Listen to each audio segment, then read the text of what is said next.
Order, order. We'll start with questions. Secretary of State for Justice, Pam Cox. Question number 1, Mr Speaker.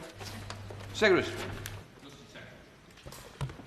Listing decisions are rightly a matter for the judiciary, Mr Speaker, but we know that listing practices can vary between courts, creating what many victims see as a postcode lottery. So I'm pleased that the Lady Chief Justice, with the support of this government, will publish a new national listing framework to clarify the listing process, set consistent principles and help deliver swift justice for victims.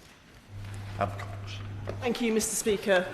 Could the Minister tell us how the new listings framework will help to fast-track prosecutions for rape and serious sexual offences, and what other measures he's introducing or supporting to that end, so that we can honour our manifesto commitments to bring perpetrators to swift justice? Well, I'm very grateful to my honourable friend.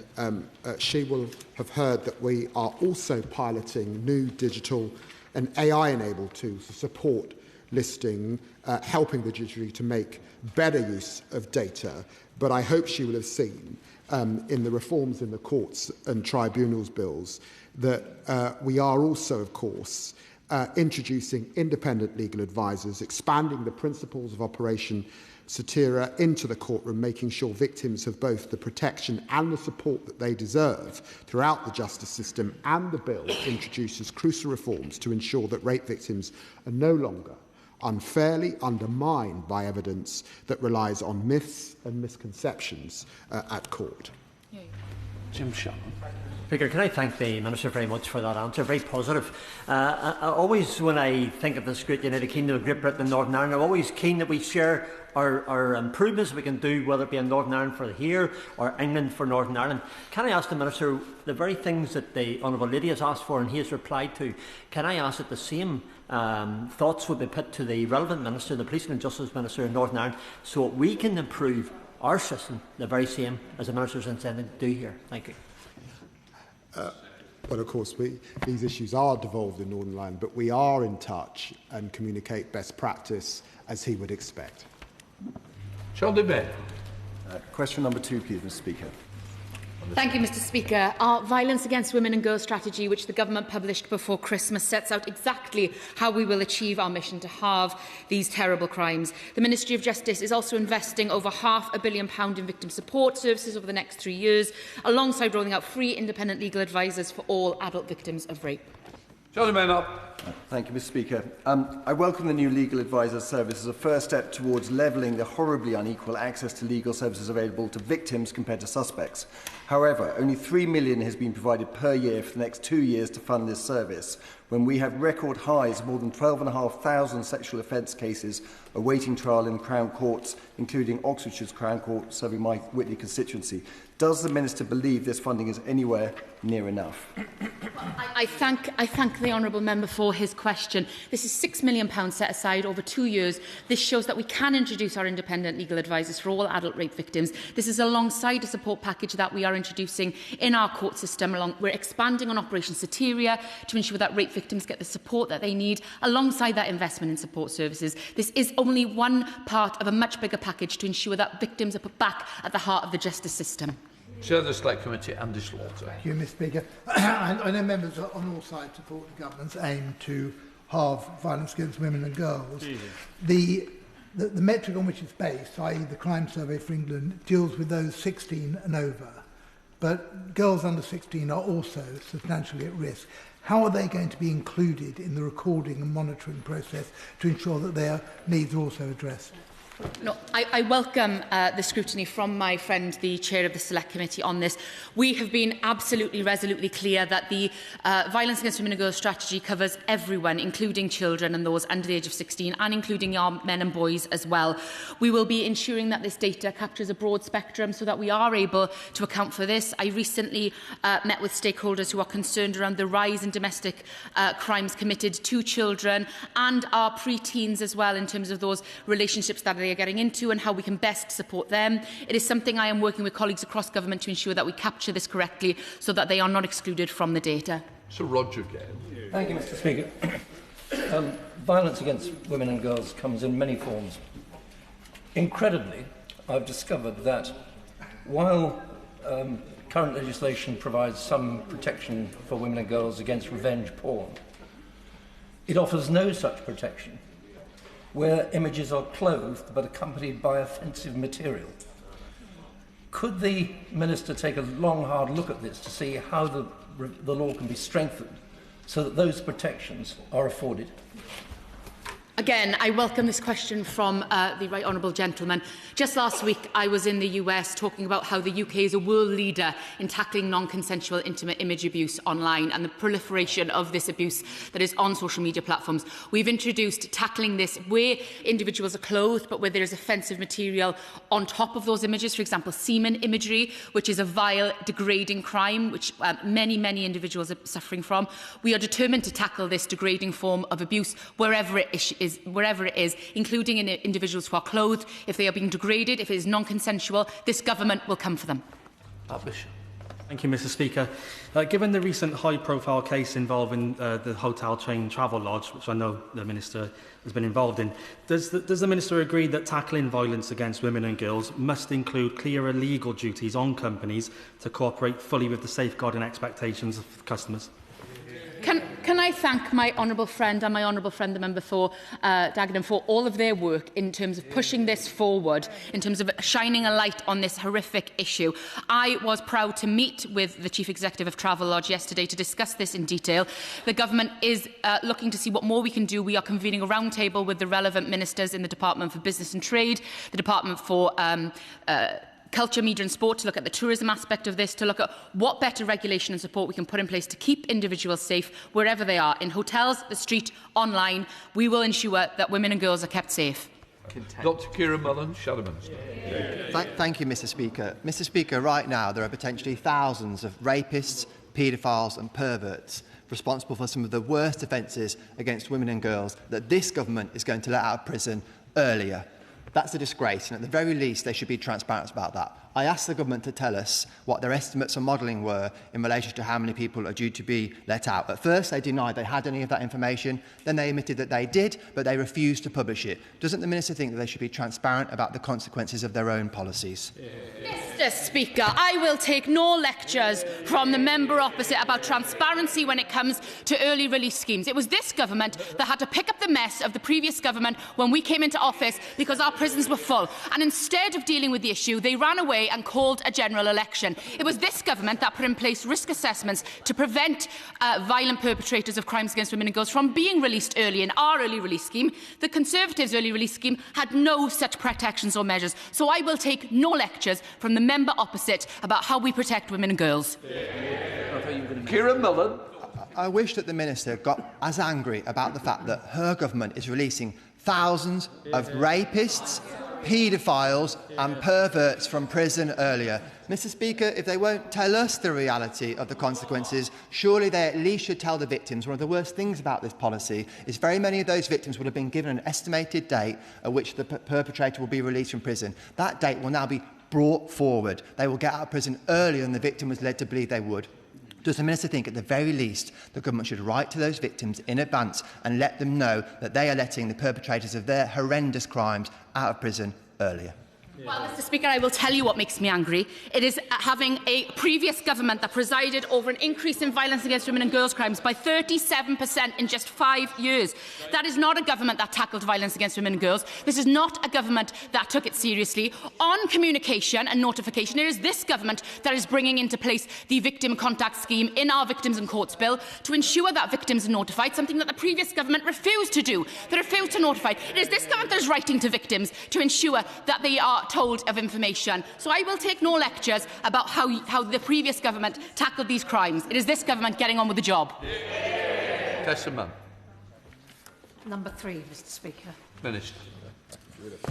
This government is focused on removing foreign national offenders so they are no longer a burden on the taxpayer. Strengthening prisoner transfer arrangements is a priority, and we are actively engaging with a number of countries to do so that more offenders can be removed and serve their sentence in their home country. Thank you, Mr. Speaker. I'm not sure that really answers my question, but I'll just set out the details of what it is I'm speaking of. So, my constituent was murdered by a foreign national. and that robbed her mother of her daughter and her grandsons of their much-loved mother. She's very distressed to discover that he's being repatriated a short while into his sentence, which was over 14 years, at which juncture she will lose what remaining input the family has into his parole arrangements, which was promised to her when this man was sentenced. What can the Secretary of State or the Minister say to reassure my constituents that as victims they will not see him released early in that country where he was born, and what voice victims are going to have in situations like these in future? Well, the honourable member raises an important point. This government is committed to ensuring that foreign national offenders, where possible, where safe, serve their sentence outside of this country. To do so, we have to engage in bilateral negotiations with countries to achieve proper and vigorous prisoner transfer arrangements. That's why I've had discussions with colleagues in Ghana, Nigeria, Albania, Poland, just in the last few weeks, and indeed last month we signed a new arrangement with Italy. We are working at pace to ensure that those agreements are as rigorous as possible. In terms of the individual case that she mentions, I'm very happy to meet with her and indeed her constituents if they would want to do that, to discuss the details. Shadow Minister Benavassajak. Mr. Speaker, I want to look at the flip side of this issue. Specifically, what happens to those detained overseas who return to the UK? What happens to them? The government is preparing to resume deportations of Syrian foreign national offenders, whilst the SDF have called on countries to repatriate their own citizens. In recent months, several ISIS-linked individuals have been returned to this country from the Al-Roj camp. Can the Minister confirm whether these ISIS-linked individuals, upon return to the UK, will return to custody, given their direct links to a prescribed terrorist organisation, or are those individuals now free in the UK, having faced no consequences for their terrorist affiliations? When foreign national offenders are deported from this country, if they are able to return, then they should be detained and dealt with appropriately by law enforcement agencies, and I would expect that to happen in every single case. Liz Jarvis. Question number 4, Mr. Speaker. Minister. The Courts and Tribunals Bill, Mr. Speaker, puts victims at its heart and aims to deliver faster, fairer justice for all victims. In addition, we're increasing transparency and support for victims in the criminal justice system, funding victim support to the tune of over £500 million, consulting on a new victims code and enhancing special measures. Ms. Jarvis. Thank you, Mr. Speaker. My constituent was appalled that during sentencing of a man found guilty of attempting to engage in sexual communication with a child, character references were read out. The Minister will be aware that Queensland and Australia introduced reforms last year to restrict the use of character references in sentencing of sex offenders. Does the Minister agree with me that all victims should be at the heart of sentencing? And will she review the admissibility and weight of character references in sexual offence cases? I thank her for raising an important point. The starting point is that judges decide what evidence is admissible and what weight to give to that. But we are interested in how evidence is being used in criminal trials. The Courts and Tribunals Bill will make changes, for example, to defendant bad character evidence, and this will clarify that if the defendant has a previous domestic abuse conviction, the judge can say that this shows they have a propensity to commit further domestic abuse offences. But I'm happy to work with her on what further changes might be beneficial. Stephen. 5, please, Mr. Speaker. Minister. The honourable member will no doubt be aware that this important matter falls under the remit of the Home Secretary, with whom I am in full agreement with. The right to peaceful protest is a vital part of our democracy. However, peaceful protest does not extend to unlawful behaviour. Should a protest contravene the law, the police have the powers to respond, and such behaviour will be met with appropriate consequences. Steve Witherden. Mr. Speaker, proposals to restrict the right to protest based on cumulative disruption are causing great concern. It's absurd that a march by an anti-racist group one week could be blocked because an anti-abortion march occurred the week before, and that this power could be extended across large parts of a city. Such a significant change demands proper scrutiny. This House must have adequate time to debate and vote on this. Can my right honourable friend guarantee this? Well, as my honourable friend knows, this is a matter for the Home Secretary, and if he seeks for parliamentary time, then business questions are on a Thursday morning. Bob Blackman. Thank you, Mr. Speaker. Clearly, the Home Secretary has the power to ban marches, but no power to deal with static protests. We had the annual Al-Quds hate demonstration this weekend, at which individuals were chanting anti-Semitic slogans on a regular basis, but the police could take no action. So will he have discussions with the Home Secretary on what can be done to police and actually ban static demonstrations, which clearly are going to lead to contrary to law? Because the big problem now is in London, police are being sucked into the centre of the city and taken away from the boroughs where they should be doing their police work. The honourable member raises this important point, as I know he has repeatedly in the past. I will raise this issue with the Home Office, and I put on record the incidents of anti-Semitism that we saw over the weekend are wholly disgraceful, and this government will do everything it can to stamp it out. Hear, hear. Kim John. Thank you, Mr Speaker. The government's relentless clampdown on the right to protest has been disgraceful. However, the High Court's ruling that the prescription of Palestine action was unlawful is a victory for civil liberties, who are now challenging policies that suppress and criminalise peaceful protesters. Does the Minister agree with me that our so-called justice system is being weaponised to intimidate and shut down legitimate protests, and that this government's assault on our fundamental right to protest has failed? No, I don't agree with my right honourable friend on that point. The Home Secretary has been very clear that that judgment will be appealed in the court. We have been absolutely clear as a government that the right to peaceful protest is a vital part of our democracy, but those rights are balanced, and it's absolutely crucial that where peaceful protest contravenes the law, then the law stands firm. Thank you, Mr Speaker. People should have the right to protest, but this needs to be coupled with responsibilities. It's outrageous, as my honourable friend mentioned earlier, that fringe groups feel emboldened to protest in support of terrorist ideology contrary to basic British values.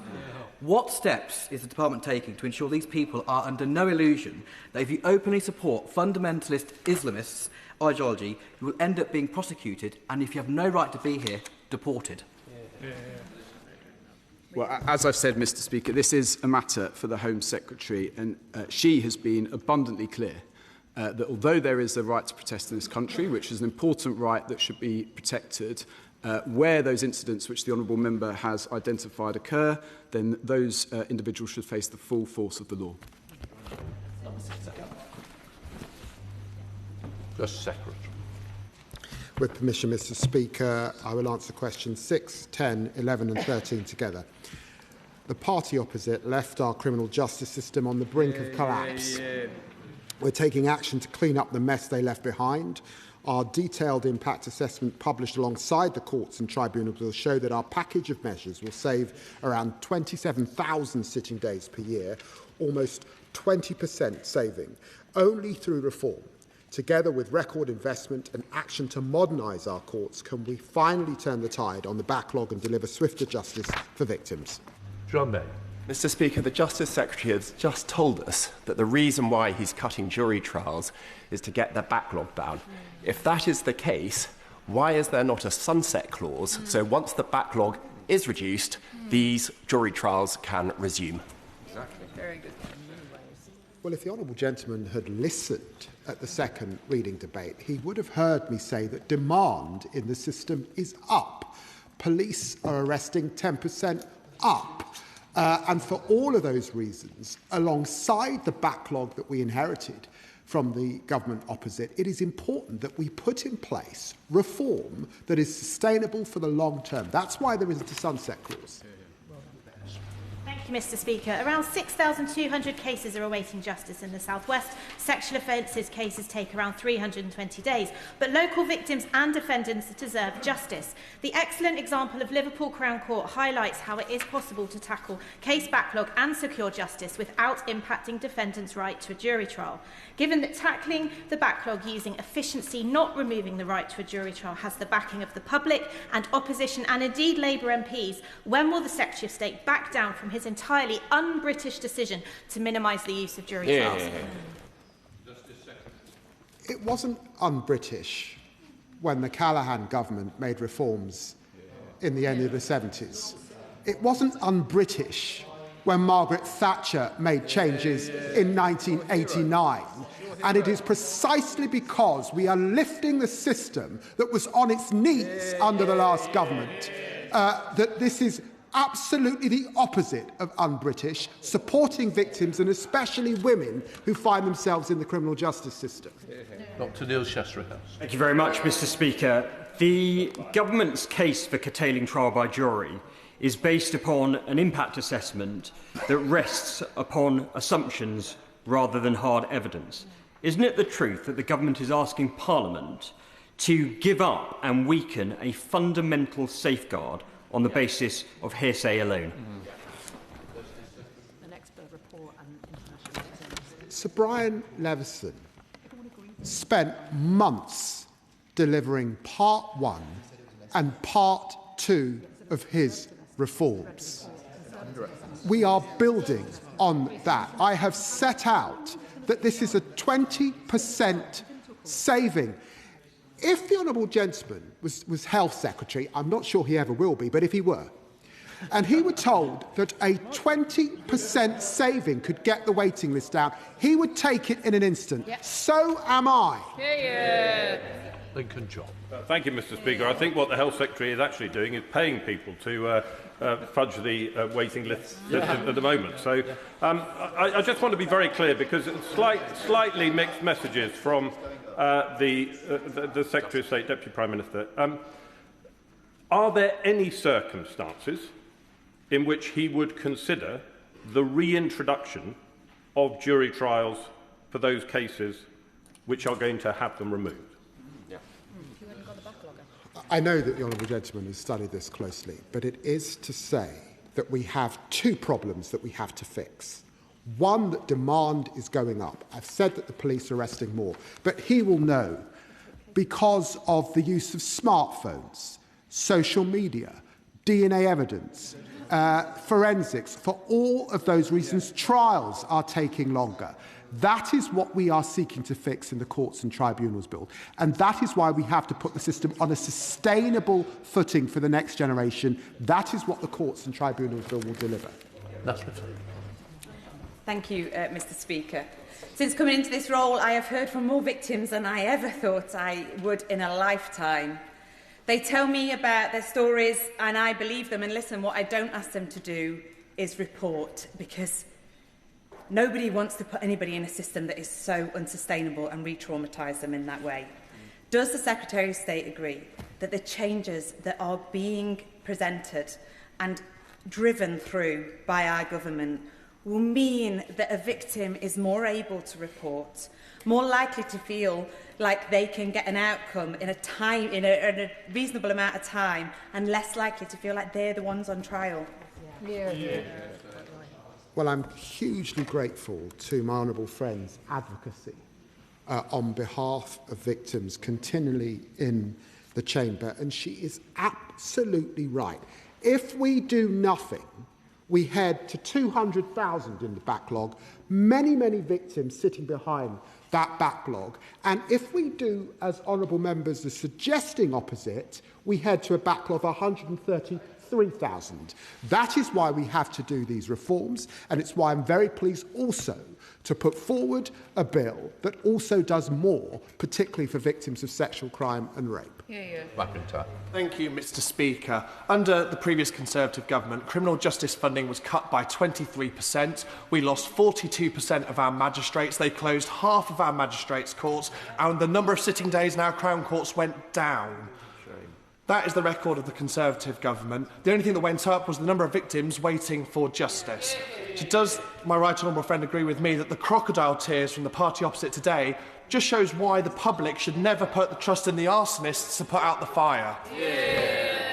100%. I'm very grateful to my honourable friend, and it's why the Shadow Justice Secretary, when he stands up, should apologise, because he was sat in the Home Office while this was happening. Talk of which, Shadow Justice Secretary Nick Timothy. Thank you, Mr Speaker. Thank you, Mr Speaker. Sorry. Look, that bench was disorderly yesterday. I don't want this bench disorderly today. Give the courtesy to hear what the question is, please. We've got a situation where I'm inundated with constituents who are complaining about the behaviour of MPs in this chamber. I expect ministers to set the best example, not the worst. Nick Timothy. Thank you, Mr. Speaker. The Prime Minister, we learned this weekend, once said trials without juries mean evidence is not properly tested and can lead to wrongful convictions. Was he wrong? If that's the best he can do, Mr. Speaker, of course he wasn't wrong. That is why jury trials will remain the cornerstone of our system. What a waste of a question. Victim. Mr. Speaker, I think the public will be very disappointed by this behaviour. The Justice Secretary cannot get his story straight. Like the Prime Minister, he once said criminal trials without juries are a bad idea. Now he says they're a good idea, and his justification for this change is changing by the minute. Last week, 10 Labour MPs voted against the Courts bill and 90 abstained. They're looking for a compromise, not in the House of Lords, but while this bill is in this House. The Justice Secretary just refused to agree a sunset clause in answer to my honourable friend. So for the sake of the 100 Labour MPs who do not trust him or his intentions, I will ask again, will he consider a sunset clause, or will he tell his own MPs no? I've got to say to the honourable gentleman, he hasn't apologised for the state that they left the criminal justice system in, closing 40% of court buildings in England, 40%, and also a reduction in... Oh, sorry. Please, I'm not saying it to one side without the others chipping in. There's been quite enough, please. The public don't like it, and I don't want to tolerate it. And also a reduction in funding of 23%. He knows 90% of cases, criminal justice cases, are dealt with by the Magistrates' Court. 10% go to the Crown Court. 7% of those people plead guilty. That leaves 3%. Our bill is to deal with a small proportion of that in a new division so we can do that swiftly. I've explained for the reasons before about demand in the system, about the length of trial, why it is my judgment that these have to be sustained changes as were made by the Thatcher government at the end of the 80s and the Labour government at the end of the 70s. That is what I proposed. It will now go to committee and report stage and get the debate into discussion in the usual way. Thank you, Mr. Speaker. Number 7, please. Minister. This government is dedicated to increasing transparency in our courts. We're expanding free Crown Court sentencing transcripts to all victims who request them. We're also rolling out recording to all magistrates' courts so that all criminal cases heard in open court will now be recorded, as well as working with our judiciary to see where we can go even further in terms of transparency. Mr. Speaker, the Courts and Tribunals Bill does indeed seek to increase transparency of court proceedings in several important respects, but conducting empirical research into how real juries make decisions will remain illegal in England and Wales. Researchers have had to rely on mock juries, which has shown a link between the attitudes of jurors and verdict decisions, in particular in rape trials. Does my honourable and learned friend agree with me that we must break down barriers to jury research so that we can develop appropriate reforms to address this problem? Well, I thank my friend for his question. Of course, there are good reasons for protection of jury deliberations, making sure that they can happen in private. But we know that in Scotland, the government there has recently legislated for a tightly controlled exception to support research into jury deliberations. And I know that my officials are working with the Scottish Office to see what lessons we can learn from that vital work. Thank you, Mr. Speaker. In February, the government ordered Courts Desk to delete the largest archive of court records in the country, an essential tool of transparency in the justice system. They changed their minds about that, which was incredibly welcome. But we don't yet have a clear sense of what the government intends to do with that archive or how it intends to move forward.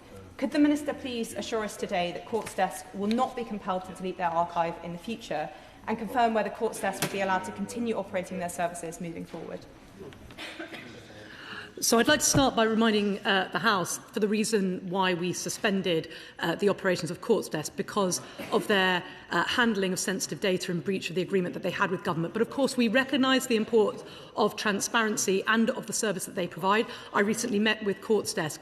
She will know, as I've updated the House, that we are intending to bring forward new licensing arrangements to make the court listing and registers available to more people, for journalists in particular, and we will be bringing forward plans as to how Courts Desk and others can bid for those new licences. Neil Wilson. Question number 8, Mr Speaker. Minister. Thank you, Mr Speaker. The Victims Code sets out exactly the rights that victims can expect to receive. We have now launched a consultation on a new Victims Code to ensure that it is fit for purpose for 2026 and that we get the foundations right for victims. We're also raising awareness of the Victims Code through an Understand Your Rights campaign. I want everyone to be aware of their rights. Neil Wilson. Thank you, Mr Speaker. The Minister will recall that last month I raised with her the case of Roxana Lecker, who was convicted of child cruelty at a nursery in Twickenham. Her victim's parents were only given 6 days' notice that she was being deported just a few months into her 8-year sentence. So whilst the Victims Code currently says all reasonable steps should be taken to inform victims of an offender's immigration status and likelihood of deportation, it doesn't say when. So does the Minister agree with me that in updating the Victims Code, it should say that information about an offender's immigration and likely deportation status should be shared as early as possible in the process? Yeah, I want all victims to have as much information as possible in a timely and appropriate fashion. This is exactly the type of information we need to include in a new Victims Code. It's why we're consulting. I'd be happy to meet with her and her constituents actually to hear of their experiences and how we can best shape this new code. All victims are entitled to information about their offender. We're expanding the victim contact scheme for just to include that so that they know their rights. But yeah, as I said, I'd be happy to work with her and any other honourable member to ensure that victims know their rights and that they're up to date. Jess Brentford, the Liberal Democrat spokesperson. Thank you, Mr Speaker. The family courts urgently need reforming so victims, especially those of domestic violence, are not experiencing a system that is being used by perpetrators to continue to control and abuse. The Domestic Abuse Commissioner reported that 73% of hearings in the family courts involved evidence of domestic abuse, but it's frequently not recognised in determinations. In the Courts and Tribunals Bill, the Government has included a clause to remove the presumption of parental responsibility. So will the Secretary of State take the opportunity to increase the scope of the bill by including the family courts as a whole in the bill and restore some faith for victims in our family court system? I welcome this question from the Liberal Democrat spokesperson. She will know my commitment to ensuring that the family court is safe for all involved, including children and domestic abuse victims. It's why we are repealing the presumption of parental involvement in contact in these cases in the Courts and Tribunals Bill. Just today, the Deputy Prime Minister has announced a national rollout of our child focus model, formerly known as Pathfinder, over the next 3 years. We are doing all we can to ensure that our family courts are safe and effective for all involved. Question number 9, Mr Speaker. Minister.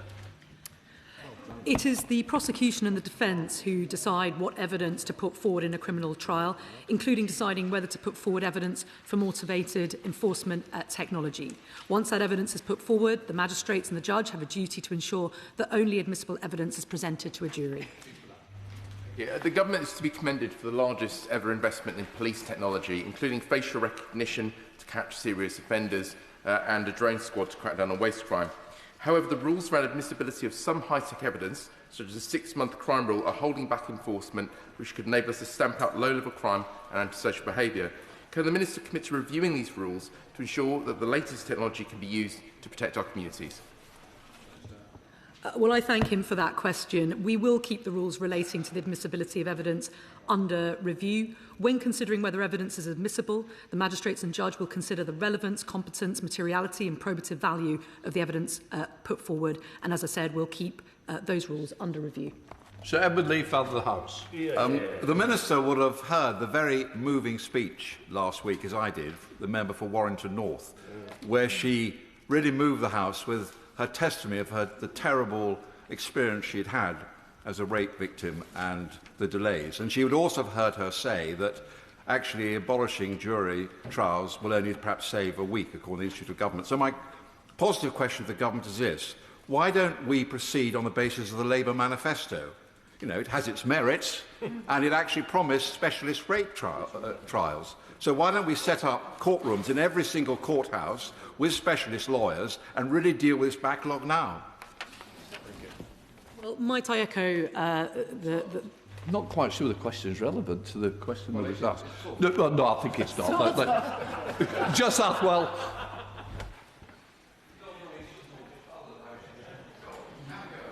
Question 12, please, Mr Speaker. Thank you, Mr Speaker. We are putting victims first with that record £550 million investment in victim support services over the next 3 years. Our measures in the Courts and Tribunal Bill aim to deliver faster, fairer justice to improve victim confidence across the whole system. And we're also consulting, as I previously said, on a new victims code so that victims know exactly what they can expect from the justice system. Just offer. Thank you, Mr Speaker.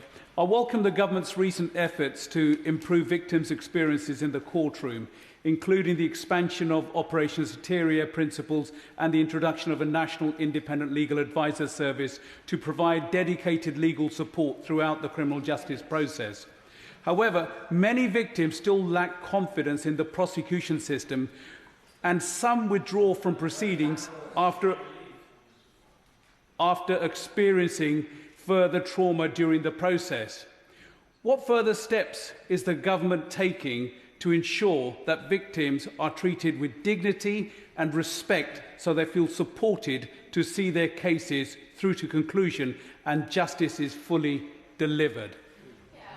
I thank my honourable friend for that important question, and hopefully I can also respond to the Father of the House's comments in my remarks, because I too want to pay tribute to my honourable friend, the member for Warrington North, for her brave testimony in the debate last week. It is exactly those experiences that this government is improving by introducing Operation Soteria in our courtrooms, expanding the use of specialist measures, introducing independent legal advisors, consulting on a new victims code. When we came into office, we said we would reform the criminal justice system to put victims back at the heart of it. That is exactly what this government is doing. Gregory Campbell. Thank you, Mr Speaker. And can I wish you a happy St Patrick's Day, who is sometimes somewhat disparagingly referred to as a West Brit, which is very unfortunate given where he was born. But can I ask the Minister if she will have discussions with the Justice Department and the Justice Minister in Northern Ireland to ensure that victims there who find that there are delays and prevarications in the court systems that lead to justice being denied as well as being delayed? I thank the honourable member for his question. May I take the opportunity to wish him a happy St Patrick's Day today. I recently had the pleasure of visiting the island of Ireland. I met with the Irish Justice Minister, but we have regular conversations with our Northern Ireland counterparts as well to discuss how we can improve the system for victims as a whole. Violence against women and girls has no borders. It has no discrimination of how it targets victims, and that is exactly why we need to do all we can to keep victims safe wherever they are. Please, Mr Speaker.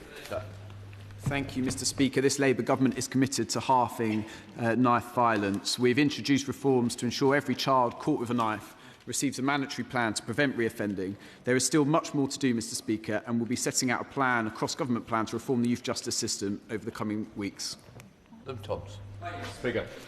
In December 2024, 18-year-old Noah Smedley from Ilkeston in my constituency was killed when he was stabbed by a 17-year-old armed with a Rambo knife. For a young man to lose his life this way, murdered by another teenager, was absolutely devastating to our community. There was a very deep public outcry of grief in a tight-knit town with a strong local identity, and Noah's death hit the town profoundly. Could the Minister then please outline for me the work that the government is doing to protect young people, especially teenage boys, from the horrors of knife crime? Well, my honourable friend raises the case of Noah, which is, and each case is an absolute tragedy, and Noah's is no different. And on behalf of the government, I send our commiserations and thoughts to his family and indeed the whole community which suffer when these events occur. We have, in the past 18 months under this Labour government, seen an 8% reduction in knife crime, which is the start.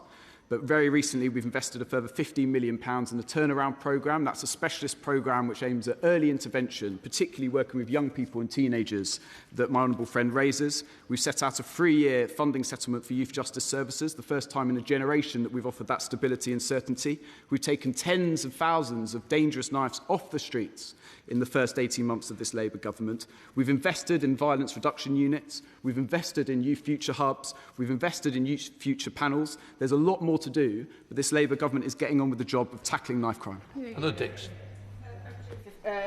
15, Mr Speaker. Yes, Mr Speaker, the government's agreed a landmark £2.78 billion settlement for courts and tribunals over this next period. This includes £2.5 billion in resource funding, the highest level ever provided to Her Majesty's Court Service and £287 million in capital investment. Sitting days, of course, in the Crown Court will also be uncapped for the next year, enabling courts to sit to maximum capacity. Anna Dixon. Thank you. For victims of child sexual exploitation, rape and serious sexual offences, the option of having pre-recorded evidence has been a really positive step forward. However, when I visited Leeds Crown Court recently, I heard that too often the courts find that equipment doesn't work, leading to significant delays and even postponements of hearing, which obviously is terrible for victims. So would the Minister outline what steps that investment that he outlined is going to do to help victims get the justice they deserve and make sure the technology is available in every courtroom? Well, my honourable friend is absolutely right. Too often there are problems in the use of that technology for both defendants and the court, and sometimes between the prison and the court as well, which is why capital funding increasing by 46%, enabling essential maintenance, but also in state improvements and digital modernisation is essential. And I'm very grateful that she continues to champion the issue. Tim Farron. Mr. Speaker, last year, Carlisle Crown Court saw a reduction of 71 sitting days. You add that to the fact that, for example, in our neck of the woods in Westmoreland, we lost our magistrate court in Kendal 10 years ago. Doesn't that remind us that the picture that we're actually looking at when it comes to backlogs is not because Britain has juries, but because we lack capacity in our judicial system? Will he restore those number of sitting days to Carlisle and extend them, and to Lancaster also? And will he also look at restoration of magistrate courts to places like Westmoreland? Well, as I said, they are uncapped now, so he will be pleased that for Carlisle there will be the maximum number of sitting days that they can possibly sit. He will note that there were substantial magistrates' courts closed under the last government and a massive reduction in our magistrates, and he will have noted the extra funding that we have found and our ambition to increase the number of magistrates across the country. Number 16, Mr. Speaker. Minister. Before answering this question, Mr. Speaker, I'd like to extend my condolences to the family and friends of Jeff Blair, a county court bailiff who was killed last week, doing his job. Yeah. This was a shocking incident, and violence against our hard-working staff is completely unacceptable. Turning to the question, the Government supports the work of the Enforcement Conduct Board's work to raise standards in the enforcement industry and to ensure, in particular, that vulnerable people are treated fairly. We've consulted on establishing an independent regulatory framework to build on the ECB's excellent work, and we will be announcing next steps in due course. I welcome the Government's commitment to legislate for a statutory bailiff regulator. Research by Step Change and others have uncovered shocking cases that show why this is urgently needed, including a bailiff pushing someone through their front door and then laughing when they said they had mental health issues. Will the Minister tell the House when we can expect this legislation to reach the statute books? Well, I thank her for that, and also would like to join her in endorsing the work of Step Change in particular in this campaign. The indignity that she describes that many suffer by the abusive actions of some, and only some, unregulated bailiffs, I think reinforces why we need legislation in this area. We've consulted on how we will do that, and as I've said, we will announce our next steps in due course. Williamson. Mr. Speaker, I'd like to very much associate myself with the words that the Minister spoke about the sad loss. And she touched upon an important issue about the vital role that court bailiffs play. And there are many small businesses that are really struggling to recover money at the moment because of a lack of court bailiffs. And I just wondered what actions the government was looking to take in order to increase the number of court bailiffs to help small businesses recover the money they are owed. Well, I thank him for that because, of course, as much as we want to protect debtors. We've also got to ensure that creditors who are owed money are able to recover those funds, whether they're small businesses or indeed the public purse. It's why we plan to uplift fixed fees for enforcement agents so that we have a sustainable and effective enforcement sector. But better regulation ultimately helps everyone, whether you're a creditor or a debtor. We now go to Topicals, Melanie Orme. Topical number 1, please. Justice Secretary. Mr. Speaker, I want to start by expressing my deepest condolences to the family, friends and colleagues of Jeff Blair, one of our country's court bailiffs, who was tragically killed last week. This was a horrendous incident, and violence against hard-working staff is completely unacceptable. Mr. Speaker, since the last Justice Oral Statesman, this government's introduced the landmark courts and tribunal bills to deliver swift and fair justice for victims, and I announced a £2.78 billion fund for our courts, the largest ever funding settlement, and of course uncapped sitting days. Antisocial behaviour by kids the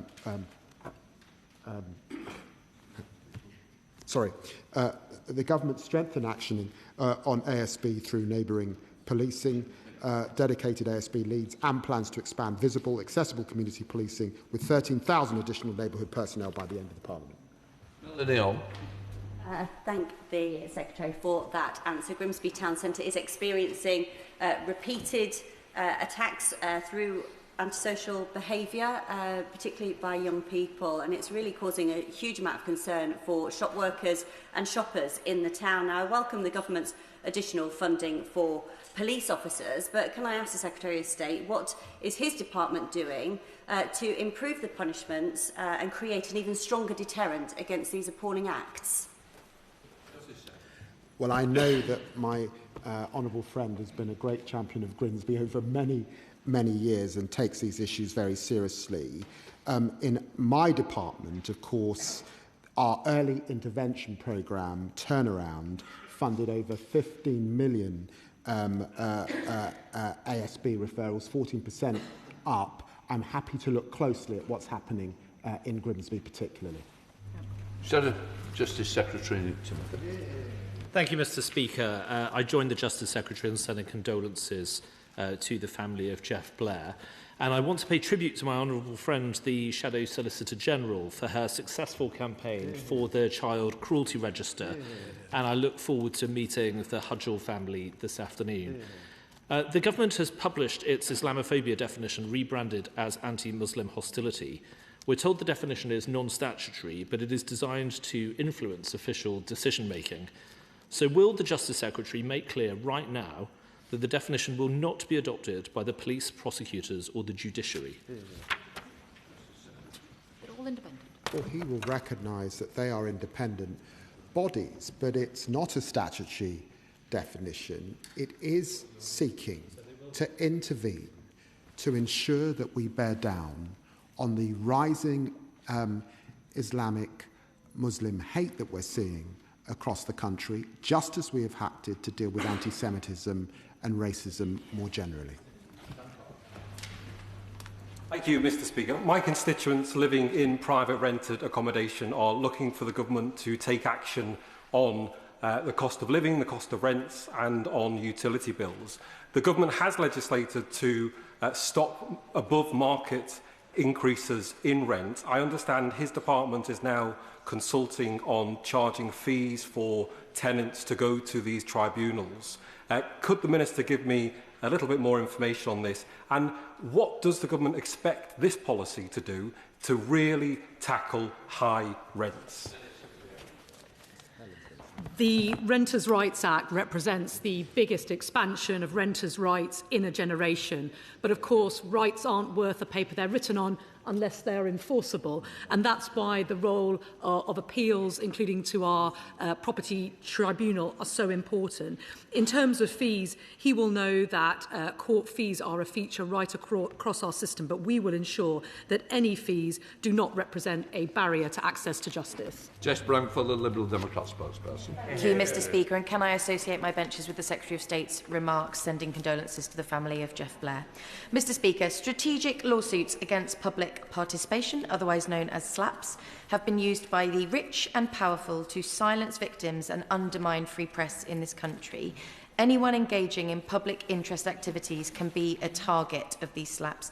Powerful individuals who are exploiting the justice system in this country should not be shielded from scrutiny. So when can we expect legislation from this government to address this?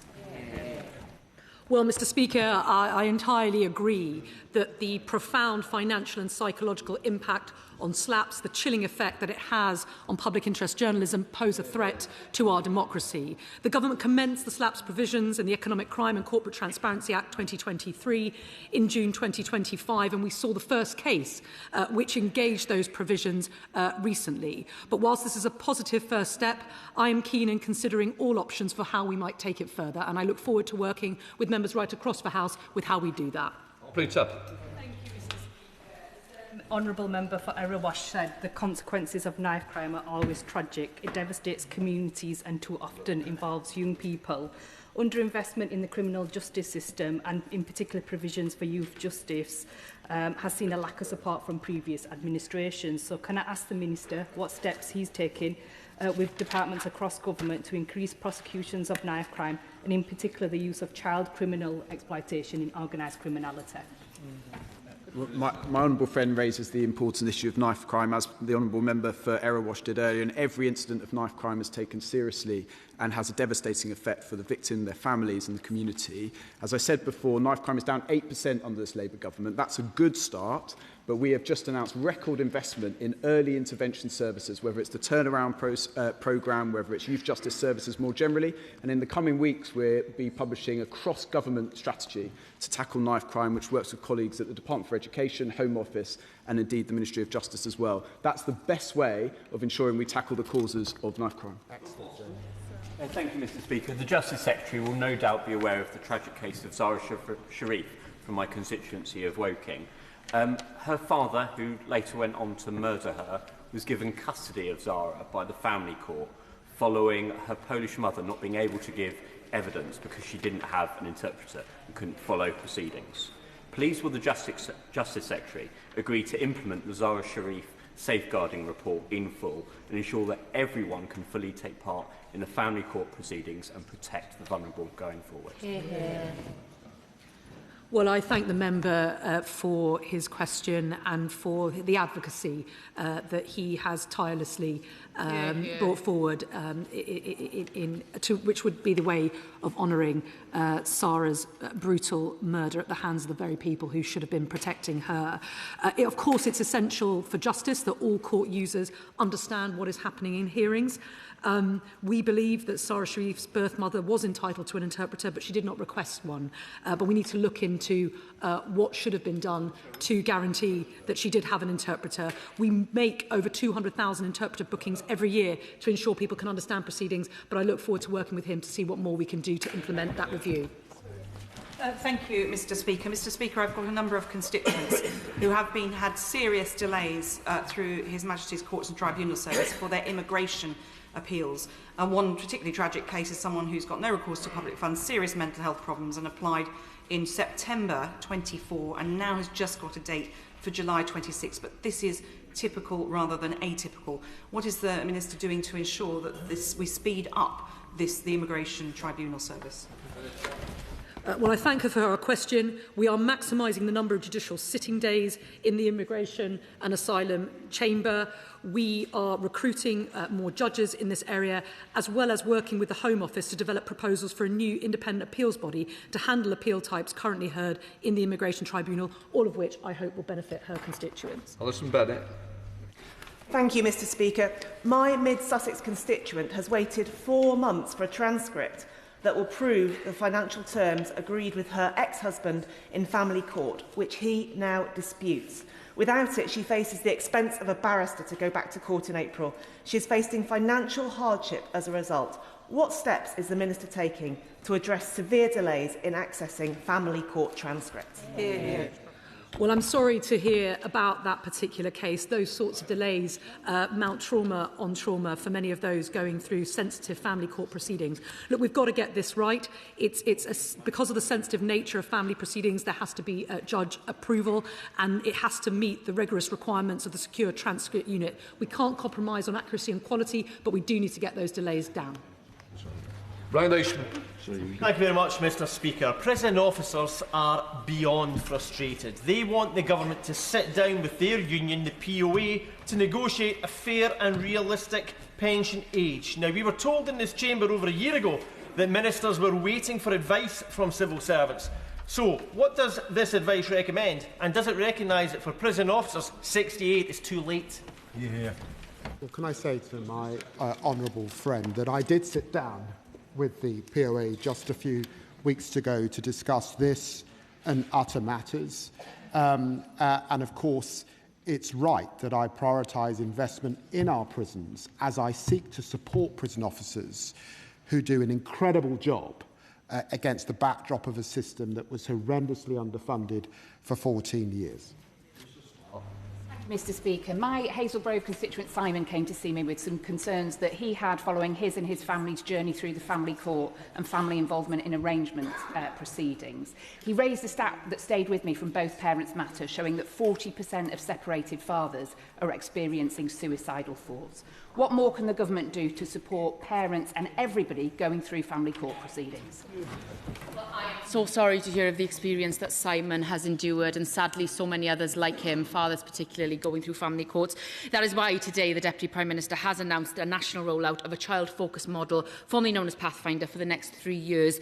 This provides early risk assessments, specialist domestic abuse support for all involved, a non-adversarial problem-solving process. It reduces stress and anxiety for all of the families, better supporting their mental health.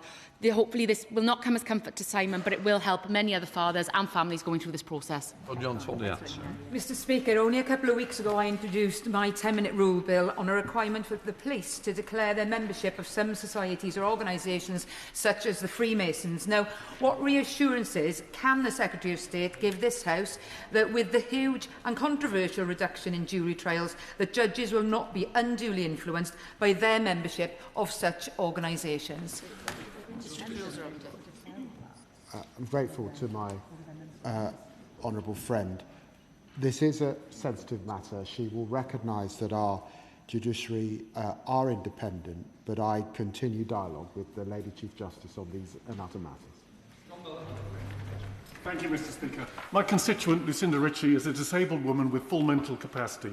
Until recently, she was living in her own home in Horsham with NHS support. Against her express wishes, she has been moved into a nursing home an hour away from her family and denied the right to return. I asked the Minister to look into Lucinda's case in particular, but also to work with your counterparts in the Departments for Work and Pensions and Health and Social Care to ensure that people's basic human rights are protected when it comes to medical decision-making. I'm very grateful to the Honourable Member for raising this important issue. Of course, the practicalities of the case are for colleagues at Health, but he's absolutely right that human rights within a health setting are incredibly important. There are specific tribunals that deal with that issue. I'm very happy if he writes to me to deal with that case in writing. Mr. Speaker, unlike Category A prisons, prison officers at HMP The Verne and HMP Portland are not routinely issued with protective body armour, namely stab vests. Now, protecting our prison officers from harm is absolutely essential in all prisons, and this view has been made abundantly clear to me by local branches of the Prison Officers Association. So with all this in mind, will the Minister work constructively with me and Lord Timpson to introduce appropriate body armour for all prison officers, regardless of the category of the prison in which they serve? My honourable friend's absolutely right to raise this issue. It's why the government has invested £50 million in ensuring that our brilliant prison officers who do incredible work are fully protected. I believe I'm meeting my honourable friend tomorrow to talk about another issue in his constituency, and we'll put this one on the agenda as well. Thank you, Mr. Speaker. Told us that they were trafficked between England and Scotland. The police were aware of these allegations of abuse but failed to do anything about it. So can the Minister explain how the grooming gangs inquiries on either side of the border will work together to ensure that perpetrators and those responsible for the cover-up are held to account? What can I say to the honourable gentleman? That there's sexual exploitation and rape. of children by grooming gangs is one of the darkest moments in this country's recent history. We accepted all of Baroness Casey's recommendations. We're changing the criminal law to ensure that adults who penetrate children under 16 are charged with rape or equally serious offences for other penetrative sexual activity. I'd want to assure them of that. Ministers will be aware of the campaign to make all court and tribunal transcripts available for free. Fees can run into the thousands and act as an effective paywall to justice. So does the Minister agree that access to the law cannot be based on wealth alone, and what are they going to do about it? Well, he is right that we are seeking to increase transparency and reduce barriers to access to justice. It's why we are legislating to make sentencing remarks available to all victims upon request for free. We want to see how we can go further, creating more opportunities for broadcasting court proceedings and working towards greater availability of transcripts of proceedings as well. Miller. Thank you, Mr. Speaker. One of my constituents has been waiting since September for a 3-day fact-finding hearing in the family courts. A hearing scheduled for February was cancelled with only a few days' notice because no judge was available. My constituent had to pay nearly £2,000 in legal fees for preparation and representation, even after their barrister reduced their costs. So will the Minister reform the system so that families facing delays caused by the courts are not left bearing the financial cost of failures within the system itself? The impact of delays, as he rightly points out, is not just a feature of our criminal courts, but our civil and family courts as well. And the individual impact on that, both financially and if you've been waiting, building up to the nerve-wracking prospect of a trial in court, it can be absolutely devastating. We are working to maximise capacity in every jurisdiction, hiring more judges to improve the timeliness, but I will continue to work with colleagues right across the department to deal with the delays in the family court as well. Mr. Speaker, I refer to my register of interest, having met with the academics behind the UCU's reports into the prison education service, and particularly highlighting the real challenges around the well-being of educators, as well as their mental health and also their safety, and especially the racism they've been experiencing as well. Will my honourable friend look at how he could carry out a complete review of that prison education service to ensure it's fit for purpose and able to do the job it was designed for? My friend raises a really important point, and myself and Lord Timpson in the other place are looking at this particular issue in the round, as well as ensuring that we, where there are education contracts in prisons, that they are being given full effect, which actually often isn't the case. But my honourable friend raises a good point, and we are working on it, and we'll keep her informed. Carl Lockhart. Mr. Speaker, whilst it would be inappropriate to speak of a live case, I'm mindful of the McNally family who are currently, from my constituency, who are currently sitting through a trial of a man accused of murdering their daughter. Truly heartbreaking. There was another murder in County Fermanagh recently. This demonstrates again how unsafe society is for women, particularly with social media and online abuse. Can the Minister outline what efforts she is making with online platforms to do more? I thank the Honourable Lady for raising this horrific case and for bringing this attention to the House. She is right to draw attention to the impact that social media and online abuse is having on the impact of violence against women and girls. It's why we are working across jurisdiction to try and tackle some of these crimes. We're bringing in the strongest protections against non-consensual intimate imagery, working with the Online Safety Act and our regulator Ofcom to hold social media accounts accountable. The Secretary of State for the Department for Science, Innovation and Technology recently held a roundtable with the platforms to discuss what more we can do to tackle this heinous abuse, but this government has been clear. Where the platforms refuse to act, the government will. Thank you, Mr. Speaker. There's a lot of debate on the role of juries at the moment, I've noticed. If nothing gets past me. It might be better informed debate if the researchers and jurors could talk about what happens in the jury room. Law Commission recommends decriminalising that. It's currently a criminal offence. So will the government do that in the Courts and Tribunals Bill? Well, I'm very grateful to my honourable friend for the question. I think he makes a good point, and it is something that I will be reflecting on in the coming days. Stevenson. Thank you, Mr. Speaker. Can I first thank ministers for inviting me to a meeting yesterday on unduly lenient sentences. My constituent Tracy Hanson and other campaigners like her continue to raise powerful points on the need for victims to have parity of rights and support with offenders. Would the Minister give the House assurance that the Government intends to achieve that parity during this Parliament?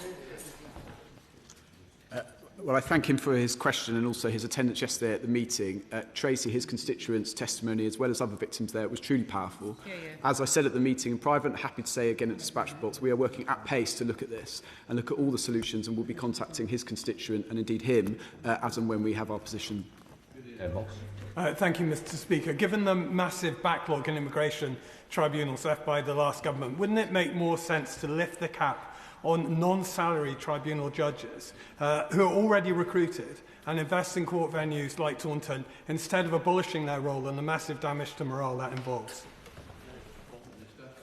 Well, plainly, we have to address the backlogs in our immigration and asylum chamber. It's why we're maximising capacity both in terms of sitting days and in terms of judicial recruitment. I had the pleasure of visiting the IAC in Rosebery Avenue recently and saw the commendable work that's being done by the resident judge there. But we are focusing on a new appeals body, working with the Home Office. We think that's the better plan, and we'll make sure that that's properly resourced as well. Jim Allister. Last week, Flora Page, KC, resigned as a board member of the Legal Services Board. In her letter to the Lord Chancellor, she said she couldn't stand idly by while he halved the number of jury trials and ripped the heart out of our Constitution.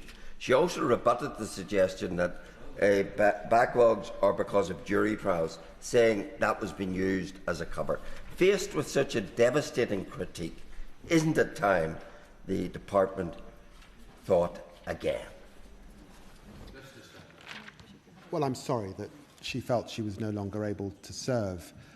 But I would say this. We took very seriously Sir Brian's recommendation that we would need to make more investment, and we are.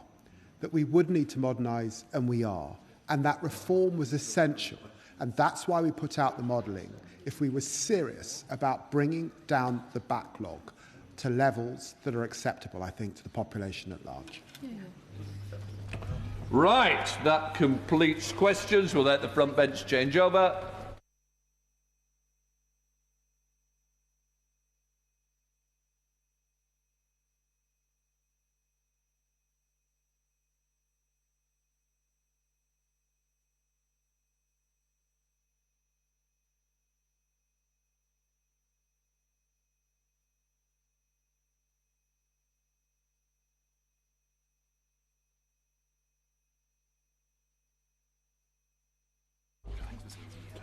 Right, we now come to the statement. Secretary of State, West Reading. Thank you. With your permission, Mr. Speaker, I'd like to make a statement on the outbreak of meningococcal disease in Canterbury and East Kent.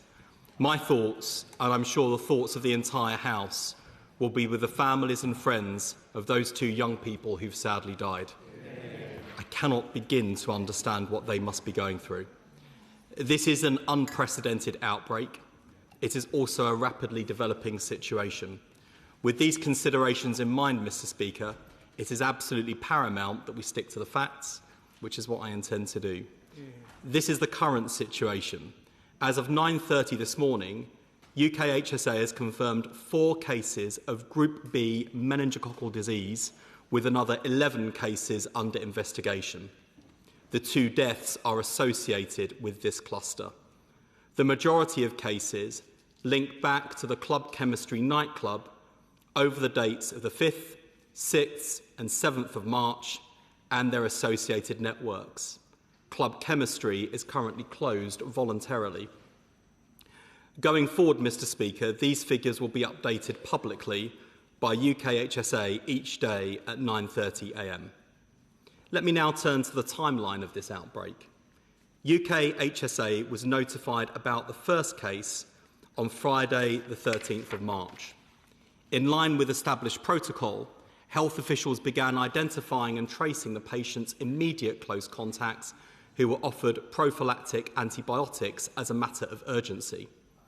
On Saturday, UK HSA were in touch with the University of Kent to ensure they had the necessary support, advice and guidance, and to establish where the patient was living. Also on Saturday, the French authorities alerted UK HSA to a second confirmed case in France, from an individual who had attended the University of Kent. Both cases lived in private accommodation, and at that stage, there was no apparent link between the two. At 7 p.m. on Saturday evening, hospitals reported that a number of severely unwell young adults were presenting with symptoms consistent with meningococcal disease. Contact tracing of these individuals began immediately and continued into Sunday morning, March the 15th. All those traced were offered precautionary antibiotics. So far, 700 doses have been administered. Recognising the scale of the potential outbreak, at 10 a.m. on Sunday, UKHSA stood up a full-scale response, including preparations for more widespread distribution of antibiotics on campus. By 5 p.m. on Sunday, those antibiotics were in place and distribution began to students in the 2 halls of residence where we were aware of cases, and by 6 p.m. a public health alert was issued.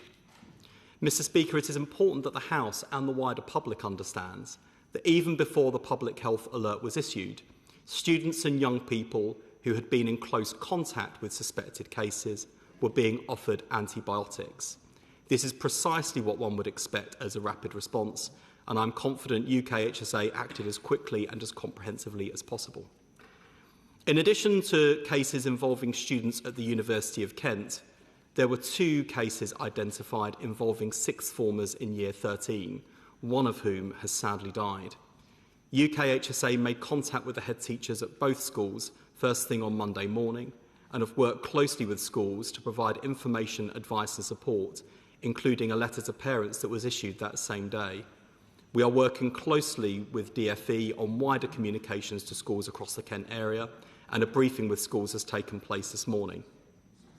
Mr. Speaker, the strain associated with this outbreak is meningitis B, known as Men-B. It is uncommon, as we have seen, a serious and potentially lethal strain of meningococcal disease. The onset of illness is often sudden, and early diagnosis and treatment with antibiotics are vital. It doesn't spread very easily. The bacteria is passed to others after a long period of close contact. For example, with living with someone in shared accommodation, through prolonged kissing, or sharing vapes and drinks. However, the symptoms are also easily mistaken for other common conditions, even for something like a hangover. And so, Mr. Speaker, let me now set out the current advice from UKHSA. Anyone who attended Club Chemistry on March the 5th, 6th or 7th, and anyone who believes they were in close contact with someone who's confirmed or suspected to have meningitis should attend a treatment centre and receive antibiotics. There are 4 centres open in Canterbury today, with 11,000 doses available on site. Details about the location of these centres are available on the UKHSA website and are being promoted by the UKHSA, the NHS, my department, schools and the university, as well as the BBC, and I encourage all media outlets to do the same. There is no need to book an appointment. A single course of antibiotics is highly effective in preventing the contraction and spread of this disease in 90% of cases. If you become worried about yourself, your child or a friend, particularly if symptoms are getting worse, please seek medical help urgently. Anyone with symptoms should call NHS 111 or in an emergency dial 999 to seek medical attention. Mr. Speaker, people are understandably asking about a vaccine. From 2015, the Men-B vaccine has been available on the NHS as part of routine childhood immunisations, but clearly most students would not be vaccinated. Given the severity of the situation, I can confirm to the House that we will begin a targeted vaccination programme for students living in halls of residence at the University of Kent in Canterbury, which will begin in the coming days. UKHSA will provide further advice on other cohorts in the coming days. On the question of wider eligibility, we obviously follow the expert independent advice of the JCVI. In light of this latest outbreak, I will be asking them to re-examine eligibility for meningitis vaccines. I will do so without prejudicing their decision because we have to follow the clinical advice on this. Mr. Speaker, I will keep the House updated as the situation unfolds, and I commend this statement to the House. Secretary of State Stuart Andrew. Thank you, Mr. Speaker, and I'm grateful to the Secretary of State for advance sight of his statement and for the clarity he has provided to the House this afternoon. Our thoughts, too, are with the families of the two young people who have so tragically lost their lives. I cannot imagine the pain they must be going through at this difficult time. This will also be an extremely distressing time for parents, students, staff and the wider community across the South East, especially as I understand 2 more cases have just been announced. Indeed, yesterday, friends of mine were very anxious about their own son, who was in the vicinity over the weekend. I also want to pay tribute to the NHS staff, public health teams, school and university leaders, and all those working at pace to respond. I welcome what the Secretary of State has set out on the daily publication of figures, the scale-up of antibiotic provision and the decision to introduce a targeted vaccination programme for students in halls of residence, alongside seeking further advice from JCVI. However, there remain a number of important questions. First, on the timeline, as there have been concerns raised out there. The Secretary of State has set out the sequence of events in detail, but can he be clear about the threshold used for wider public communication and whether that threshold is being reviewed in light of this outbreak? He also set out that head teachers were contacted on Monday morning.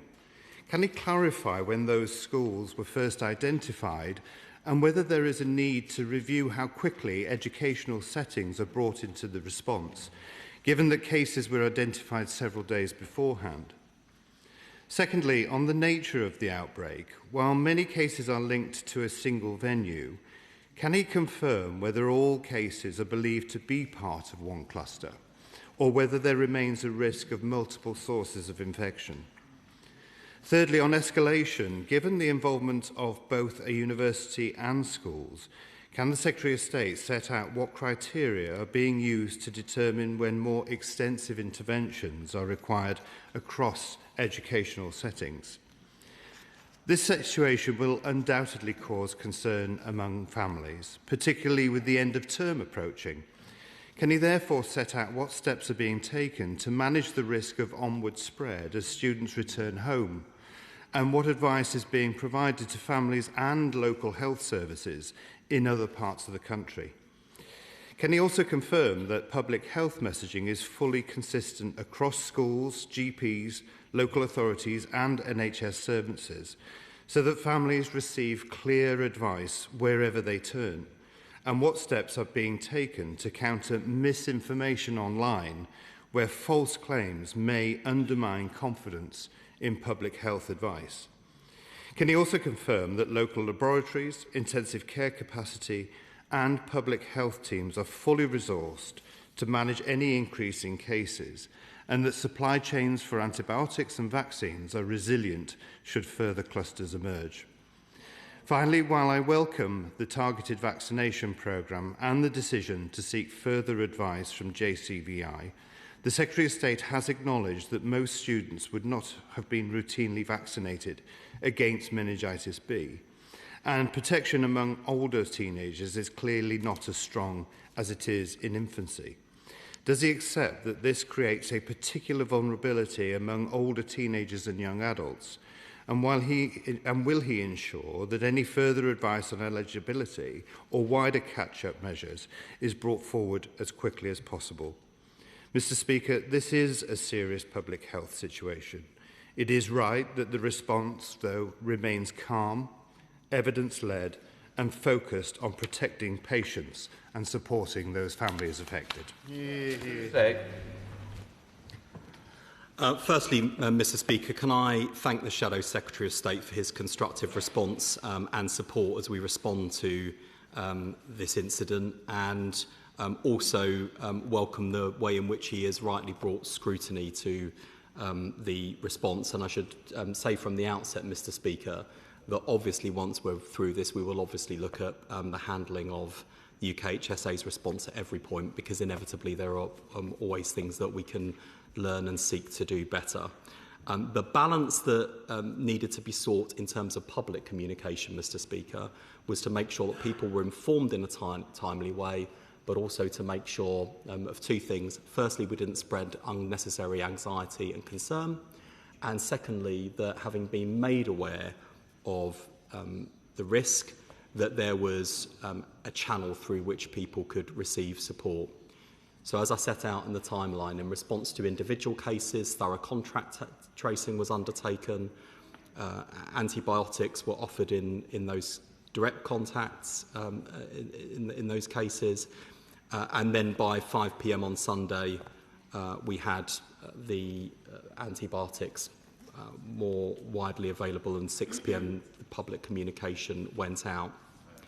The schools were identified during the course of Sunday. That wasn't a straightforward experience. And in the case of those schools, the two schools, Simon Langton Grammar School, Queen Elizabeth's Grammar School in Faversham, were both contacted first thing on Monday. We're also looking at Norton Natchball School in Ashford, where there may potentially be another case, and we are working closely with those schools. They were notified on Monday morning, and we've stood up wider school briefing. We will look carefully at whether we could have done more quickly to identify those schools and to make contact ahead of the Monday morning. The Shadow Secretary of State asks about the criteria for educational settings and the sort of wider availability of vaccination. We are looking at this actively with UK HSA, and we'll make announcements about further cohorts in the coming days. In terms of local NHS capacity, the NHS in the South East region are supporting UK HSA, who are the lead agency, in the response to the bacterial meningitis outbreak. Kent and Medway ICB have stood up and are currently operating a hub at the Kent University site to deliver prophylaxis to students, and a second site has been open too. We've obviously made sure that in responding to patients presenting at hospital, that appropriate support is in place for those hospitals. The Shadow Secretary of State also asks about supply of antibiotics and vaccination. We're confident that we have the right levels in place to respond, and obviously, as we think about potentially widening cohorts, we'll make sure that supply is available in a timely and effective way. Shaba Khan. Thank you, Mr. Speaker, and I thank the Minister for his statement, and I particularly welcome his announcement that he's reviewing the ongoing use of the vaccine to a wider cohort. Given that the universities at Kent also have campuses in Medway, could he just inform me what work he's doing with the universities to ensure that the spread across other campuses is monitored on a regular basis, and that if there is any potential for this to spread further, that has been reviewed regularly? Thank you. So State. I'm grateful to my honourable friend for her question. This raises an important point, and the Shadow Secretary of State raised this as well in relation to public health information. There are exams taking place at University of Kent this week, but there may be many students who've returned home. Indeed, there will be some students at the University of Kent in Canterbury who commute in from the surrounding area. We have 4 sites available on the in and around campus. So we've got the Senate building at the University of Kent, the Gate Clinic, Kent and Canterbury Hospital on Ethelbert Road in Canterbury, Westgate Hall in Canterbury, and the Carey building, which is at the Thanet Hub in Broadstairs. Which is planned to be open from Tuesday, the 17th of March. So we've got those 4 sites available. We're also making sure that for students who've gone home who may wish to access antibiotics because of risk factors or concern about symptoms, that they're able to contact their GPs and receive support locally. Alison Bennett, Liberal Democrat spokesperson. Thank you, Mr. Speaker, and I'd like to thank the Secretary of State for advanced sight of the statement. As other honourable members have said, first and foremost, my thoughts are with those 2 young people who have lost their lives, their families and friends, and everyone who has been touched by this devastating outbreak. It is understandable that many young people and their families will be feeling anxious. With that in mind, is the Minister confident that this outbreak is contained and has not yet spread beyond those present at the initial event? It is not unreasonable for young people and their families elsewhere in the country to be wondering whether they should be seeking catch-up vaccines. Young people will not have been protected by the Men B vaccine available to those born after 2015. Is the Secretary of State confident that there is sufficient stock to deliver protection to all those who need it? And as well as talking to the JCVI, will the Secretary of State involve Meningitis Now, who have called for teenagers and young people born prior to 2015 to be vaccinated against meningitis B on the NHS? Mr. Speaker, vaccinations rates are falling in the UK, including for meningitis. To this end, all politicians and all political parties have a moral duty to support science over conspiracy theories. Hear, hear. It is deeply regrettable that certain parties have not been responsible in this respect in recent months. I and my Liberal Democrat colleagues are worried that these avoidable deaths will become more common should this narrative persist. We must encourage those communities and healthcare workers who are not currently taking up vaccines to do so. We must build trust, tackle disinformation and encourage people, regardless of where they live, to take up life-saving vaccines. Thank you. Secretary of State. Can I thank the Liberal Democrat spokesperson for her response and also strongly endorse what she said about the importance of vaccination. When it comes to determining which vaccines are available and to which cohorts, obviously we follow the advice of JCVI. But I really hope that if there's one good thing that can come out of an awful situation, it's the general public awareness of the importance of taking up vaccinations where they are available. They remain one of the best public health tools available to us, and it is on one hand a very good thing that there are few people alive in this country today who remember the dark days that where this country didn't have a national health service and didn't have vaccination available for common treatments. It's wonderful that we now live in a country where there are very distant memories of some of those everyday conditions being widespread killers. But there is also a real risk of a return to those Victorian conditions because of that misinformation, anti-science, irresponsible political positioning that we see in certain corners of even this House. So I really hope that politicians in particular will think carefully and responsibly about our shared duty to the public to help people be protected. In terms of the specific concerns raised, the public health risk to the wider population remains low, but we are actively contact tracing and offering antibiotic prophylaxis to those in close contact with cases. The antibiotics are really effective, and it's one course and is effective in 90% of cases. So we are actively contact tracing, but once again I emphasise, if for people watching, if you or someone you know develops symptoms of meningitis or septicemia, seek medical help urgently by calling 111 or 999, particularly if symptoms deteriorate. And if you're one of those students at the University of Kent who may have left campus and would otherwise have been visiting one of those 4 sites, we're making arrangements for you to be able to see your GP and receive the antibiotics there. So, Sanchez. Thank you, Mr. Speaker. I thank Honourable Secretary of State for the statement.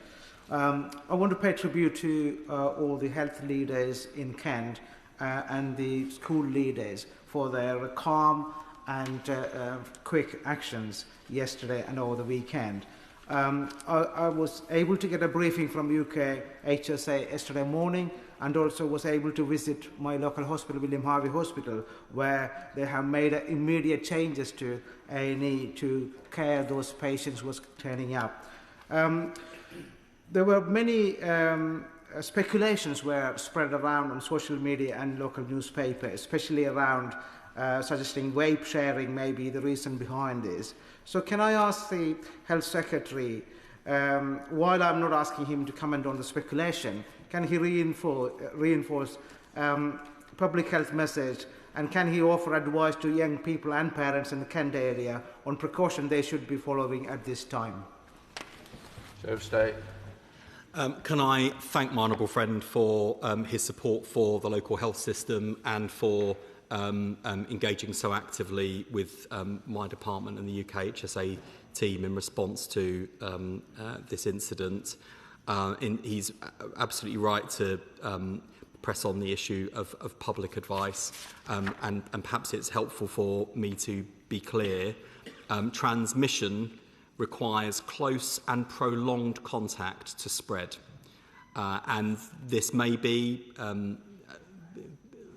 if you live in the same household as someone and there's intimate contact, such as kissing, sharing of vapes, drinks, those sorts of things, that's where the risk exists of spread.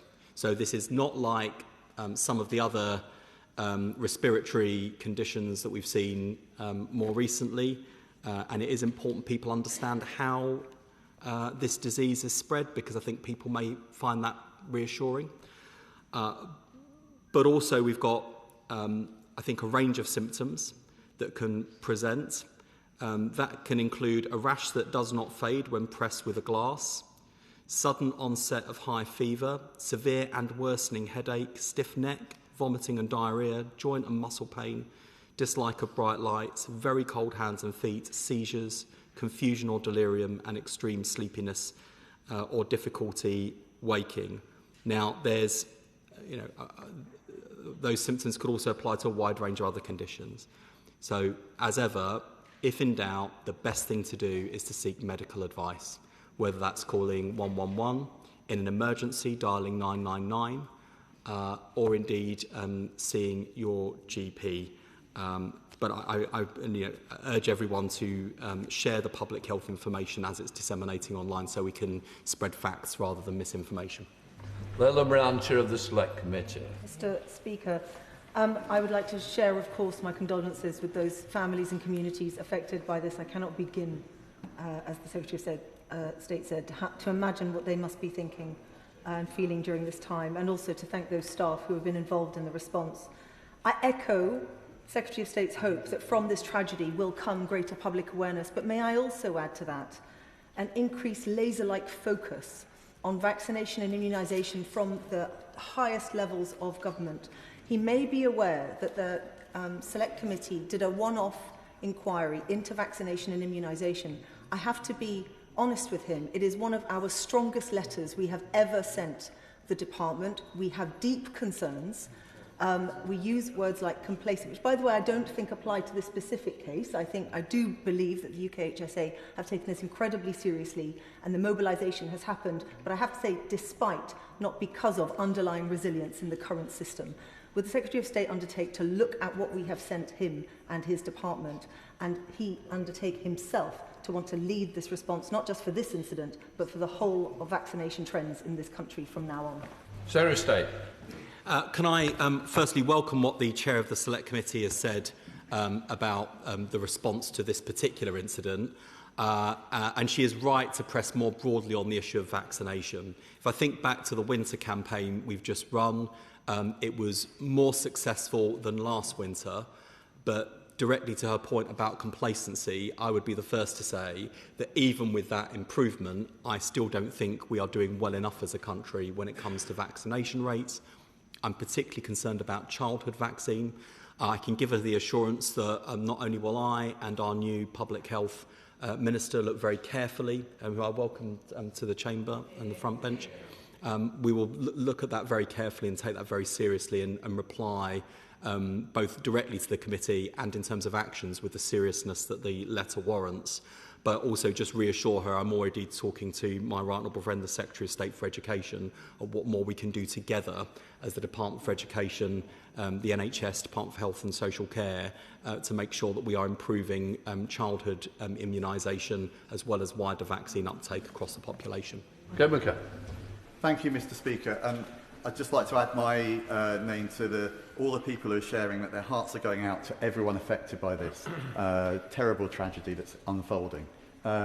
It's particularly to people in Sittingbourne and Sheppey, many of whom are students who attend the universities in Canterbury, who go to schools in Faversham, and of course lots of constituents who are staff there as well.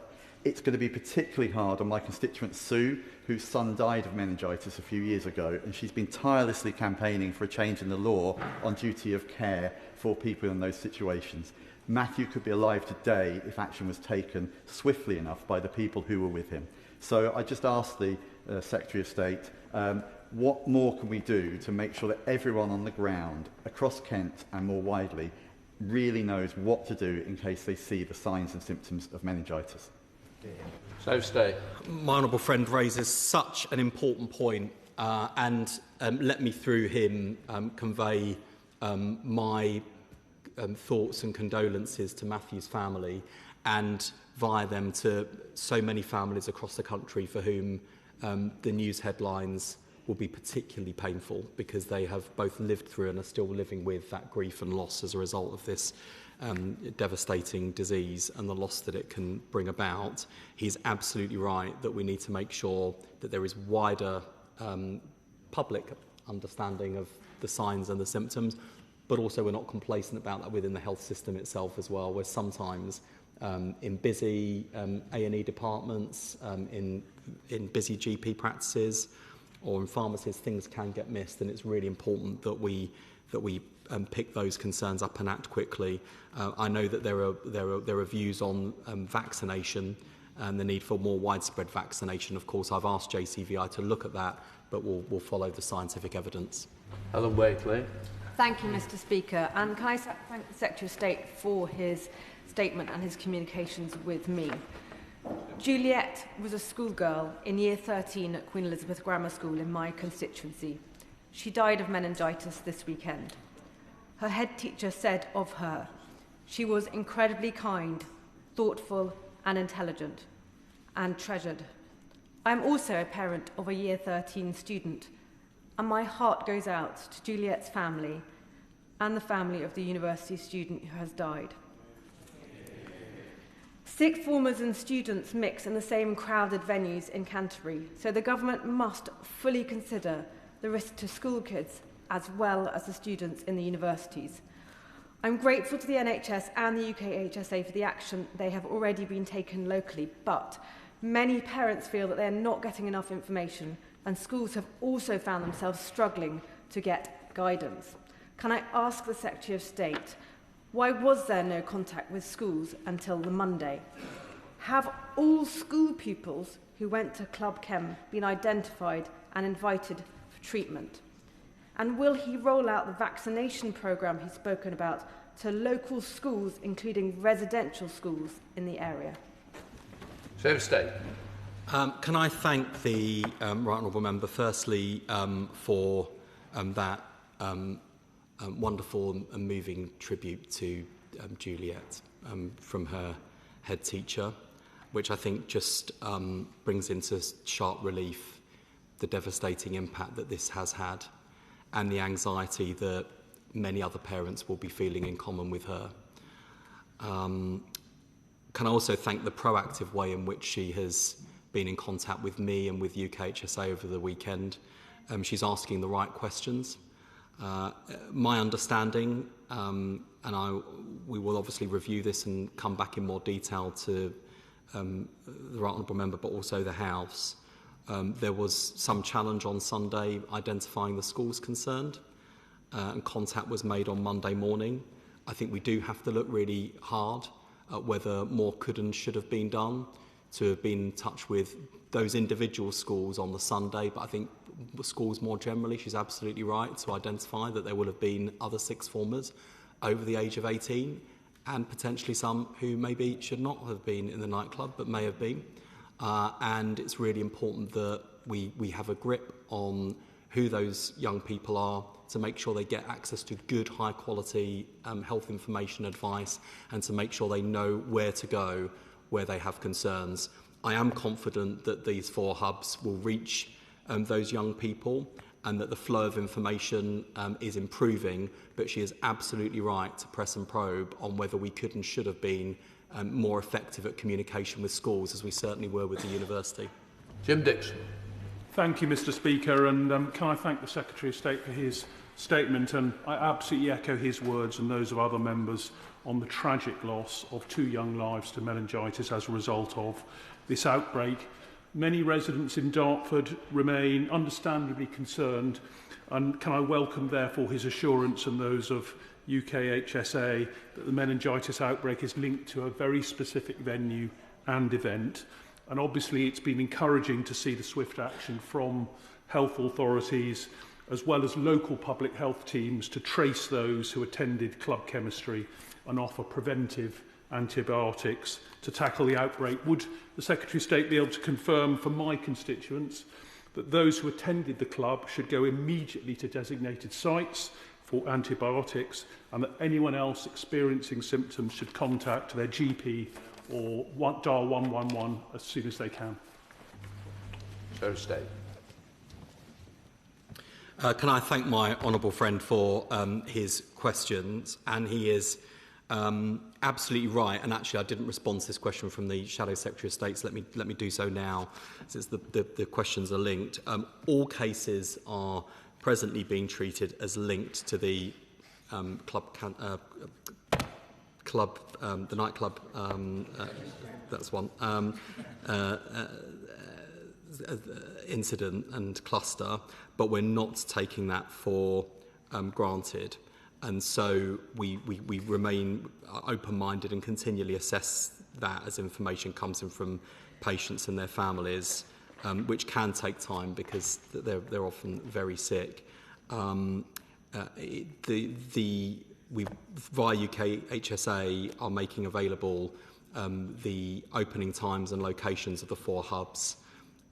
If people are concerned, they've been in close contact and are worried about the risks themselves, they can come forward for antibiotics, which will be made available to them. Rosie Duffy.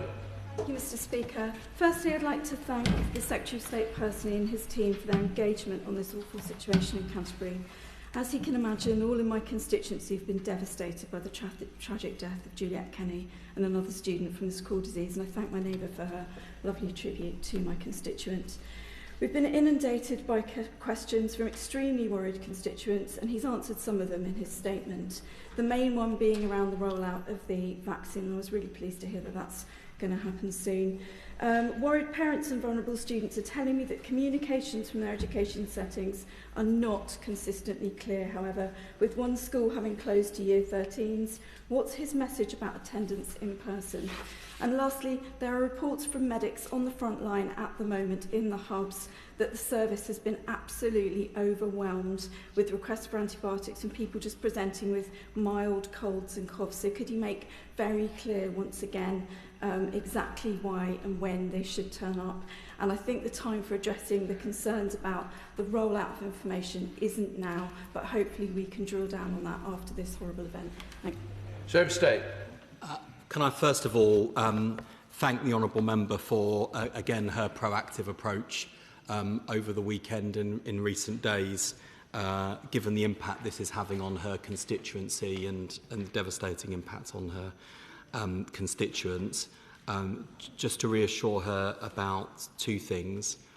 Firstly, we are not advising school closures, and I think it's important that we once again just underscore the nature of the transmission of this disease, which is close personal contact, kissing, sharing vapes, which I'm concerned about in the context of young people, sharing drinks, and obviously if people live in a household together, some of those things are even more likely to occur, but the general risk is low. So I want people to think carefully about their own situation, but people shouldn't be unnecessarily worried or anxious. So in terms of where we are on antibiotic access, students at schools who've had close contact, those who are at club chemistry, they can attend the sites for antibiotics. This was the message that went out to all Kent schools this morning, so hopefully there will be an improvement in the flow and accuracy of information going to schools. My honourable friend is absolutely right to say we need to, once this incident has passed, to look back and reflect on what was done when and what can we learn from that. But at the same time, I'm also keen to make sure that we're listening, getting active feedback from members across the House, and improving in real time as well. So we will keep these channels open, not just through the questions today, but through briefings with members of Parliament, keeping our channels open so that we can get feedback from locally elected representatives, which in her case and others has been extremely valuable. Lawrence Sullivan. I'd like to send my condolences to the families affected and for all those that have lost young lives in the past of meningitis. I welcome the Secretary of State on the targeted vaccine programme as well as the rollout to deliver antibiotics at pace. Vaccines are the most effective way and powerful way to protect individuals and community at large. But we know that infectious diseases mutate and we must be ready. So will he commit to the work being done in the future to look at MB vaccine to make sure that it does offer wider protection? And similar to the MMR vaccine, which is offered to students and young people before they embark on life, would this be considered to be part of that package? Can I thank my honourable friend for her question? We can be proud as the UK that this was the first country in the world to roll out the MB vaccine. In terms of who might be eligible in the future and on what basis, we always rely on the advice from JCVI, which is independent and based on the data and scientific research. Because of the nature of this outbreak and the speed at which we've seen disease spread, I am asking them to look again at the advice they've provided without prejudice to any decision they might take.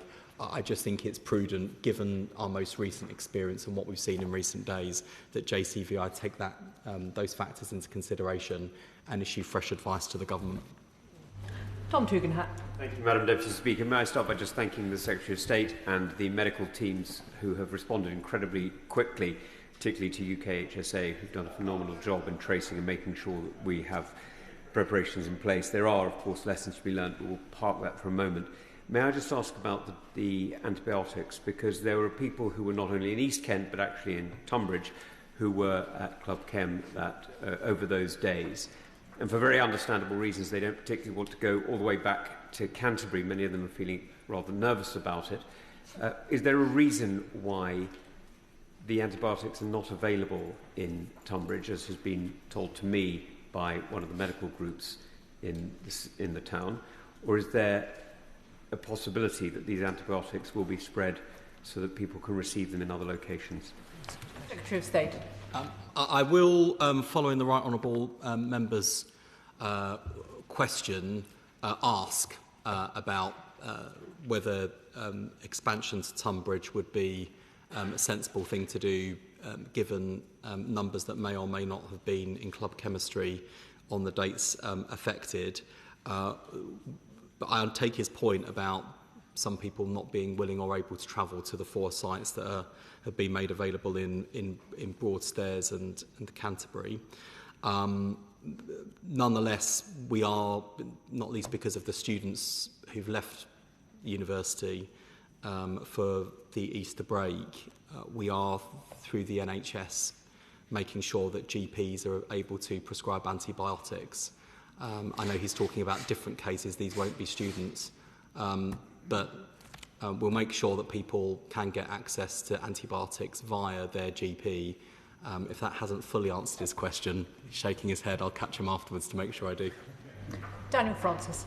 Thank you, Madam Deputy Speaker, and can I share my condolences to the friends and family of those 2 young people who've so very sadly lost their lives.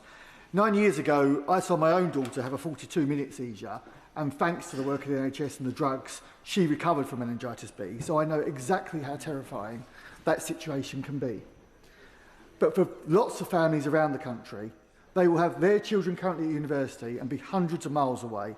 So what assurances and advice can the Secretary of State give to those families about the conversations they should be having with their young people in Canterbury about the health advice they should be seeking and the symptoms they should be looking for? Secretary of State. Can I thank my honourable friend for sharing his own awful experience and for once again emphasising the importance of good public health information and advice. including for those parents whose students will still be in Canterbury and therefore may be particularly worried. So UKHSA is now advising anyone who visited Club Chemistry on the 5th, 6th or 7th of March to come forward for preventative antibiotic treatment as a precautionary measure, which can be collected from one of 4 sites. If they or someone they know develops symptoms of meningitis or septicemia, they should seek medical help urgently by going to the nearest accident emergency department or dialling 999. If it's not an emergency and people are concerned, they can contact their GP or NHS 111.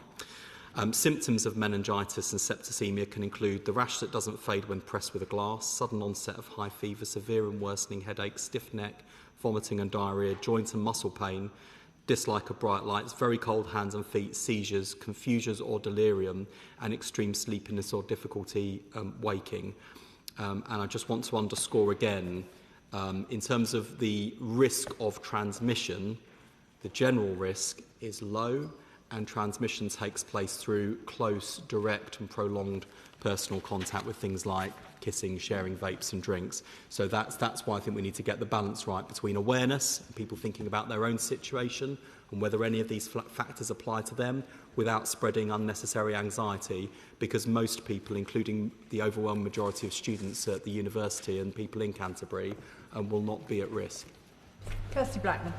Our thoughts just now are with everyone involved in this, and particularly our support is with all of the staff that are dealing with it, whether that's medical professionals, university staff or UKHSA.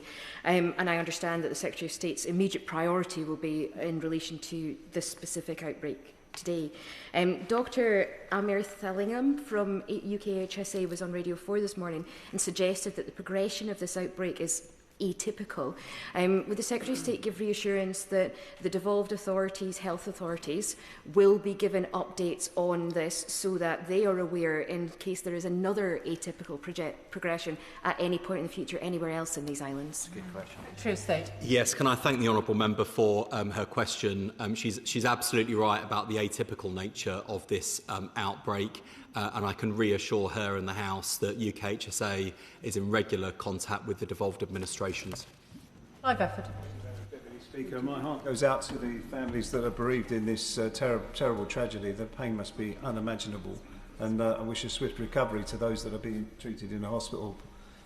And I also want to commend the UKHSA for its swift response. Notwithstanding any lessons that need to be learned, nonetheless, they do seem to have reacted very quickly and effectively. But how confident can we be that this is contained within the area as identified? And is there a contingency plan should there be any outbreaks in other areas? As a South East London MP, clearly I have concerned constituents. Secretary of State. Yes, I'm very grateful to my honourable friend for his question and mindful of the concern that neighbouring communities may feel, across his part of London and the wider South East. I think just to reassure on 2 points.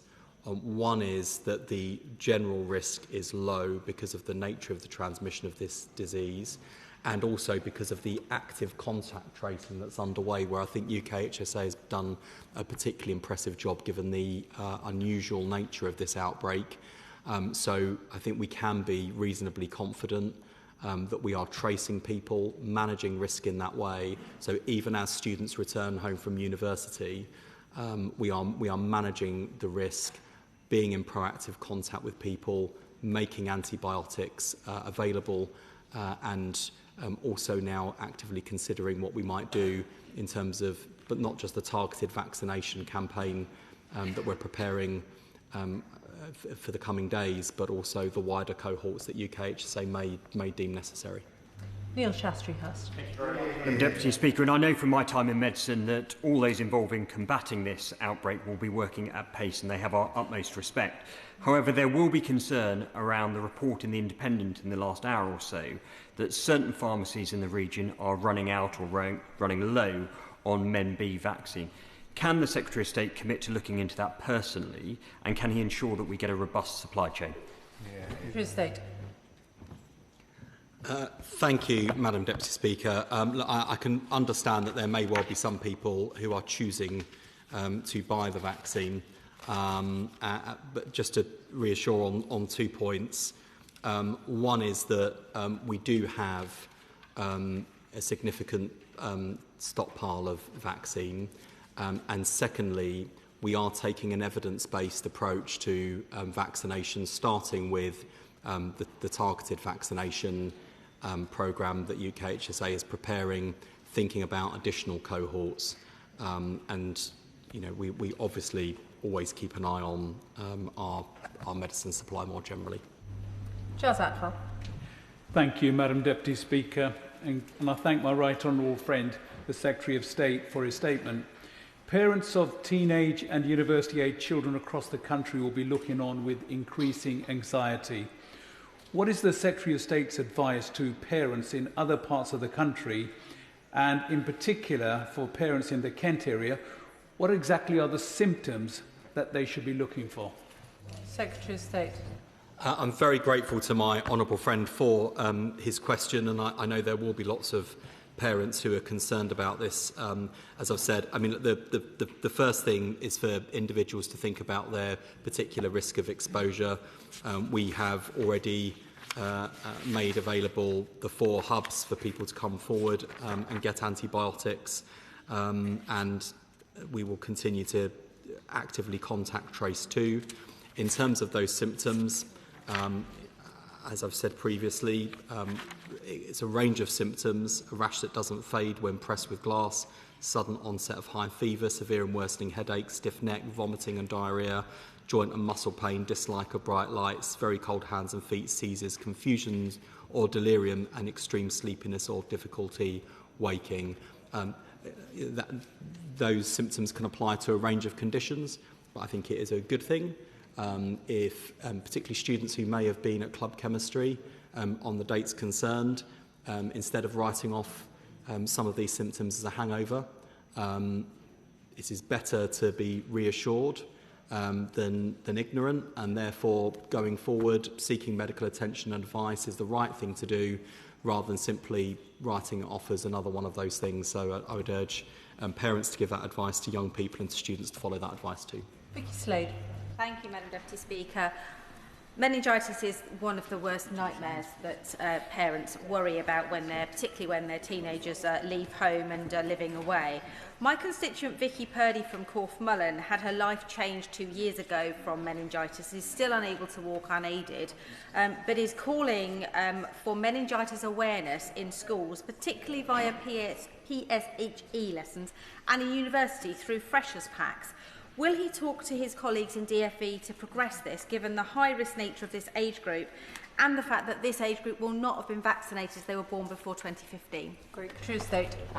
I think that's a really constructive suggestion. We will absolutely look at that. And in reply to the member for Tunbridge, who's just returned fleetingly to his place, it's an amazing skill he has. I think his question was about the availability of the antibiotics in Tunbridge, not necessarily a distribution centre. Just to reassure, there are sufficient antibiotic stocks at the university hospitals and the ambulance service, and we are working with local resilience partners to ensure effective distribution. I will pick up that point about Tunbridge, given proximity and likelihood that many residents will have been at the club in question. James Asser. Thank you, Madam Deputy Speaker, and I join our honourable members in sending my condolences to the families of the students who have died. As my right honourable friend will be aware, I was once upon a time the NUS officer responsible for national health campaigning, and a meningitis outbreak on campus was always one of our great anxieties. And we used to run awareness campaigns that we know from feedback at the time that allowed students to be aware of the symptoms to be able to get that urgent medical treatment. Whilst this is a localised outbreak, there will obviously be anxiety across the country from parents and students watching this.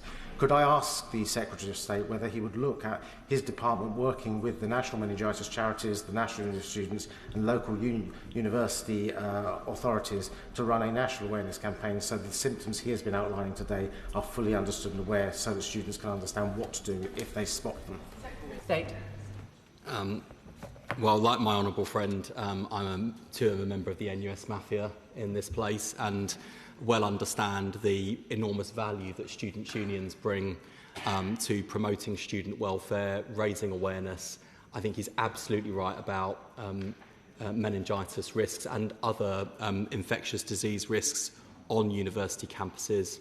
And I think he's absolutely right to suggest that we should work with the meningitis charities and others and NUS and students' unions to see what more we can do, not just in response to this outbreak in Kent, but more generally to raise awareness amongst a group of students who, by the nature of their studying and living conditions, can be more prone to the spread of infectious disease. Edward Arger. Thank you, Madam Deputy Speaker. And can I associate myself with the Secretary of State's remarks that the thoughts of all in this House will be with the families of those who tragically died and all those who've been affected. While understandably there are questions over vaccination and antibiotic eligibility, it's important decisions continue to be guided by clinical experts, and we do have some of the best in the world in this country. So I welcome him asking the JCVI to review eligibility criteria. Will he please be unequivocal, and I think he's alluded to this, that he will continue to be guided by that expert clinical advice in any decisions he subsequently makes? Secretary of State. I'm extremely grateful to the right honourable gentleman for raising that question and making this point. It sometimes feels that barely a month, if not a week, goes by in this job at the moment where I am regularly exhorted to make a political decision overriding clinical advice.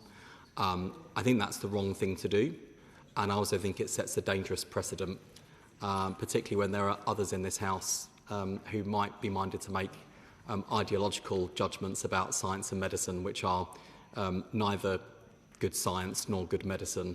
So I think there is an important principle to defend here, which is where we're making clinical decisions, it should be based on good, high-quality clinical advice based on robust evidence and data. And I can give him that assurance that I will continue to follow clinical advice, and he's absolutely right to raise this particular point of principle. Danny Beales. Deputy Speaker, and I also welcome the Secretary of State's statement and share his sympathies and condolences with the families who've lost young people in recent days. Obviously, parents and students are very concerned at the moment. There's reports online that private pharmacies are selling vaccinations for several hundreds of pounds. Can the Secretary of State assure this House that the NHS England and Department for Health are monitoring any possible price gouging around vaccinations? There isn't profiteering on these tragic events. And just to echo the Chair of the Select Committee's earlier comments, that Select Committee did look at vaccinations very recently, and whilst this isn't directly related to this incident, there has been a number of outbreaks across the country of different diseases recently. Some are associated with declining vaccination rates. So will the Secretary of State update us on his thoughts about whether the 2023 vaccination strategy from the last government does need a fresh look to deal with both uptake and also responses to outbreaks? Secretary of State. Firstly, can I thank my honourable friend for the excellent work he does as a member of the Select Committee and give him that reassurance that we are taking the committee's letter and advice very seriously, and I think he's right to ask us to look again at the 2023 strategy. Can I also just reassure him that to price gouge or profiteer in this situation would be a totally immoral and irresponsible thing to do. And then more generally, in terms of the advice we're giving to the public, we're not advising people to pay for a vaccine. If it is decided that any vaccination is required, that will be offered on the NHS.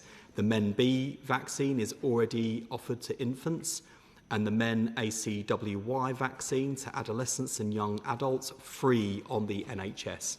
And that's the advice. I understand people may wish to make individual choices, but the advice stands, and I would urge people not to allow themselves to be ripped off by people trying to exploit understandable public anxiety.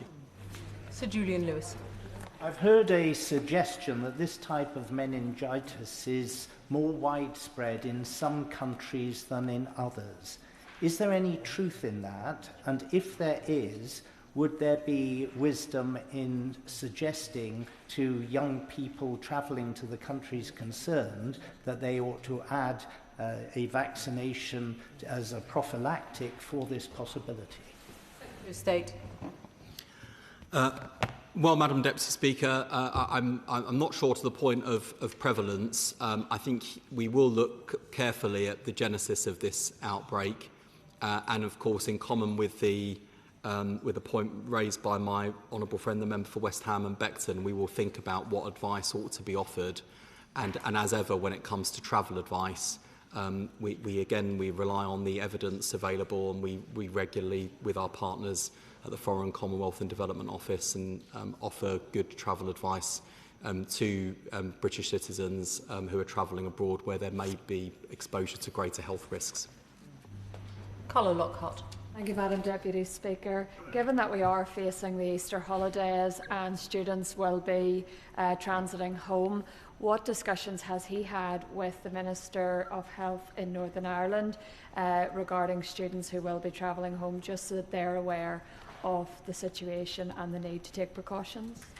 Just to reassure the honourable member that UKHSA is in close contact with all devolved administrations to make sure that they understand both the nature of this outbreak and what we're seeing and how we're responding, but also through contact tracing to also help devolved administrations to manage risk, and we'll continue to keep that regular contact.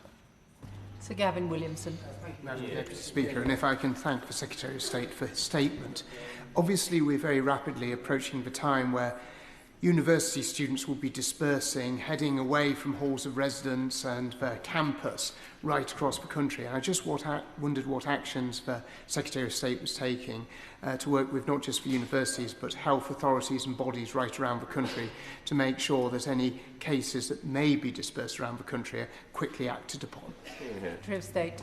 I thank the right honourable gentleman for his question, and I can reassure him that through partners at the NHS, we're making sure that antibiotics, for example, are available to GPs to prevent students from having to necessarily return to Canterbury, especially if they've travelled a long distance to return home. There is obviously a widespread public awareness of this outbreak, and therefore in all of our NHS settings there will be particular vigilance for these types of cases which are rapidly reported. I'm also reassured at the extent to which contact tracing with UKHSA is effective and people are responding accordingly. Shawkat Adam. Thank you, Madam Deputy Speaker. I'd like to thank the Secretary of State for his statement, and I too would like to express my condolences to the family and loved ones of the two young people that have passed away, and send my best wishes to those that are in hospital. As a father of a daughter at university, I can't imagine what they must be going through. Madam Deputy Speaker, many students have expressed to newspapers like The Guardian their concerns of actually returning home where they have vulnerable loved ones, citing a mother coming back from hospital or those that live with their grandparents. Is there any advice the Minister can give to students who are returning home to loved ones, if there's any advice for not spreading the disease to them? Secretary of State. I'm grateful to the honourable member for his question. It's worth bearing in mind that the transmission of this particular disease is through close and prolonged personal contact. And therefore, the risk of transmission is much lower than other outbreaks of disease we've seen in this country in recent years, particularly respiratory diseases and some of the concerns people have had around flu over the winter, for example. We are obviously actively contact tracing. We're making antibiotics available. And of course, it is for individuals to make their own judgments about their own risk of exposure and therefore what that means in terms of close personal contact. But more generally, in terms of the situation of students returning home from university, if they're sat next to someone on a train, for example, then that's not close, prolonged personal contact. So I hope that reassures people that through contact tracing, through the availability of antibiotics, through the standing up of the targeted vaccination campaign, we are actively managing the risk of transmission, and the risk to the general public is very low. Can I thank the Secretary of State for his statement this afternoon? I'll allow a few moments for the front benches to swap over.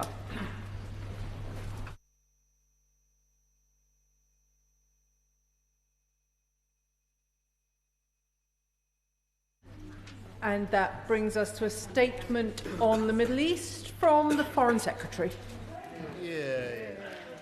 Thank you, Madam Deputy Speaker. I would like to update the House on the conflict in the Middle East.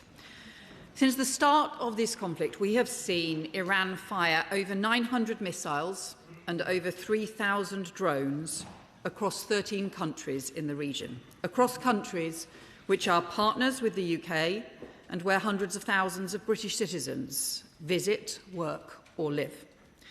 Regional air defences have intercepted the vast majority of Iranian strikes, but in recent days we have seen damage to oil export infrastructure, gas facilities, ports and airports, and restrictions on the Strait of Hormuz, with major consequences for the global economy and impacting on the UK economy too.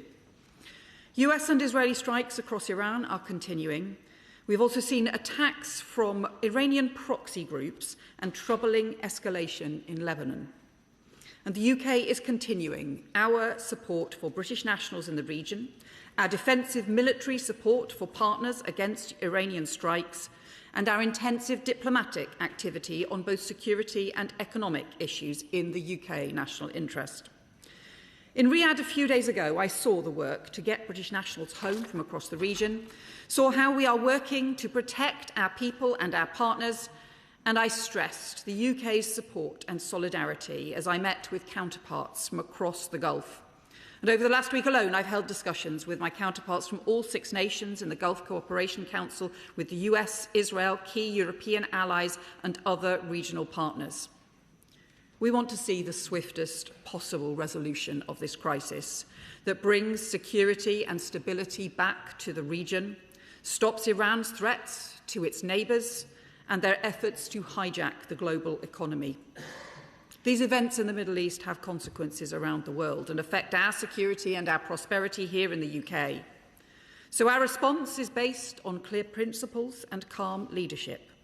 We will support UK households under pressure. We will protect our people in the region. We will defend our allies under attack. And as the Prime Minister said yesterday, we will not be drawn into a wider war, nor will we outsource our foreign policy. Our decisions will be based on UK values and the UK national interest. Madam Deputy Speaker, let me update the House on support for British nationals in the region. On the outset of this crisis, more than 300,000 British citizens were in the region, and when the airstrikes started and airspace closed, many were stuck, and we've been working relentlessly since then to help them get home. This has been a complex task. Our 24/7 Crisis Response Centre, working with our embassies, partner governments and the rapid deployment teams we sent to operate on the ground. And we've worked closely with airlines. We've laid on additional government charter flights from Muscat and from Dubai. And we estimate now that the number of British nationals who will have flown back from the region since the start of the war will today reach 100,000. We continue to monitor the situation to provide the latest advice, but I want to put on record my sincere thanks to all of those involved in tireless efforts to support British nationals abroad and to bring British citizens home. Madam Deputy Speaker, turning to the conflict itself, as the Prime Minister set out to Parliament, we took the decision not to be involved in the initial US strikes or to join any offensive operations. We have taken a different position on this to the US and Israel, based on what is in the UK national interest.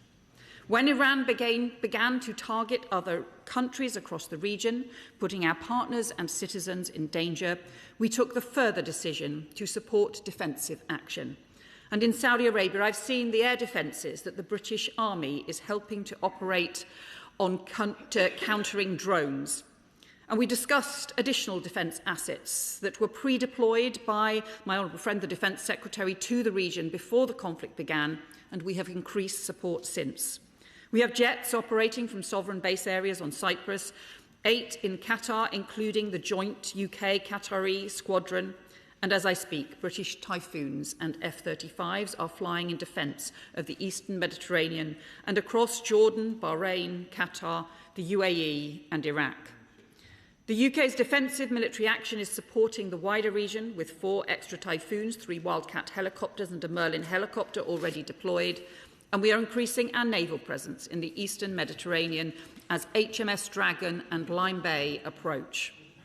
As the House is aware, we have given permission for US forces to use long-standing basing at RAF Fairford and Diego Garcia to support defensive strikes against the ballistic missiles that are targeting the Gulf. But let me confirm again the point the Prime Minister made last week, that our Cyprus base is not being used in those US operations. We want to see an end to this war as quickly as possible. The longer it goes on, the more dangerous the situation becomes and the more pressure on the cost of living here at home.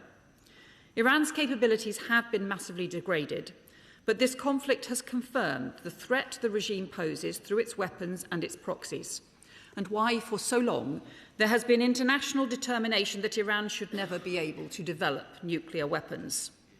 So as this conflict eases or ends, we will need some form of negotiated agreement to contain and constrain those threats for the future, from ballistic missiles, drones, proxies, and its nuclear programme, and to safeguard international shipping. In the last 7 days, we've seen Iran particularly focus their strikes on economic infrastructure in the Gulf. Oil fields in Saudi, ports in Oman, strikes against commercial ships from Thailand and Malta, threatened mines in the Strait of Hormuz. Iran is seeking to hijack the global economy, holding hostage supplies of oil, gas and fertiliser, affecting prices and supply chains across the globe and threatening the cost of living here at home, causing real worry for our constituents across the country. That is why the Prime Minister laid out yesterday how this government will stand up for working people here in Britain, including providing support for households with heating oil costs and maintaining the energy price cut and cap. And last week, we enjoined 31 other countries in the biggest coordinated release of oil in the IEA's history, while maintaining our economic pressure and sanctions on Russia. Because as we welcome President Zelensky to London today, we are determined that war in the Gulf must not become a windfall for Putin as we continue to stand with Ukraine. Reopening the Strait of Hormuz is vital for market stability and the cost of living for British households. But as the Prime Minister has said, this is a serious and complex issue and there is no easy fix. So we're discussing this with international partners in Europe, Asia, Gulf partners and the US. These discussions are separate from the conflict itself, as the US itself has said, because countries from around the world have been clear they do not want to see escalation or be drawn into a wider conflict, but they do want to see the strait open and functioning, and they do not want to see the fundamental principle of freedom of navigation undermined. And because it's an international shipping lane, multiple nations need to be involved in planning the way forward, and our discussions will continue to reflect serious, expert military and commercial assessments about what is credible and feasible so that commercial shipping can return as soon as possible as the conflict subsides. Madam Deputy Speaker, let me turn to Lebanon, where I'm extremely concerned. The country is on the precipice of a widening conflict that risks disastrous humanitarian consequences. In recent days, I've spoken to the Lebanese Prime Minister, the Israeli Foreign Minister, as well as held discussions with the US, France and other European and Gulf partners. We need urgent diplomatic action to avert further escalation. But amid that danger, it is possible there is also a moment of diplomatic opportunity, and we must bring all support and pressure to bear so it is seized and not squandered. So let me set out the UK position. First, we condemn the appalling attacks by Lebanese Hezbollah, who have fired hundreds of rockets at northern Israel. This must cease immediately. The actions of this proscribed terrorist group at the instigation of the Iranian regime are once again drawing the people of Lebanon into a conflict they do not want and which is not in their interests. Second, we support the sovereignty of Lebanon. We welcome the commitments made by the Lebanese government, including the significant decision to ban Hezbollah's military activities. And we will continue to support the Lebanese armed forces because they, not Hezbollah, are the sole legitimate defender of Lebanon. Third, we are extremely worried about the civilian consequences of current Israeli operations, with an estimated 1,000 people killed and 1 in 7 Lebanese civilians reportedly displaced from their homes. This scale of humanitarian displacement is unacceptable and risks devastating consequences. So this weekend I announced the UK would provide an additional £5 million essential humanitarian aid. Today I can announce a further £10 million of humanitarian support to provide emergency medical care, shelter and other life-saving assistance in Lebanon and the region to help prevent further displacement and instability that would risk escalating the regional problems with wider impact on other countries beyond the region too. And fourth, we believe diplomatic progress can be made as there's a shared interest across both Lebanon and Israel in seeing an end to the Hezbollah threats and in seeing peace and stability return. Both the Lebanese government and the Israeli government have expressed an interest in joint talks. We strongly support this path, and the framework exists in Security Council Resolution 1701, which provides the best route to lasting and peace and security and stability beyond the region too. The UK stands ready to provide diplomatic support to this process. Madam Deputy Speaker, this conflict in the Middle East is affecting countries across the region and across the world. Global events impacting our security and our economy here at home. And this government is resolute in our determination to protect the safety, security and prosperity of British people and partners, pursuing the swiftest possible resolution to the conflict, security and stability in the national interest of the United Kingdom. I commend this statement to the House. Shadow Foreign Secretary Priti Patel. Madam Deputy Speaker, on behalf of this side of the House, I want to put on record our thanks to our brave armed forces who are in the region and to those en route. And thanks to the diplomatic and consular staff for all their efforts to support the 250,000 British nationals in the region. We thank our GCC allies for their care in hosting thousands of British nationals who've returned home via their commercial carriers, Emirates and Etihad, through the air corridor that they secured. British nationals in the region, our assets and interests and our allies continue to be on the receiving end of the indiscriminate targeting by Iran's despotic regime. As our friends in the GCC have said, that regime has pursued a nuclear weapon and a ballistic missile programme. It sponsors terrorist proxies whose destabilising activities across the region and interference in their domestic affairs of states have threatened us all. The world would be a safer place, free from the tyrants of Tehran. While Iran attacks our military bases, targets British nationals and holds Lindsay and Craig Foreman captive, and indiscriminately fires missiles and drones on their neighbours, we cannot stay silent or inactive. The UAE's Minister of Internal Cooperation, Her Excellency Reem Al-Hashemi, has called Iran's actions unhinged. Our friends in the Kingdom of Saudi Arabia have rightly stated that Iran must stop the attacks on economic infrastructure. We have consistently called on the government to work closely with our friends in the Gulf. We must back them in their attempts to safeguard their regional airspace, the freedom of navigation, and the economic and national security of our allies. Given the concerns they raised in recent weeks, can the Foreign Secretary confirm what assurances and confidence she gave our friends in the Gulf of the depth and reliability of our support to them? What specific commitments did she make to them to better protect our bases and allies in the region? The way in which our friends and close security partners who host British armed forces have been subject to outrageous, unprovoked aggression has been painful to watch. Britain cannot stand by while our allies do the heavy lifting to protect us all. Take Bahrain, for example, with whom we've signed the CCPA agreement in 2024. I'm yet to receive a substantive answer from the government about how we are mobilising the agreement to better protect our ally, our naval base near Manama.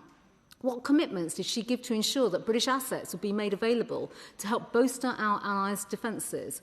Will minehunter vessels be returning to our base in Bahrain? And will a destroyer which can take down projectiles be in the region? What discussions has she had with Israeli ministers on the Iranian-backed terrorist organisation Hezbollah, whose actions are undermining regional stability, and the Lebanese government and causing terrible hardship for both the Lebanese and Israeli people? Can she advise the House on any actions the British government is taking to support practical efforts to see Hezbollah disarmed? And what is her assessment of the capacity of the Lebanese armed forces to deal with this threat? Earlier this month, the Minister for the Middle East summoned Iran's terrorist representative in London. What was discussed? Will she summon him again? Has she held any direct discussions with her Iranian counterpart? As well as threatening regional security, the IRGC threatens our homeland. They've been designated a terrorist organisation by every corner of the world. The United States, the European Union, many members of the GCC and our Commonwealth partner, Canada. At this time of war, why does the UK diverge from the rest of the world? What leverage over Iran is the government exacting for this position that it's taken not to act? If the government brings forward legislation to prescribe the IGC, we'll stand ready to work with them. And this also applies to the source of funding of the Iranian regime. What steps is she taking with our partners to cut off the financial flows that fund the Iranian regime through the international financial system? Will the Foreign Secretary, who's referred to our conversation with Secretary Rubio, can she confirm that Britain is being kept informed of US actions, both militarily and diplomatically? What kind of agreement on Iran's nuclear programme would she find acceptable, given the government's preference for a negotiated settlement? What is her assessment on the international efforts to reopen the Strait of Hormuz? And I say that following the Prime Minister's statement yesterday about a new viable collective plan. What are the details of this plan? Finally, Madam Deputy Speaker, Iran's close friend Putin must not profit from this conflict in the Middle East. What is the coalition of the willing doing to collapse Putin's financial flows, make the shadow fleet unviable, and stop those refineries in India, China and Turkey from buying Russian crude oil and funding Putin's assault on Ukraine? Will she also join me in commending our Ukrainian friends for their support of our Gulf allies when they themselves are under constant attack? Madam Deputy Speaker, this is a consequential moment for the world, and strong and consistent British leadership is required. Foreign Secretary. Can I thank the Shadow Foreign Secretary for her questions, and let me take each of these in turn. So not only are we working immensely closely with our Gulf colleagues and partners, we are also providing them with direct military defensive support, including on our F-35s and Typhoons are in operation over the region, and including taking action, including against drones, including providing the basing support against the ballistic launchers and missiles that are targeted at the Gulf as well. And we continue to work closely with them, including looking to the future on how we can also support them with the latest anti-drone technology, learning from the experiences that the Ukraine has had as well. We also, on the issue around Lebanon and the threat from the terrorist group, Lebanese Hezbollah, I have indeed had discussions about this with both the Israeli government and the Lebanese government, because the threat from this Iranian-backed organisation is clear. It is exposed in the way in which they have responded in recent weeks once more, that they do the bidding of the Iranian regime. They do not do anything to stand up for the Lebanese people. On the issue about the IRGC, I would just gently point out to her that she was Home Secretary for some time and did not introduce the legislation that I believe is necessary in order to address some of the wider security issues, but we do continue to fully sanction not just the IRGC, but much more widely across the Iranian system to keep up the pressure alongside our allies and alongside the defensive military operations that are in place. Iran cannot be allowed to develop nuclear weapons. That would be a threat not just to the region but to the world. It is why I, alongside my French and German foreign minister counterparts, had led the work to ensure that we could trigger the snapback response to reintroduce sanctions on the Iranian regime back in October, before this conflict started. And we'll need to keep the focus on preventing not just the nuclear threat, but also the ballistic, the proxy threat, and the threat to the Strait of Hormuz as well. The issues around the Strait are complex. That is the reality, and that is why we need to ensure that we are guided by the military and commercial expertise. but also ensure that planning is in place, drawing together countries from across the world, because there is international interest in the Strait, and that is what we will continue to do as well.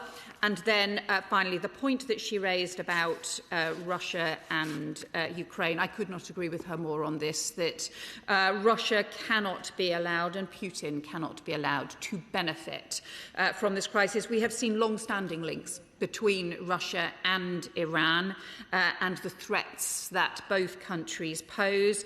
And on a day when we have President Zelensky in London, and we welcome him to London, and we continue our steadfast and I believe cross-party support for Ukraine, that support must continue, because we know that Ukraine's security is our security. Dan Carden. Thank you, Madam Deputy Speaker. Can I also thank the Foreign Secretary for her statement, and in particular for her focus on the impact that our constituents are going to feel from the fallout of this conflict. Could I ask the Foreign Secretary specifically, from our allies and partners in the region who now find themselves under fire from Iran, what are they asking of the UK government, and are we able to deliver? Foreign Secretary. So our partners in the region, when I met with the Gulf Cooperation Council, welcomed the support that the UK is providing and also our long-standing commitment to their security, their stability and territorial integrity. They obviously face challenges up to the moment from the ballistic missiles threat, where we are providing basing in support of the US defensive operations. They also face drone and cruise missiles threats, where we are providing jets in the air to help strike those down, and also some of the long-standing air defences that I saw in Saudi as well. But they also face significant economic threats, because Iran is now deliberately targeting their economic infrastructure in order to seek to escalate this more widely. And that is why we are working closely with them on what the way forward might be for the Strait of Hormuz. Liberal Democrat spokesperson Callum Miller. Thank you, Madam Deputy Speaker, and to the Secretary of State for advance sight of her statement. Trump's and Netanyahu's war, cheered on uncritically by Reform and the Conservatives, has put our citizens and troops in the region under immediate threat from Iran's reckless retaliation, and worsened the cost of living crisis for households here in the UK. The government's first priority must be to protect our citizens, troops and our allies facing unprovoked attacks. They must also take action on the huge cost increases here at home. And I wish to put on record my party's thanks to our brave service personnel for their work to keep our citizens safe. Madam Deputy Speaker, we also now face the possibility of another major escalation. Reports suggest that an IDF ground invasion of Lebanon is imminent. Hezbollah is a brutal terror organisation and must be disarmed. But that must be achieved by working with leaders in Beirut and through international organisations. So can the Foreign Secretary tell me what further steps she will take to pressure the Netanyahu government to seek its devastating strikes on Lebanon and pull back from plans for a ground offensive? And can she also set out what new steps the government is taking to halt and reverse the expansion of illegal Israeli settlements in the West Bank? The IRGC is also a terrorist organisation. It should also be proscribed here in the UK. Can the Foreign Secretary explain to the House why she has still not done this? We know that UK bases have now been used by the US to conduct strikes in Iran. The Prime Minister told this House that those strikes would only be defensive. To assure the House of this, it is crucial that the UK monitors the outcomes of US actions. So can the Foreign Secretary confirm whether the government has been supplied with that information by US forces, and if not, can she confirm whether the government has asked for it? Madam Deputy Speaker, it was wholly predictable that Iran would retaliate by closing the Strait of Hormuz. Donald Trump has now made a shameless plea that NATO allies should clean up the mess he initiated. Liberal Democrats are clear. We cannot afford to be dragged by Trump into this costly foreign adventure. So can the Foreign Secretary confirm that the government will seek to secure an emergency resolution from the UN Security Council calling for a multilateral approach to reopening the Strait of Hormuz? And will she commit to bringing a vote to this House before any UK forces are sent to operate in the Strait? Foreign Secretary.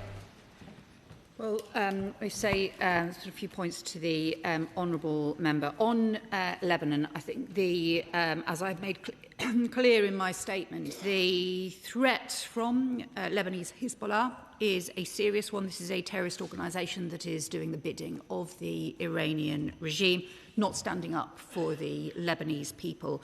But there is a shared interest between the Israeli government and the Lebanese government against Hezbollah, and there is an opportunity for diplomatic talks and discussions between those two governments, which we want to support. And we would urge Israel to support those talks and that processes and not to pursue the huge displacement of civilians that we have seen with the humanitarian consequences, because what we want to see is a shared set of operations against Hezbollah and to support the Lebanese armed forces on that as well. Then, more widely, the Honourable Member is right to recognise support for our armed forces and the work that they are doing to secure the safety not just of British citizens who are in the region, but our partners and also the wider energy infrastructure and economic infrastructure as well. I would say to him on the Strait of Hormuz, the focus at the moment is on what the practical measures might be to ensure that shipping can be restored as the conflict subsides and that Iran cannot continue with a long-term ability to hold hostage the global economy in something that affects us here at home. Yasmin Qureshi. Thank you, Madam Deputy Speaker. I commend the Prime Minister's decision not to get involved in this war of choice. Whilst we are all distracted by Israel's illegal bombing of Iran and Lebanon, Israel has also gone in and occupied West Bank and closed Masjid al-Aqsa, which is the third most holiest Muslim site in the month of Ramadan. It is in East Jerusalem, which is under international law, has been declared as being illegally occupied by Israel. This is a particularly pernicious and a vindictive action. Can the Secretary of State please tell us what discussion the Foreign Office and she has had with the Israeli counterparts, and would she ask them to please reopen the Masjid al-Aqsa and allow the worshippers in, especially as Eid al-Fitr will be celebrated by the end of this week? Foreign Secretary. Well, my honourable friend is right to raise the real concerns about the escalation in the West Bank, and this is critical both in terms of the what is right in the West Bank and the rights of Palestinian people in the West Bank and addressing concerns around illegal settlements and settler violence, but also that this is fundamentally part of the wider issues around the peace process for Gaza and the future of a two-state solution.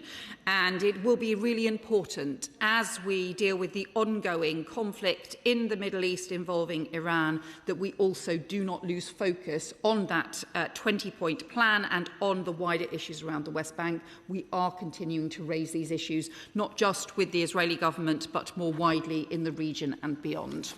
Dr. Julian Lewis.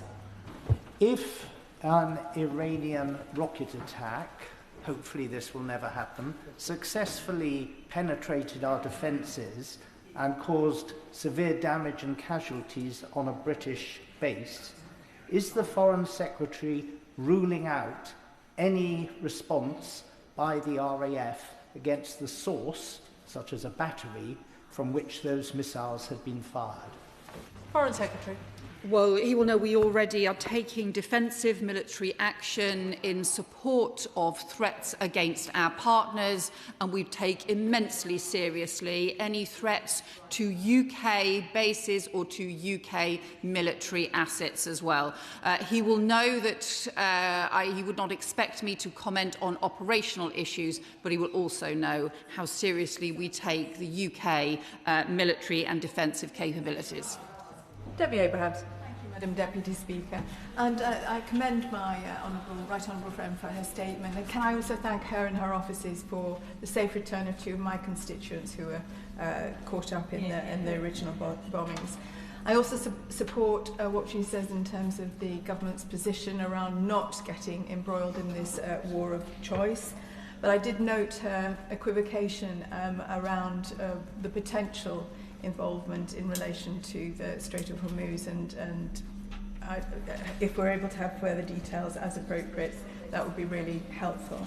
But could I ask her, to what extent does she think that the international community's lack of action, and that includes from the UK, in holding Israel to account in their illegal action in the West Bank and in Gaza, has potentially made this action in Iran more likely? Foreign Secretary. I would just say on the Strait of Hormuz, I should be clear that the discussions that are underway are separate from the conflict, as the US itself has made clear as well. And one of the issues that is being looked at is around what is possible as the conflict ends or subsides as well. And on the wider issue around the West Bank and Israeli operations in the West Bank, I have myself raised these issues in the UN Security Council, and we will continue to do so. We take these issues immensely seriously. I think we also have to recognise the ongoing threats and challenges from the Iranian regime. Dr. Andrew Murison. Thank you, Madam Deputy Speaker. The Foreign Secretary said that the situation in the Strait is complex, and so it is, but it's not that complex. And she must have, her government, her military must have war-gamed this in the past because it was foreseeable. So can she say when a plan will emerge and who she is discussing this with? And will she please reassure the House that she's not simply talking to the United Nations? Because if we expect the United Nations to keep the Strait open, we'll be here talking about this at Christmas. Foreign Secretary. Well, I'd say, so remember I said in my statement that we were having discussions about the Strait with our European partners, with our Gulf partners, with the United States, with other countries who also have a strong interest in supporting freedom of navigation as well. But this is complex. The nature of technology, including new drones, sea drones, as well as air drones, as well, the different kinds of threats, and also the issues around commercial confidence make all of this complex, and that is why we need to do this based on expert advice and also multilateral discussions, because all of these issues can only be addressed in international partnerships. Paul Wall. Thank you, Madam Deputy Speaker. Can I thank the Foreign Secretary for confirming today that British foreign policy is being decided by this British government and not being outsourced to either Washington or Tel Aviv. At the weekend, though, Israeli police killed 2 young Palestinian brothers and their parents in the occupied West Bank, shooting all 4 in the head and face as the family returned from a Ramadan shopping trip. Mohammed was 5. Othman was 7, he was blind and had special needs, and their mother and father, they were driving from their home to the hometown of Tamoon late on Saturday when Israeli forces opened fire. 11-year-old Khalid, who survived the shooting, told Reuters that Israeli police who dragged him out of the car said, "We killed dogs." Doesn't this show the need for the UK to take tough action against Israel on the expansion of the illegal settlements in the West Bank and wider crimes being committed by settlers in the West Bank? Well, I would say to my honourable friend, I know that the case that he describes is deeply disturbing, and it is essential that all governments follow international law, maintain international standards around human rights and civilian protection, and the case he describes is extremely distressing and obviously needs full investigation. Stephen Geckins. Thank you, Madam Deputy Speaker. Madam Deputy Speaker, when there is no long-term plan for military intervention, it's the civilian populations who pay the price. We know that from Iraq, Libya and elsewhere. So will she tell me, given the importance of international law that I hope she supports, what are the consequences for Israel for its actions in Lebanon? But more importantly as well, just as importantly, when it comes to Arief Fairford and Diego Garcia, what assurances is she being given that there will be no targeting of civilian targets from those bases? And can she tell the House? Foreign Secretary. The UK government continues to follow and be guided by international law. That is an important part of our principles and values. On the issue around RAF Fairford and Diego Garcia, again, there are operational arrangements in place between our military and as part of the agreement that has been reached to use them for defensive purposes. Kim Johnson. Thank you, Madam Deputy Speaker. The illegal war started by Israel and the US is shifting focus away from the atrocities that we're seeing happening daily in Gaza and the West Bank. And this morning, I listened to the mother of Hind Rajab. In the week that the film was nominated for an award, her name has become a symbol of strength for the children of Gaza. And investigations have shown that 355 bullet holes were found in the car in which Hind hid with dead members of her family. Overwhelming evidence of the terror she faced while trapped and frightened. So does the Minister agree that the horrendous actions of the IDF in this case, and so many as we've heard today, can only be described as barbaric and inhumane? And can she say what this government is doing to challenge these atrocities and barbaric actions?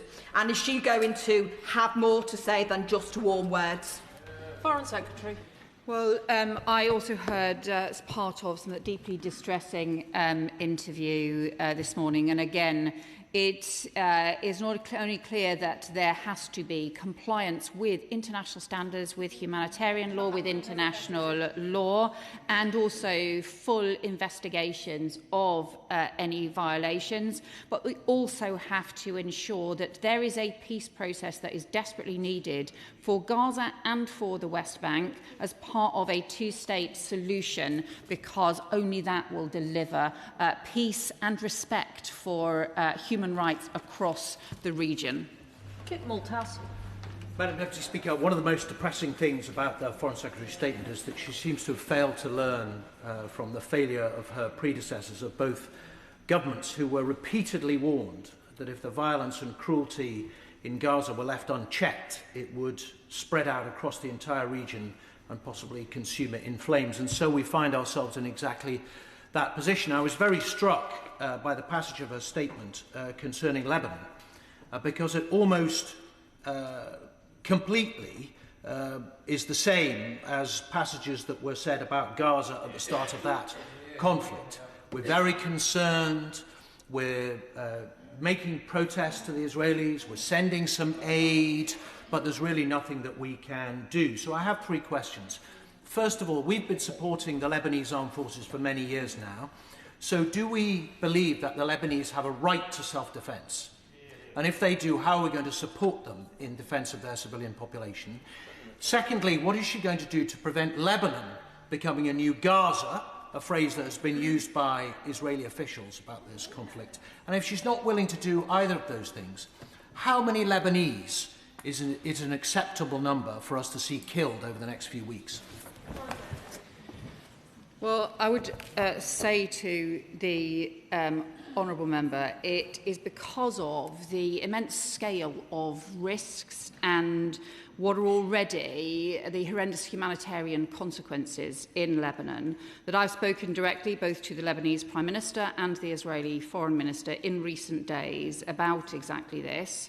And it's also why we have identified the interest that has now been shown. It is really important, the steps that the Lebanese government have taken to propose direct talks. It's essential that the Israeli government should support those and take step forward for those instead of taking ground offensive action, and that countries across the world should support that process, because this is should become a diplomatic opportunity in a way that we have not seen before, and it would be devastating if that was thrown away instead by extended conflict and by the Israeli operations that we have previously seen. Chris Bloor. Madam Deputy Speaker, and can I reiterate my thanks to the Foreign Secretary for reconfirming that Britain will make independent foreign policy decisions in the interests of our own people. But can I also ask the Foreign Secretary, I have many of my constituents still stuck in countries in the Middle East and surrounding areas because of the closure of airspace. Some of them are still struggling to gain visa extensions to stay in those countries that they are on holiday in. Can I ask what work she's doing with airlines to make sure that those people can get flights back? For many of them, it has been several weeks now. Well, I'm happy to pursue those cases further that my honourable friend raises, because the work that's now been done by the 24/7 Crisis Centre that the Foreign Office set up and by our rapid deployment teams and our consular teams in the region has enabled, we now estimate 100,000 British citizens to return home since the conflict started. Some of that is on additional charter flights that we put on, particularly from Dubai and Muscat. Some of that has also been working closely with the airlines to ensure that there were flights coming back to the UK and that there were routes that British citizens should be able to take. There have been some areas where airspace has been restricted again, where there have been additional problems, but we continue to work with anyone who has still been finding it difficult to return home. Tom Tugendhat. Thank you, Madam Deputy Speaker. I wonder whether, in all of her travels, the Foreign Secretary has been considering the effects on the United Kingdom, not just on the energy prices, but fertilisers, and has she, by any chance, engaged in any conversations with countries like Canada, whose Prime Minister was here, or indeed with the United States, who are some of the world's biggest suppliers of fertilisers? Because while the events continue in the Middle East, there is absolutely no indication that her words are having any effect at all in opening up the Straits of Hormuz. There may be something she can do in order to open up markets that British people can benefit from. Well, I can in fact confirm I'm seeing the Canadian Foreign Minister later this week. There are many international discussions underway, and one of the things that I discussed actually with the Saudi energy and transport ministers, who I met while I was in the Gulf, was some of the work that they are doing, for example, to look at rerouting on different commercial routes and so on, to ensure that different supply chains can keep moving. He is right that fertiliser is one of the important issues here. Alongside oil has been the focus most people have been talking about, but actually fertiliser is hugely significant for a lot of different areas, and we are continuing to work both across the government and internationally on looking at what routes there might be. But also, bluntly, look, we want this conflict to reach as swift as possible an end, so that these global arteries for trade and transport can get moving again. Melanie Ward. Thank you, Madam Deputy Speaker. The Government is right not to be drawn into this war, and that it needs to end, including with a negotiated agreement. I welcome the Foreign Secretary's comments about the situation in Lebanon, where I used to live and work as an aid worker. Does the Foreign Secretary share my serious concern at the conduct of the Israeli military, with at least 28 attacks on hospitals and health facilities in Lebanon so far, and threats of forced displacement? The tactics they used in Gaza were criminal there and must not be exported with impunity. Well, my honourable friend is right that the humanitarian consequences of the Israeli operations are extremely serious already. And it's estimated over 800,000 Lebanese civilians have been displaced from their homes. That is already causing emergency problems in terms of shelter. I've discussed this with the UNHCR as well as directly with the Lebanese government, and it is why we are providing £15 million in humanitarian assistance both to Lebanon and to some of the other neighbouring areas in order to support people who are facing displacement. Liz Saville-Roberts. It's reported that the UK's National Security Advisor was in the room at Iran-US nuclear talks last month, just before the war began. And it appears that diplomatic options were still viable and that there was no solid evidence of an imminent missile threat to Europe or of Iran obtaining a nuclear weapon. Does she therefore believe that a negotiated path between Iran and the US was still possible at that time? And if so, surely that means that the initial US-Israeli strikes were premature and therefore illegal. Good question. Well, the UK did provide support for negotiations and diplomatic processes around the nuclear discussions. We did think that was an important track, and we did want it to continue. That's one of the reasons for the position that we took on the initial US strikes that took place. I think we also need to ensure that as we look forward now, the approach that needs to now not just cover the nuclear, but also the ballistic threats and the drone threats that we have seen to the region, and also the proxy threats and the threats to the Strait of Hormuz as well. But it is central that it is important that we also prevent Iran from getting a nuclear weapon. Mike Kane. A former occupant of your chair, Madam Deputy Speaker, Thomas More, once famously said, when you cut down laws to defeat the devil, you are defenceless when the winds turn against you. But in conflict, the enemy always has a vote, and Iran has chosen to restrict the Straits of Hormuz. Does the Secretary of State agree that we need to get back to a rules-based order, and the United Nations Convention of the Law of the Sea should make it clear to Iran that firing upon defenceless maritime vessels is wrong, restricting passage in international waters is wrong, and this provides us an opportunity for a way forward? Well, I agree with my honourable friend about the importance of the maritime law, the importance of freedom of navigation, the law of the sea. These are fundamental principles. It's why the UK, as an international trading nation, has long supported these fundamental international principles. I can also say it's one of the reasons why we have also supported the Bahrain Security Council resolution, and we were one of the co-sponsors of that because we also see that as the UN Charter as being part of the underpinnings of international law. Lincoln Job. Thank you, Madam Deputy Speaker. Can I thank the Foreign Secretary for her statement, although I am slightly struggling to see what it adds to the statement with the answer to the urgent question we had yesterday, but it's always nice to see the Foreign Secretary. When the Foreign Secretary asks the US government to de-escalate, what do they say in response? Well, we have long been clear that ultimately we need the swift resolution to this conflict. We are providing the basing support for the US to be able to take defensive action against the military launchers and the weapons that are being pointed at the Gulf, and also providing broader defensive support. But as the Prime Minister has said yesterday, we need the swift resolution, and we also know that as the conflict ends, we are going to need a negotiated settlement for the future, which also prevents Iran being able to rearm and to pose an ongoing threat for the future to the region and beyond. That is the best way to get stability and security in the UK national interest. Sarah Smith. Thank you, Madam Deputy Speaker. While this war of choice is raging, Netanyahu's forces have been murdering innocent Palestinians, men, women and disabled children in the West Bank.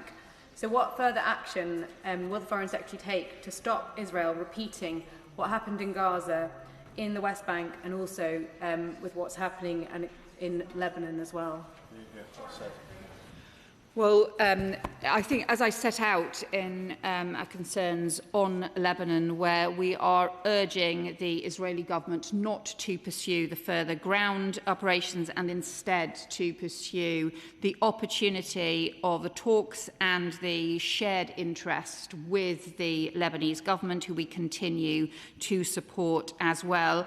And we have raised our deep concerns and condemned some of the decisions made by the Israeli Security Cabinet in the West Bank, because this is actually at risk of setting back the potential for peace and the potential for the two-state solution that the Gaza peace process should have been an opportunity to move towards, and we cannot let that process fall off track.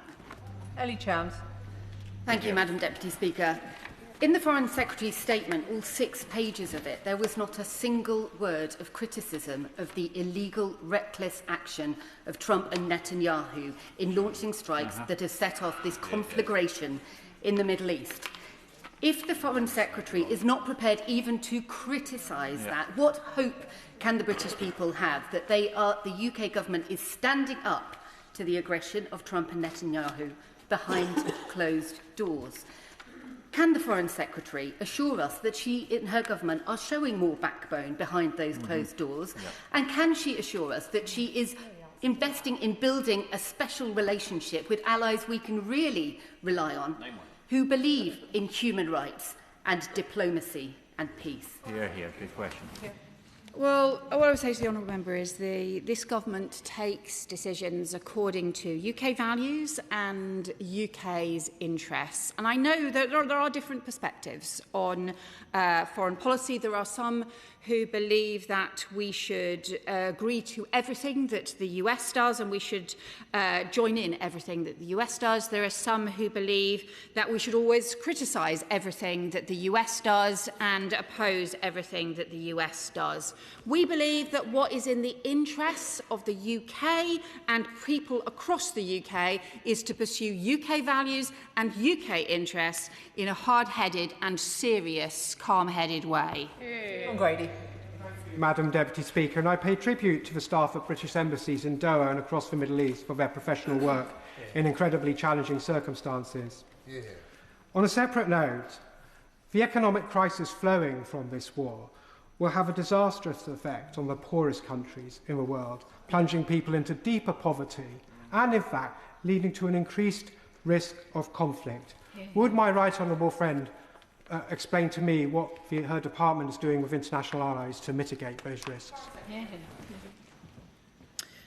Well, I can say to the honourable member we have been monitoring and assessing the impact of particularly the closing or the restrictions on the Strait of Hormuz and the restrictions around oil and fertiliser. And we have been looking at the impact that that can have, not just on the UK, but also on some of the most fragile and vulnerable countries across the world. So we are monitoring that. We are looking at how we work with other countries in order to address that, and happy to provide him with more information because we have been considering it. Simon Hall. Thank you, Madam Deputy Speaker. In June of last year, Mr Trump told the world that the Iranian nuclear sites had been, and I quote, completely destroyed. The last few weeks would prove that they didn't believe that to be true. Last week, the President told the world that the war was nearly completely won and he needed no help. He said in recent months that NATO is useless. He now appears to need both help and NATO. Would the Foreign Secretary agree with me, and I believe many in the House, that the President himself is becoming an increasingly unreliable and erratic ally and partner, and therefore the UK is right to be strategically questioning and sceptical about both his pronouncements and his motives? But could I also echo what many people across the House have said, that whilst we remain sceptical and questioning, that should not be an excuse for sitting idly by, wringing our hands with earnest words but no action, in support of humanitarian aid and safeguarding the safety and the lives of ordinary Lebanese and Palestinians and the West Bank, because to sit and do nothing is as culpable as the guilty. We say to the honourable member that our relationship with the US on security, on the economy, is very long and deep and long-standing. And I think I was first briefed on our security cooperation as a member of the Intelligence and Security Committee more than 25 years ago. It has strengthened and deepened since. And our focus needs to be on the substance of that relationship and the real issues, not on rhetoric or statements. I think that is immensely important. And it is because we take seriously the humanitarian issues that we are now providing 15 million of humanitarian support for Lebanon and raising the issue of Lebanon, not just with the Israeli government and talking to the Lebanese Prime Minister, but also raising it with the US, with European partners and other Gulf partners as well. Laura Kirk-Smith. Thank you, Madam Deputy Speaker. I thank the Foreign Secretary for her statement, in particular for her commitment to Lebanon, who did not want this war any more than we do. Others have also noted that while the world is focused elsewhere in the Middle East, Israeli forces have stepped up their deadly attacks on Palestinians in the West Bank. That's right. The accounts of the killing of the Bani Odeh family in the village of Tamun are utterly harrowing. One witness described to the BBC the little kids crying before they were killed in their car on the way back from their family shopping trip. So can the Foreign Secretary reassure me that she will keep calling out these crimes and make clear to the government of Israel that it cannot continue? Can I agree with my honourable friend that we've seen these very deeply disturbing reports. This also, though, comes also against a backdrop in which there has been not just increased settler violence, but also settlement expansion and the decision of the Israeli Security Council to extend control over the West Bank in a way that we strongly condemn. It is deeply damaging, goes against all of the long-standing international agreements and arrangements, and also is counterproductive and sets back a process of peace and the two-state solution. Jeremy Corbyn. Thank you, Madam Deputy Speaker. In this overarching statement on the Middle East by the Foreign Secretary, it's surprising she didn't take the opportunity to condemn the continuing genocide in Gaza, the brutality of the occupation of the West Bank, the destruction of Palestinian villages there, and the invasion of Lebanon by Israel, and the continued supply of British weapons. Trump has declared war on Iran without any war objective or war plan. We are involved in that. And can she end this nonsense about whether we're sending defensive or offensive strikes from this country? The reality is, if a bomber takes off from RAF Fairford and bombs civilian targets in Iran, we are involved in that act of aggression against the people of Iran. Shouldn't we join Spain and say no to the USA? Well, I'll just say to the honourable member, we have taken a different approach to the US and to Israel over this conflict. And that's been important and guided by our principles and also our assessment of the UK's national interest.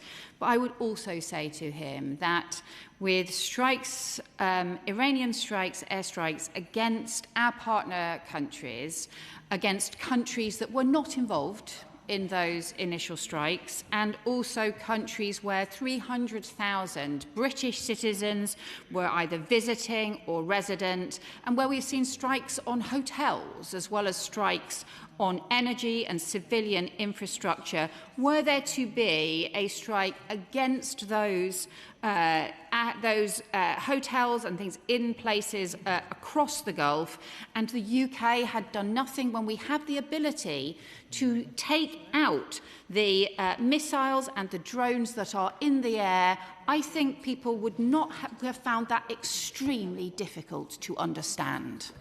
Jonathan Davis. Thank you very much, Madam Deputy Speaker. I thank the Foreign Secretary for a wide-ranging statement, including the support that she outlined to protect British nationals in the region, to ensure that humanitarian aid is getting into Lebanon, and also for the efforts which are going towards ensuring that British consumers with heating oil are protected from price rises. There's over 1,500 properties in my constituency dependent on that. But can I ask her specifically about Iran? Iran has been a threat to the UK, around the world, to many of our partners, a destabilising force directly and through its proxies for very many decades. So is it her assessment now that whatever the circumstances of how this war came about, that we have an opportunity to permanently de-escalate and neutralise that threat so that the whole world can benefit from a more peaceful circumstances without Iran?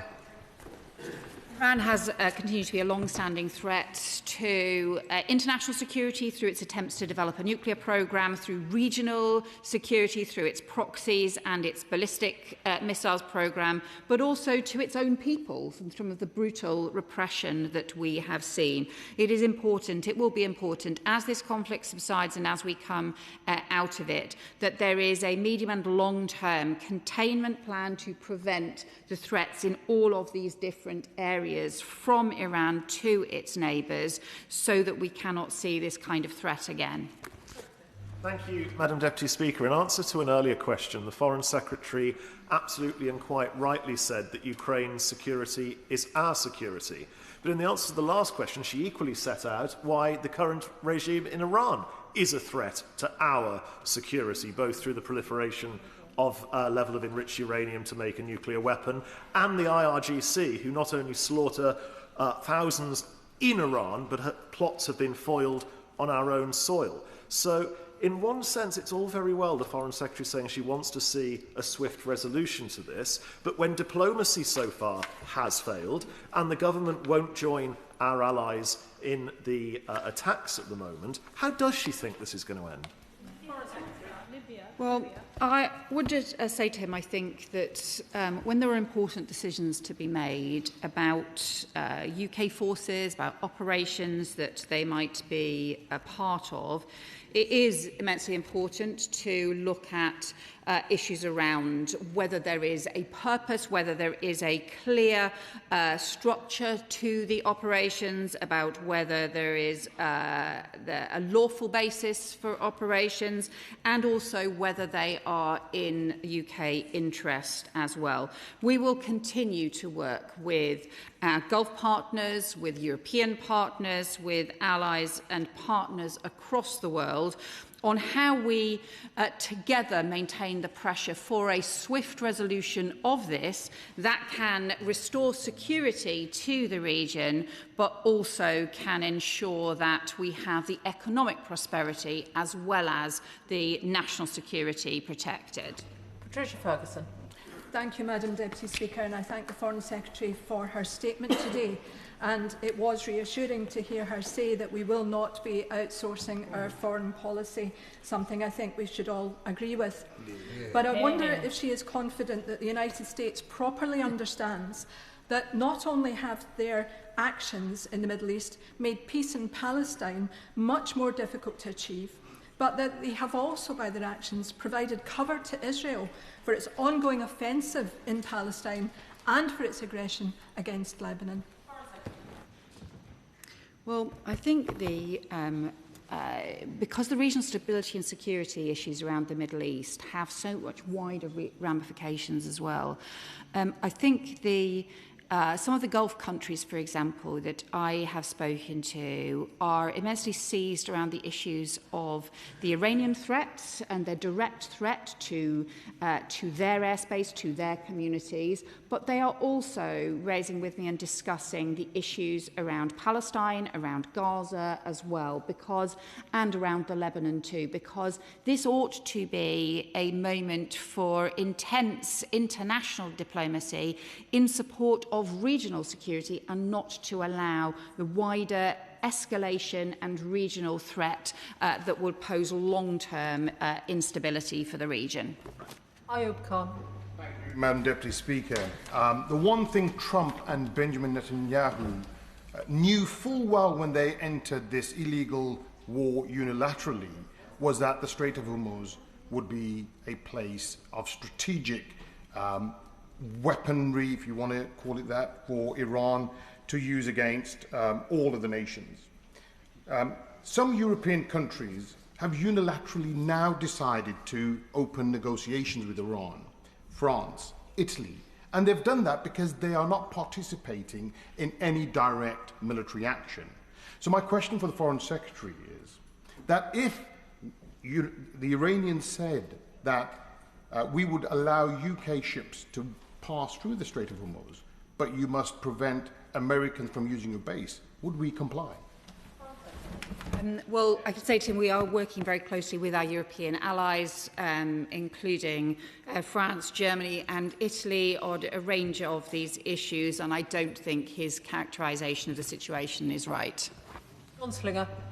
Thank you, Madam Deputy Speaker. I want to express my sorrow at the death and suffering of civilians wherever that is happening in the region. I commend the Foreign Secretary and the Prime Minister for their calm and principled approach to this crisis, which is rooted in respect for international law. And I wonder whether the Foreign Secretary could expand a little on efforts she and the Prime Minister and our allies are taking to de-escalate this conflict and seek a diplomatic solution which will put the interests of those civilians front and foremost of our minds. We hear far too much about regimes and actors in this region. We need to hear more about the rights of civilians. Well, my honourable friend is right that at every stage we have been urging the protection of civilians. That is immensely important as part of this, and is also why we need to work so immensely hard to prevent further escalation. It's one of the issues we have been particularly raising around Lebanon, where I am concerned that we are on the brink of what could be much greater devastating humanitarian consequences, and is also why we have been looking forward to what a diplomatic process could be and what a settlement process could be that could prevent Iran from posing a threat in future. Thank you, Madam Deputy Speaker. The morning after the drone attack on RAF Akrotiri, the Foreign Secretary on the media round stated that the drone had struck the runway at RAF Akrotiri. I clarified that with the Ministry of Defence, who then went on to confirm that it in fact struck the hangar. The hangar in question was widely reported in the media as containing the U-2 spy planes of Detachment 1 of the US Air Force's 9th Operations Group, who are tasked with flying intelligence, surveillance and reconnaissance missions over the Middle East. To that extent, given that the Foreign Secretary stated that Cyprus is not being used in those US operations, could you just clarify once and for all and unequivocally whether Operation Olive Harvest is being used by the US to fly reconnaissance over the Middle East in defensive support of these US operations? And if she's sure that it is, or sure that it isn't rather, could she just confirm what conversation she's had with the US that make her come to that assessment? So the honourable member is right about the strike around the hangar as well, and the request that we had from the US to provide basing support for the operations against the ballistic missiles. That was a request for RAF Fairford and Diego Garcia. The agreement that we have reached to provide that basing support is confined to RAF Fairford and Diego Garcia. Dr. Alpington. Thank you, Madam Deputy Speaker. I think it's abundantly clear to any fair-minded geopolitical observer that the US-Israeli actions in Iran were commenced without the cover of law and without a plan that would follow the initial impulse of kinetic violence. But it's equally clear that the United Kingdom was caught short in our responsiveness and our preparedness, particularly in relation to the island of Cyprus, where, following the drone attack on that particular hangar, the Cypriot government have expressed disappointment in the UK, and the Cypriot Foreign Secretary has openly speculated about the future of our sovereign base areas. So can I ask the Foreign Secretary, what work has she done or her ministerial colleagues done to repair the damage with Cyprus, which is, after all, an incredibly valuable diplomatic and defence ally? Yeah. Well, it is because the regional instability had increased the early part of this year that since January we have been pre-deploying additional jets to Cyprus, to the sovereign base, exactly to provide additional protection for Cyprus, and including additional air defence and radar capabilities as well, because we took that issue very seriously and we continue to do so as well. I have spoken to the Cypriot Foreign Minister on a series of occasions, and as he will know, the Defence Secretary has also visited not just the sovereign base in Cyprus, but also spoken to and met with the Cypriot government as well. We take our partnership with the Cypriot government immensely seriously, and also the defence of operations around Cyprus and the Eastern Mediterranean. Shortcut Adam. Madam Deputy Speaker, I think everybody in this chamber now would agree, well I hope they would do, including the government's official opposition, that Donald Trump had absolutely no plan when he agreed to this illegal invasion of Iran along with Israel. With over 1,500 people killed and 20,000 injured, and with their first action being bombing a school, killing over 160 school children, mainly girls. With the whole region now in flames, and with the obstruction of the Strait of Hormuz causing affecting the global economy, does the Minister agree with me that no UK warship should join this illegal war, nor shall there be boots on the ground to essentially deflect from what is Trump's Operation Epstein Fury? Well, we took a different view from the US on this conflict. We also think it is right to provide defensive support to partners in the region who were never involved in the initial strikes and who are being targeted by the Iranian regime now. We want to see a swift resolution of this because that is in the interests of the region and in the interests of the UK. Jim Allister. I wholly appreciate that none of this is of our making or of our choice. But when this Foreign Secretary says that Iran's actions in the Straits of Hormuz is an attempt to hijack the world economy, doesn't that put a very direct focus on what is in the United Kingdom's national interest?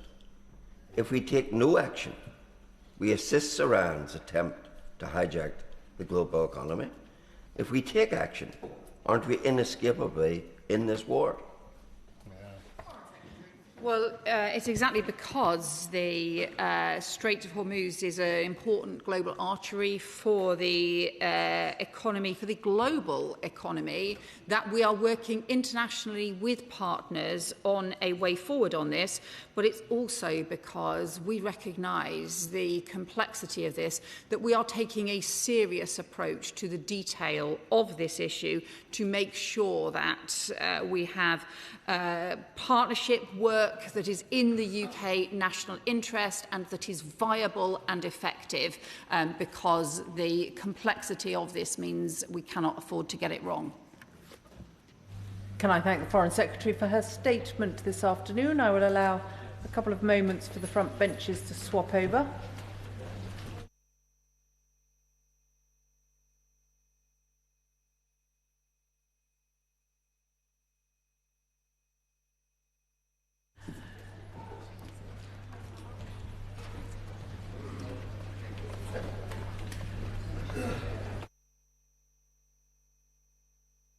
Brings us to a statement on youth unemployment. Secretary of State Pat McFadden.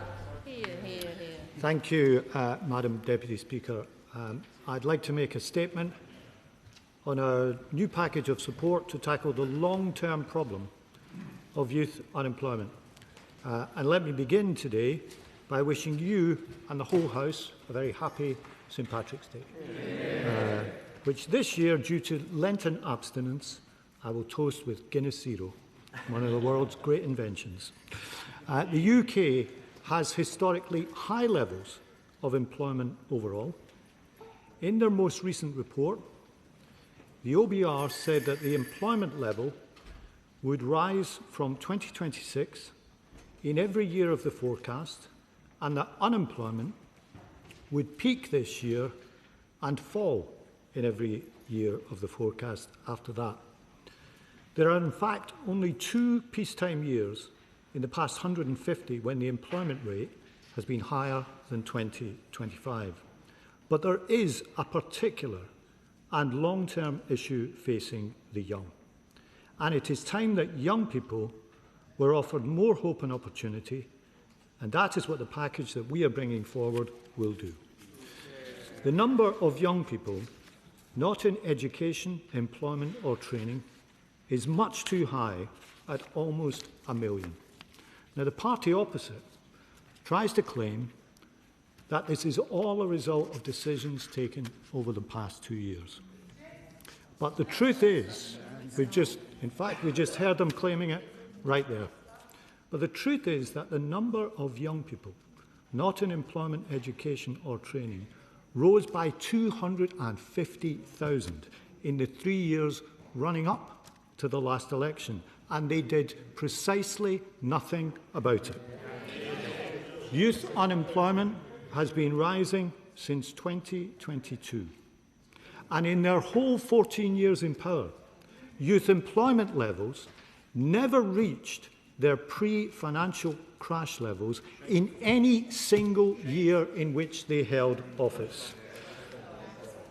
So not only that, but the party opposite also kicked away the ladder of opportunity from young people when they presided over a shocking 40% fall in youth apprenticeship starts over the past decade. So the problem is long-term and deep-rooted. And we are going to back young people with more youth apprenticeships, more chance of getting a job, and more help in overcoming the challenges that they face. We've already announced a youth guarantee to help the young unemployed. That involves intensive work coaching, 300,000 work experience and training places, and subsidised work for the long-term unemployed aged 18 to 21. But now we are going much further with an explicitly pro-young people package aimed at helping them learn and earn. From this summer, we will introduce hiring bonuses for businesses if they hire a young person who's been out of work for 6 months. This bonus will be worth £3,000 per young person. There will also be bonuses of £2,000 for small and medium-sized businesses hiring young apprentices. And both of these bonuses can be combined if the young person hired has been out of work for 6 months or more. What a contrast to the record of the party opposite on apprenticeships, which was to take away opportunity from young people. And we're introducing, they don't like to hear it, but I am going to continue, and we are introducing new foundation apprenticeships in retail and hospitality, new short courses in AI, electric vehicle charging point installation, electric fitting and assembly, mechanical fitting and assembly, modular building, solar PV installation and welding, the skills that young people need for the future. And on top of that, the jobs guarantee, which we previously announced for the long-term unemployed, will be extended to those aged 22 to 24. And those young people will get 6 months of paid work at 25 hours a week at minimum wage rates. Altogether, this will create some 200,000 job and apprenticeship opportunities over the next 3 years. This is our new deal for new times, offering new hope to the young people so often disparaged by the party opposite as shirkers and scroungers. Well, our message to young people is different. It is that we back you, we believe in you, and we want you to succeed. And the package I've announced today is new investment of about £1 billion. And it comes on top of the funding that we announced at the budget. Taken together, this is a package of support for young people worth around £2.5 billion. And the existing exemption from employers' national insurance contributions for workers under 21 will stay in place. This is a package which is not just pro-young people, but pro-business too. And that's why I welcome the Federation of Small Business comment that says this is a game changer and a decisive move forward. They rightly describe the package as pro-jobs and pro-opportunity. And it has also been welcomed by large employers like Amazon, Kia Group and PwC. And the welcome for this goes beyond business, because we know that a lot of young people face challenges in the labour market. And the Chief Executive of Mental Health UK, Brian Dow, said this will, and I quote, support young people to be ready for work and help organisations large and small to capitalise on the skills, talents and enthusiasm that young people have to offer. And on top of the package, there is an urgency in offering help to young people now, because with technological change and demographic change, they need our help, and we cannot afford to lose their talent and energy. So this is not just about young people, but it's about their parents and grandparents too. This is a generational challenge, because who doesn't want their child or grandchild to have a better chance in life? And that is why investment in the young is a bond between the generations. It's an act of solidarity which is in the interest of the whole country, because the scarring effects of prolonged periods out of work when you're young can stay with you for the rest of your life. A young person under the age of 25 on the health element of universal credit is now less likely to get a job than someone over 55 on the same benefit. And we have to act to change this. Now, Madam Deputy Speaker, I'm often asked, so when will you do welfare reform? Well, let me tell the House, this is welfare reform. Putting work and opportunity at the heart of our system is the best reform we can make. Asking not just what are you entitled to, but how can we help you change your life is the change that the system needs. And it is that view which lies behind the changes that I'm announcing with this package, and I commend this statement to the House. Shadow Secretary of State Helen Whiteley. Thank you, Madam Deputy Speaker. The government has lost control of welfare. The benefits bill is ballooning. Sickness benefits alone will cost us £109 billion by the end of the decade. Working age benefits are costing £161 billion right now and rising. But instead of bringing forward welfare savings, Labour MPs have chosen to spend ever more on benefits. Just the other day, they backed an extra £3 billion spending on scrapping the two-child benefit cap. All paid for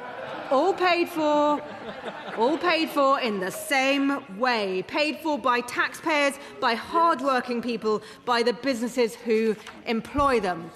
First they tax jobs, and then they wonder why there are fewer of them. Let me tell them, if you tax it, you get less of it. Exactly. Under Labour, unemployment has gone up month after month. Youth unemployment now rivals Greece at over 16%. That's 1 in 6 young people out of work, wanting unemployment but denied the chance. And a university degree won't save them either. 700,000 graduates are out of work and nearly 1 million young people are not in education, employment or training.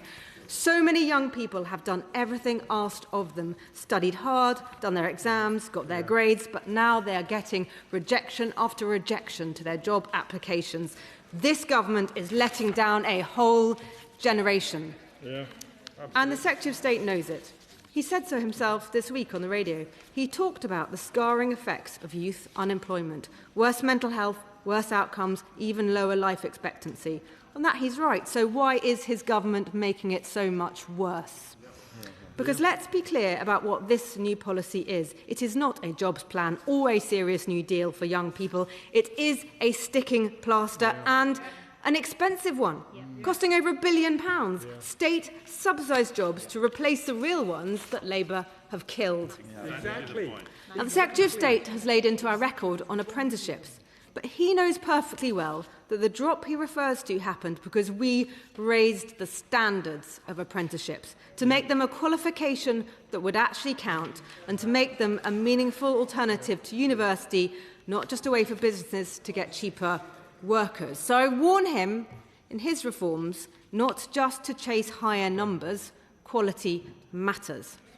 And why are they doing nothing about dead-end degrees and mounting student debt? Why not adopt our policy of cutting back on low-value degrees and use that saving to increase apprenticeships, the policy we have announced? But no, this government's answer is to just go back cap in hand to the taxpayer.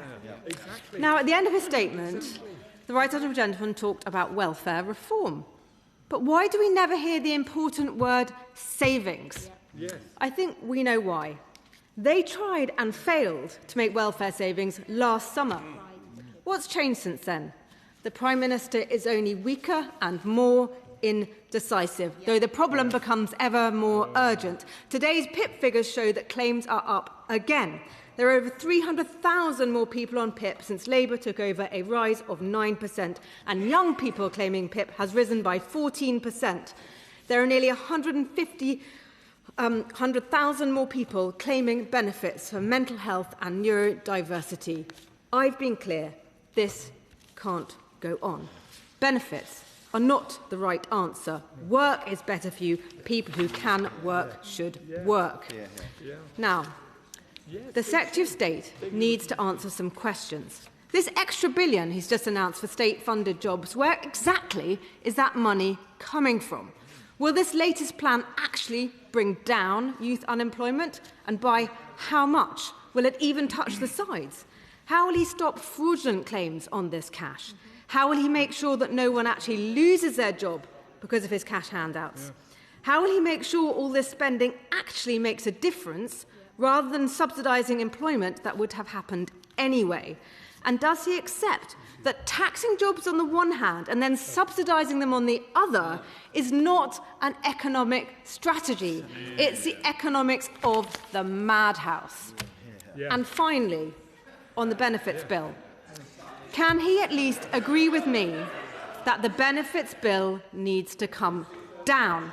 Perhaps he could take the chance of using the word savings. Does he see the irony, feel my déjà vu of another plan for welfare reform from his party that actually spends more money rather than saves it? When will he bring forward a plan which will actually bring down the benefits bill? And when he talks about welfare reform, is this it?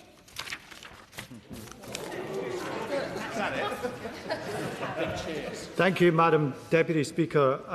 A statement from the Honourable Lady that I fear was written without listening to a word that was in the statement that we put forward.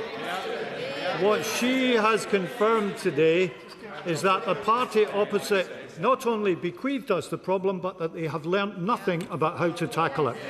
No statement of responsibility, no statement of regret, no apology for the record on youth apprenticeships. In fact, she defended cutting the youth apprenticeship starts, just a continued pretence that somehow all of this just started 2 years ago.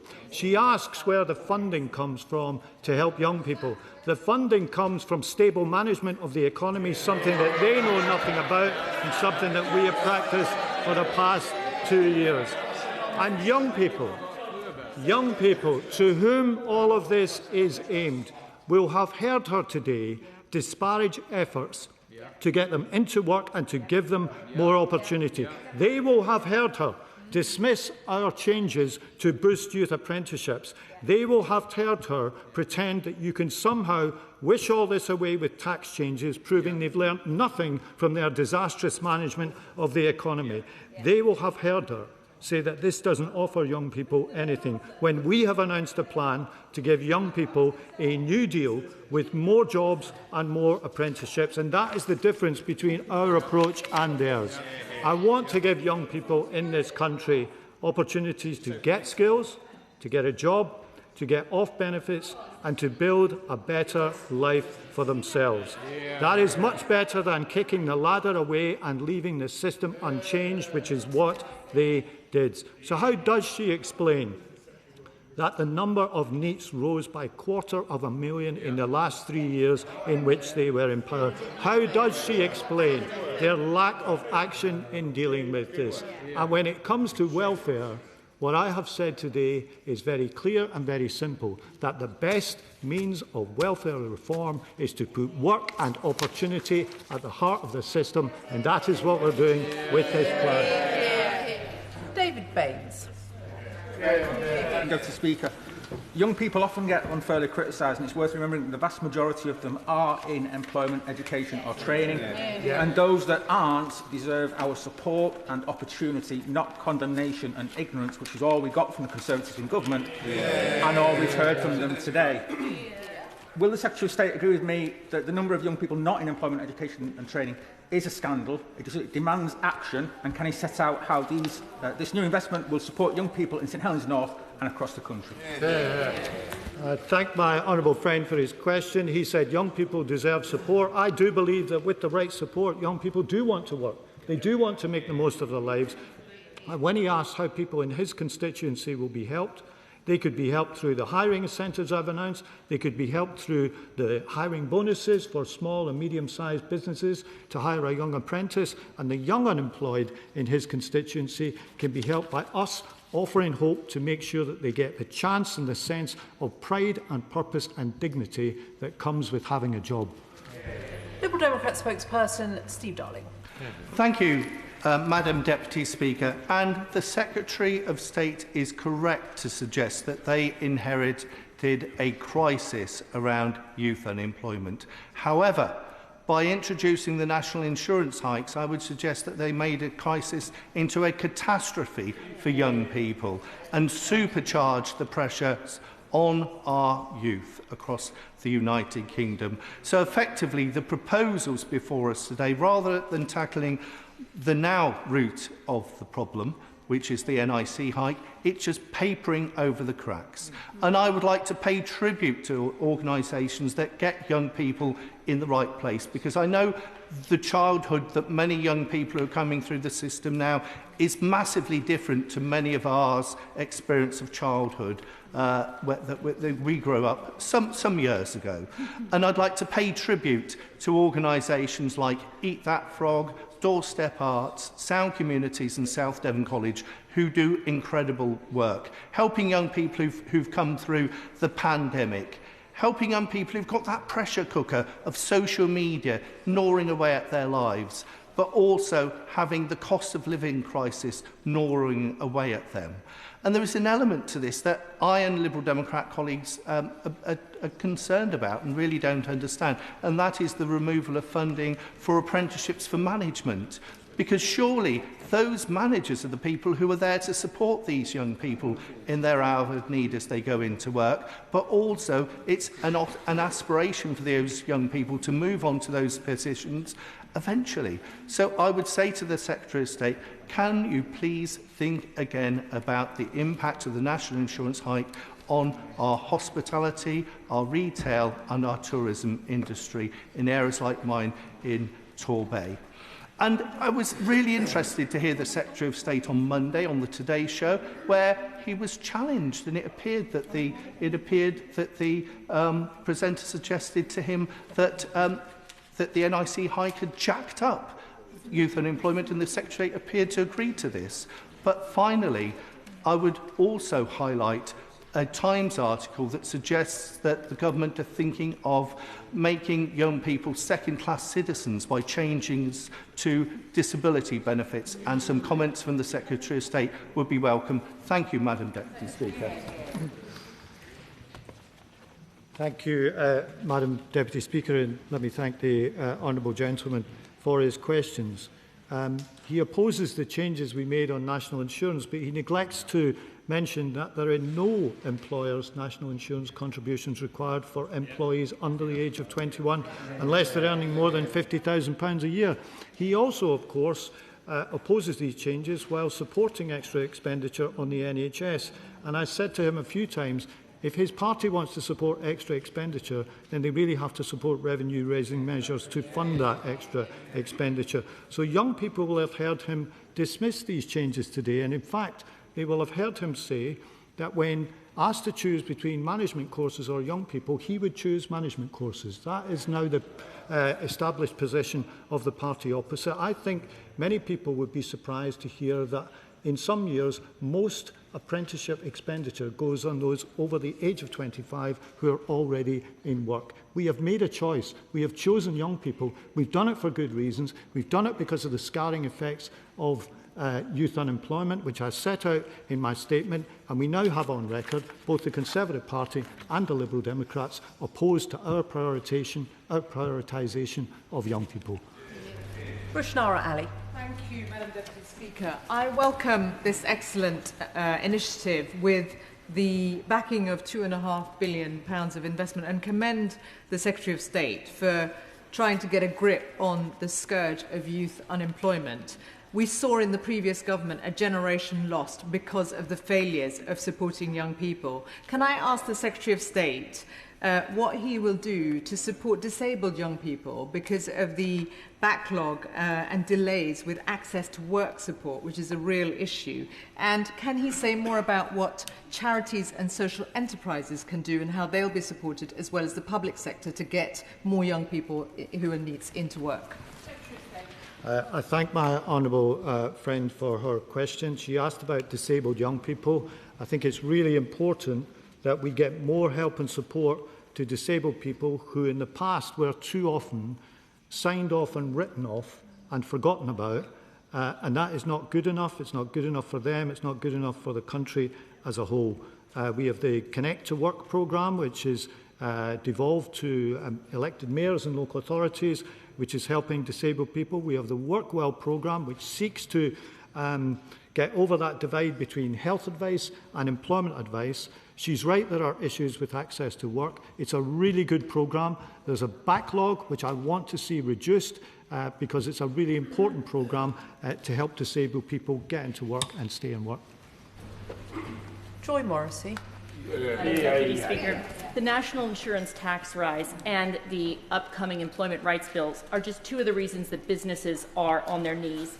And I welcome the government's youth guarantee, but how can the government guarantee jobs when there won't be any businesses to be giving those jobs to?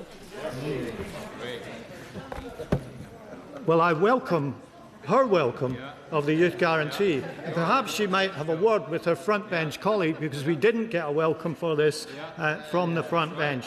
She asked about national insurance, but the problem is not new. What is new is the package of help for young people that I've announced today. Catherine McKinnell. And I refer members to my register of interest, and as co-chair of the all-party group on youth employment, I welcome the statement today on these new measures. Members will know Newcastle is home to the country's best retail and hospitality offer, and I know many businesses will welcome the support for employing young people. But could the Secretary of State set out how his department is working to ensure the balance between fairness in the administrative processes do not create any burden for small and medium-sized businesses to access this support? I welcome my honourable friend's question, and of course her praise for the great city of Newcastle, which I'm sure we'd all echo. On small and medium-sized businesses, she's right, we need to make sure that these systems are as easy to use as possible. There is a real direction of help here to small and medium-sized businesses in this package, particularly with the hiring bonus for young apprentices, and that is perhaps why the Federation of Small Businesses have described this programme as a game changer and a decisive move forward. Peter Bedford. Thank you, Madam Deputy Speaker. This is a socialist economic statement. If it moves, they tax it. If it keeps moving, they regulate it, and if it stops moving, they subsidise it. So will the Secretary of State accept that his national insurance rises, the changes to business rates, and the Unemployment Rights Act has contributed to the hostile environment to employing young people? Secretary of State. Well, Madam Deputy Speaker, I'm not sure whether his description of this statement will do me good or harm among my honourable and right honourable colleagues. But once again, he makes the mistake of assuming that this problem is something that only happened in the last 18 months. And that is where the party opposite is going wrong. It is a long-term and deep-rooted problem, and we do need a different approach to tackle it. And that is why I think we need to offer the hiring bonuses to businesses, and we need to redirect the apprenticeship system to help young people, precisely because of the long-term scarring effects of young people being out of a job for any length of time when they are young, worse mental health, worse physical health, and in some cases even lower life expectancy than their peers in work. And it's because of our concern with that that we brought this package forward today. Oliver Ryan. Thank you, Madam Speaker. I'm glad to hear that the employer NI exemption for staff under 21 is staying in place, and this new £3,000 hiring bonus for businesses to take on young people will make a real difference. How will he make sure this is taken up by businesses and young people in Burnley, Padiham and Briarfield? And does he agree with me that the 40% drop that we saw in youth apprenticeships seen under the 14 years of the Tories and the million young people left so many without the opportunities and future life expectancies that they deserve? Minister. Well, we heard the 40% drop in youth apprenticeship starts defended by the party opposite today. That is on the record. If they want to defend and own that record, then so be it. But we would like to prioritise opportunities for young people, which is what we do with this package today. And I think there's a lot in it for employers in Burnley and for small and medium-sized businesses who now have a new financial incentive to give a young person that vital start in life, which can set them on a path of pride and purpose and dignity, which is what having a job gives you. John Milne. Thank you, Madam Deputy Speaker. The Government wants to cut funding for Level 7 apprenticeships and redirect resources at younger groups. But bodies such as the Royal Institute of British Architects tell me that young people are unlikely to enter professional training in the construction sector because funding is going to be withdrawn at the later, more expensive stages of their training pipeline. So would the Secretary of State accept that a one-size-fits-all, generalised 22-year-old cut-off point just doesn't work for industries that have a longer training period. State. Well, Madam Deputy Speaker, once again, the party opposite there speaks against the prioritisation of youth. Look, we are for training throughout the system and throughout the age range. But with a public budget, we have to make a decision about where to prioritise it. And I have unashamedly made the decision to prioritise young people, and I think that is the right thing to do. Jim McMahon. Thank you. A happy St Patrick's Day to the House and to all across the country. He is absolutely committed to this agenda, and it comes across not just in his words but also the action that has now been announced today. But can I just highlight the vacancy period for apprenticeships, because only 16% of vacancies in England are advertised in the 2 months where young people are leaving school and going into the summer half term. That means for many they're waiting months and months and months even to get the opportunity to apply for an apprentice, and that is contributing to the neat figures that he cares so passionately about. So can we address this at least in the public sector so that most apprenticeships are advertised when young people are finishing their exams and leaving school? Secretary of State. Well, Madam Deputy Speaker, let me return happy St Patrick's Day greetings to my honourable friend. He makes an absolutely vital point about information. When I talk to young people, they tell me when they're at school, there's a lot of information about how to apply for a university course, and that's great. That is great. It's a great route for young people. But the information on how to apply for an apprenticeship is not as clear. It is not as readily available to young people, and it's not as much a part of the preparation process that many schools put young people through. So I think there is a job of work to be done on information, because we want the clearest, most user-friendly information possible available to young people and their parents when making such a vital decision about their future. Sir Ian Duncan-Smith. Madam Deputy Speaker, say to the honourable gentleman I've known for a long time, with all respect for him, and his position he's in. The key thing here, though, as I observe it, is one of the big problems is the competition between younger people with no experience and older people. Now, he's focusing on younger people, and one of the things that we learnt the hard way in this was that you have to do something that moves older people through the system faster as well. We put up the work programme at the time, which didn't cost the government any money because it was payment by results. And I suggest when he goes back to the deal, he has a look at that. That's focused on the longer-term older people. That moves them through the jobs. The second point is the criticism of national insurance. It's not his decision. I recognise this. It comes from the Treasury. Endlessly, you will have disputes with the Treasury.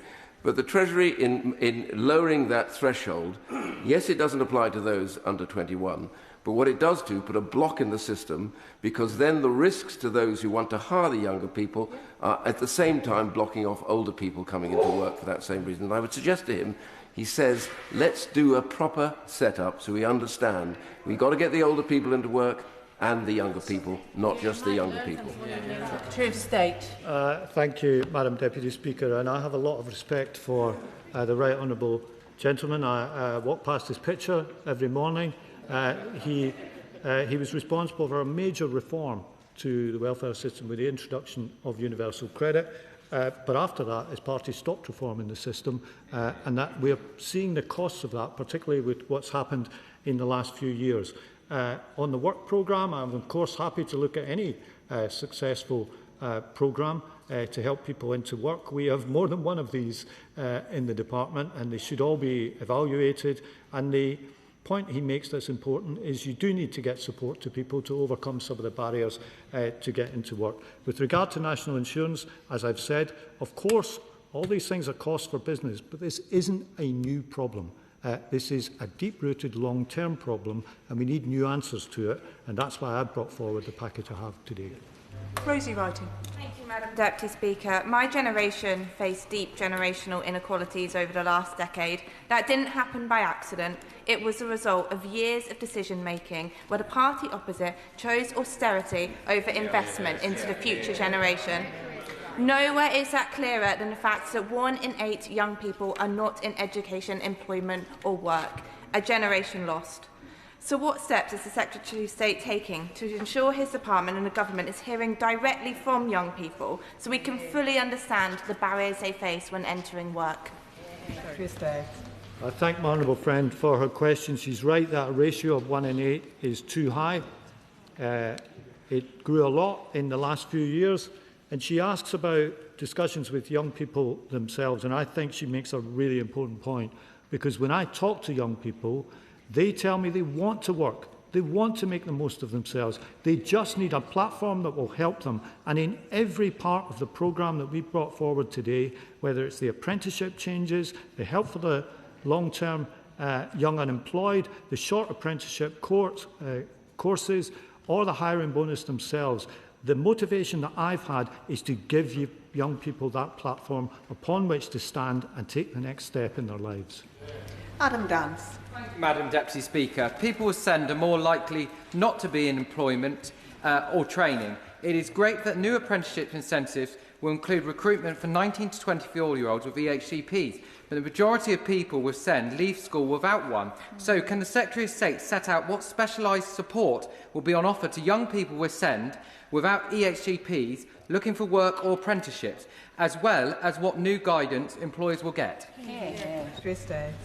Well, the honourable member raises an important point, which is that the issue of youth inactivity does not start at the age of 16. It often starts well before that.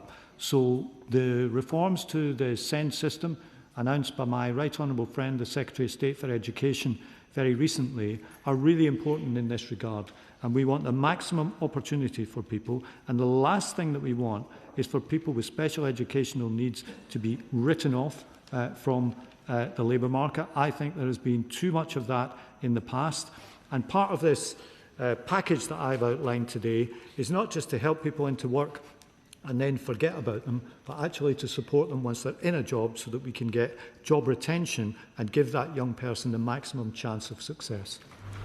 Dan Carden. Thank you, Madam Deputy Speaker.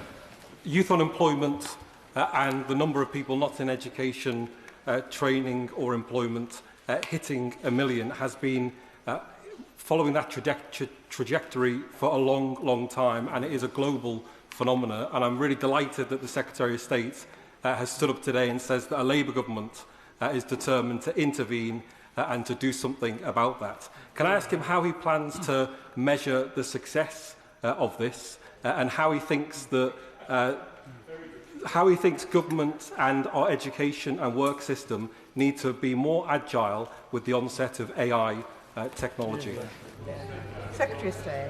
I thank my honourable friend for his question. I know he takes a deep interest in this. I think there is an urgency in the need to help young people with the technological change that's taking place in the labour market. This is not just a British phenomenon.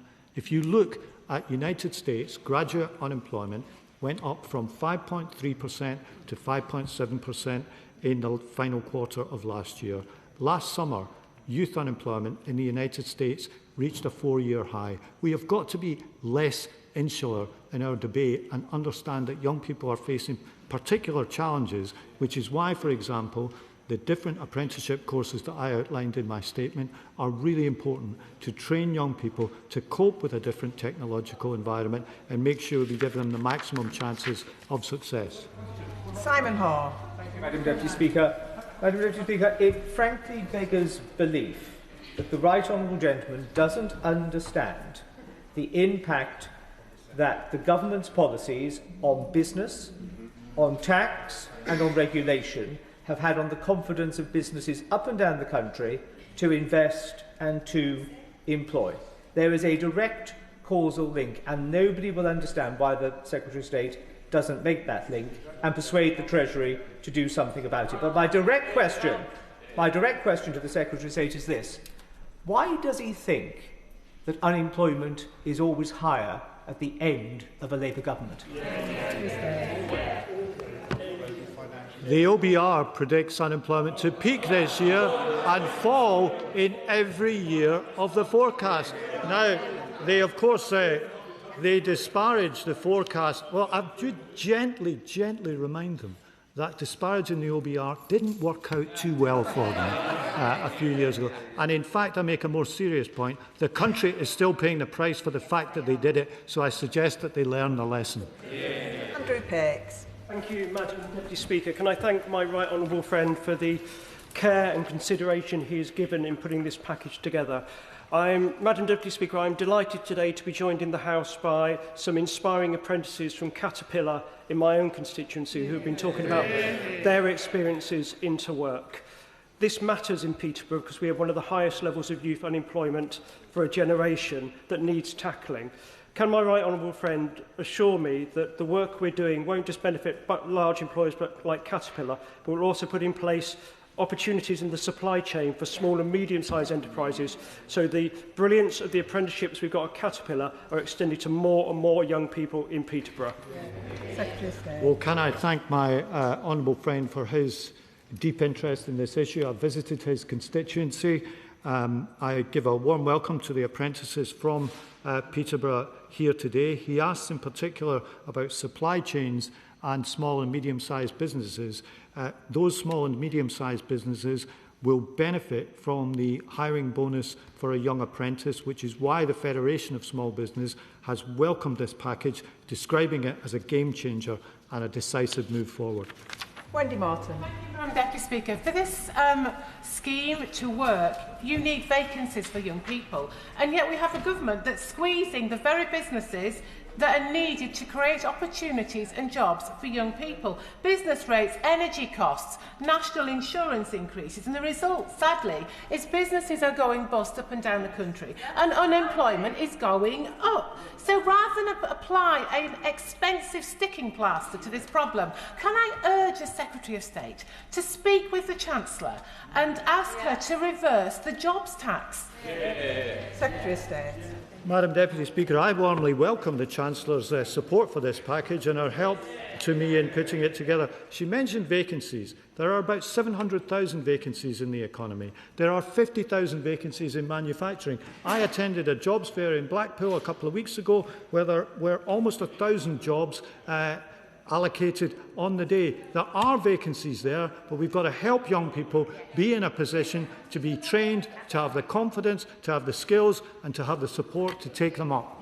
Catherine Atkinson. Thank you, Madam Deputy Speaker. Having seen the 40% fall in youth apprenticeships in the last decade and the long-term trend of increasing numbers of young people not in education, employment or training, I welcome that this Labour government is enabling more apprenticeships and opportunities for young people. Derby is a city of makers with a highly skilled workforce, but we need to train up the next generation. So can the Minister tell me more and tell us more about how this government will work in partnership with businesses, including small and medium-sized businesses, to provide opportunities to young people so we can benefit from their talents? Secretary of State. Well, let me praise the magnificent industries in the Derby area, many of them manufacturing companies. As I said, there are 50,000 vacancies in manufacturing right now, and what the trade bodies say to me is they need help with skilling young people to take these vacancies up. That is precisely what is made easier by the package that we have brought forward today. Kirsty Blackman. Thank you very much, Madam Deputy Speaker. I'm not interested in discussing how we got to this point. I think we need a situation where we're all working together to ensure that young people can get the opportunities that they deserve, to ensure that those opportunities are available for those young people. I've read the statement that the Secretary of State made on Monday. I've read the press release and I've read and listened to today's statement. There's some gaps that we don't have yet about exactly how the timelines will work, what the legislative process is for putting this into place. Will the Secretary of State give us an assurance that the House will get this information at the earliest opportunity so that we can work together to ensure that young people will have the opportunities that he's hoping that they will get? Secretary of State. I thank the Honourable Lady for her question. This issue of young people not in education, employment or training is, I believe, even higher in Scotland than it is in the UK as a whole. She asked for more information on timescales. The hiring bonuses, for example, will be introduced from this summer and the apprenticeship changes from later this year. Chris Webb. Thank you, Madam Deputy Speaker. Can I start by thanking my friend for joining me at my jobs fair a few weeks ago. Over 1,100 people secured work on the day. 900 are already in those jobs now, working in our economy. That's Labour in action. But I've spoken many times in this House about the need to support hospitality and tourism industries, especially in coastal communities like Blackpool, hire more young people to give them that opportunity. I got my first job at 14 on Blackpool seafront. It was a great job that helped me with countless more in hospitality, and we need more young people to have access to those jobs. So does my right honourable friend agree with me that with Blackpool businesses and the Federation of Small Businesses that say this plan is a game changer to tackling youth unemployment in Blackpool and other coastal communities across this country? Well, let me thank my honourable friend for the enormous work that I know that he put into organising the very successful Blackpool Jobs Fair, which I attended a few weeks ago. And he's right that the evidence from that jobs fair is that there are vacancies there and that hundreds of jobs, he said over 1,000, were allocated on the day of the jobs fair itself. Hospitality is a great entry route for young people. We've announced a foundation apprenticeship in hospitality as part of this process, and I hope that that extends opportunity to other young people compared to the opportunities that he outlined that he had when he was a young man. John Glenn. Thank you, Madam Deputy Speaker. And I refer to my entry in the Register of Members' interests. And I share the concern of many on this side of the House about the national insurance increase. But I'm particularly concerned about what's happening with graduate unemployment, where over the last 6 years we've seen an increase of 46%. And I'd draw the Secretary of State's attention to the work of Upreach, a charity that I've been involved in the last few years, which is a social mobility charity that actually offers workshops, work experience and career coaching to young people. And I wonder if he could reflect on what organisations like Upreach and Nick Bent, who's the excellent CEO who runs it, whether he'd like to engage with him to see what lessons can be learned, because in a world where AI is also taking many graduate jobs, it's very concerning that this trend will only accelerate further. Secretary of State. Well, I thank the right honourable member for his question. As he knows, I've got great respect for him. I'm very happy to reach out to Upreach to speak to them about the work that he referred to. As I said a moment ago in response to another question, this question of graduate unemployment is international. It is not just a UK question. There's been an uplift in the United States too, which we think of as possibly among the most dynamic economies in the world. And precisely because there is a technological change, I think we do need to help young people and support them through this. And I think policy has to catch up with the discussion that's taking place among young people themselves, because they're very alive to this and they are evaluating their choices in terms of what they think is going to happen in the future of the labour market and which jobs are going to be sustainable through this period of very significant technological change. Sarah Smith. Thank you, Madam Speaker. Before being elected to this place, I spent many years working for charities seeking to tackle the challenge of youth unemployment. And I remember fondly the Future Jobs Fund under the last Labour government that delivered real change for people across this country. I've established the Gate Hyndburn Working Group in Hyndburn to help tackle the challenge of economic inactivity there. And it would be really helpful if you can outline how today's announcements will support them in their endeavour to see young people and older people, of course, secure good employment. And also if he, as he brings forward further strategy around this issue, will pay particular attention to the importance of place and locally led decision-making in order to tackle the specific challenges of different parts of the country as we seek to get everybody into a good job. Secretary of State. Well, can I thank her for pointing to the record of the last Labour government on this issue. I've described today as a new deal for new times, and it does adapt some of the lessons that we've learned in the past to a very changing labour market today. She mentioned the importance of locally led work. It is true that local labour markets differ. I want to work closely with local authorities, with elected mayors on this agenda, because I think that they all want the best for the young people in their area. And for example, when it comes to the Connect to Work budget, this is devolved for the next few years with considerable flexibility for local leaders in how they use the funding. Anne Davies. fawr, Madam Dirprwy-Llefarydd. Measures to support around 17% of our young people in Wales, our not in employment, education or training, to gain employment are welcome. I prefer LEAT, actually, looking for employment, education and training. I think it's a much more positive way of looking at our young people. However, apprenticeships and skills are devolved in Wales.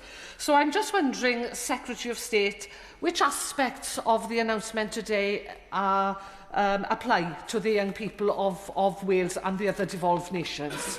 Secretary of State. I thank you for her question. I agree that NEAT is not the best, most user-friendly phrase. But that's what it's been referred to as for some time. In terms of what's devolved and what is UK-wide, the hiring bonus will apply throughout the UK, but the apprenticeship aspects of this are devolved to Wales. Jill German. Thank you, Madam Deputy Speaker. One of my main priorities as an MP is to make sure that we see more of our young people in good, fulfilling work. As I know, there are far too many young people in Clwyd North who are unable to fulfil their potential. So I'm excited about the £3,000 youth jobs grant and the expansion to the Youth Guarantee coming to Wales. So can the Secretary of State tell me more about what difference this will make to the young people in Clwyd North? Secretary of State. Well, Madam Deputy Speaker, I think this statement today offers hope to young people throughout the United Kingdom. And I look forward to a good and positive and close working relationship between the UK Government and the Welsh Government on this issue, because I believe that we both share a desire for young people in Clwyd North and everywhere else in the country to get the best start in life. And I think, for example, the £3,000 hiring bonus and the jobs guarantee for the long-term youth unemployed, which are UK-wide initiatives, can help people in her constituency and offer hope that there is an answer to this long-term scarring effect of leaving young people to fester in long-term unemployment, which is not good for them and not good for the country either. Rebecca Paul. Thank you, Madam Deputy Speaker. I think tackling the rise in youth employment is something that we can all in this House agree is really important. But I am concerned about the approach being adopted to do this. We're essentially taking money away from employers and then giving some of it back.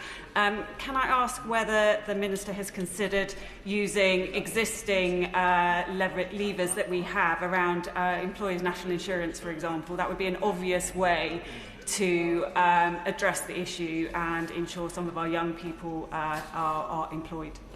Secretary of State. Well, she refers to national insurance, and as I said, there is an existing tax break for employers of people under the age of 21 in the system. So they will continue to have that, but on top of that, they will have the hiring bonuses that I've outlined in the statement today. And when you bring those things together, it sends a message that we want to help employers employ young people and give them a good chance in life. Patrick Hurley. Thank you, Madam Secretary Speaker. In his statement, the Secretary of State mentions the fact that under the previous government, youth unemployment never reached pre-financial crash levels in any single year, which means that the country had been suffering this long period of stagnation. And also, crucially, it means that young people in 2026, unlike a bloke of my age, have never known the good work that an active government can do to get them into good work.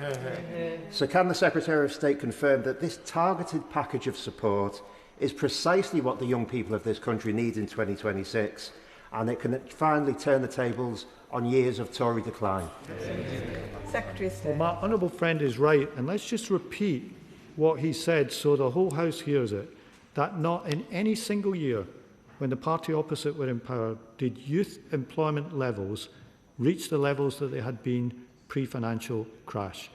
There is perhaps no other figure that shows what a long-term problem this is than that. And that's why it's right that we have targeted support to enable young people, not just to earn a wage, but to get that sense of pride and dignity that comes with having a job. I don't want to bombard the House with too many statistics today, but another shocking one is that I believe more than half of the young people not in education, employment or training have actually never had a job in their life, never experienced that sense of discipline and obligation and pride that comes with getting up and going to work in the morning. And that's what we've got to change.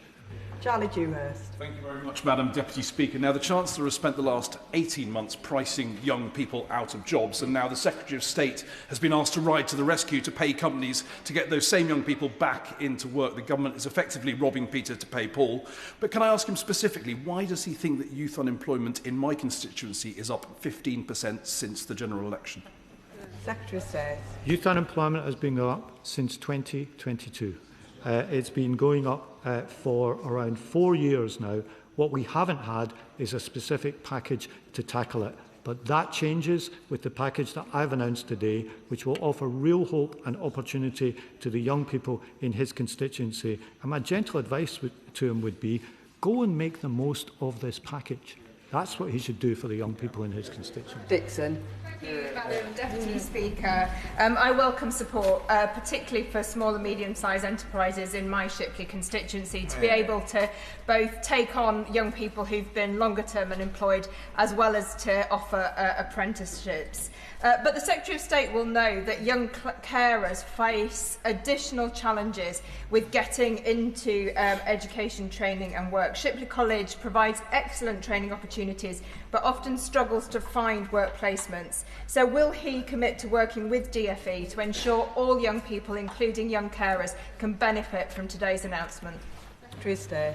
I thank my honourable friend. She's right. There's a particular challenge for young carers, and actually a significant proportion of that million young people not in education, employment or training do have caring responsibilities.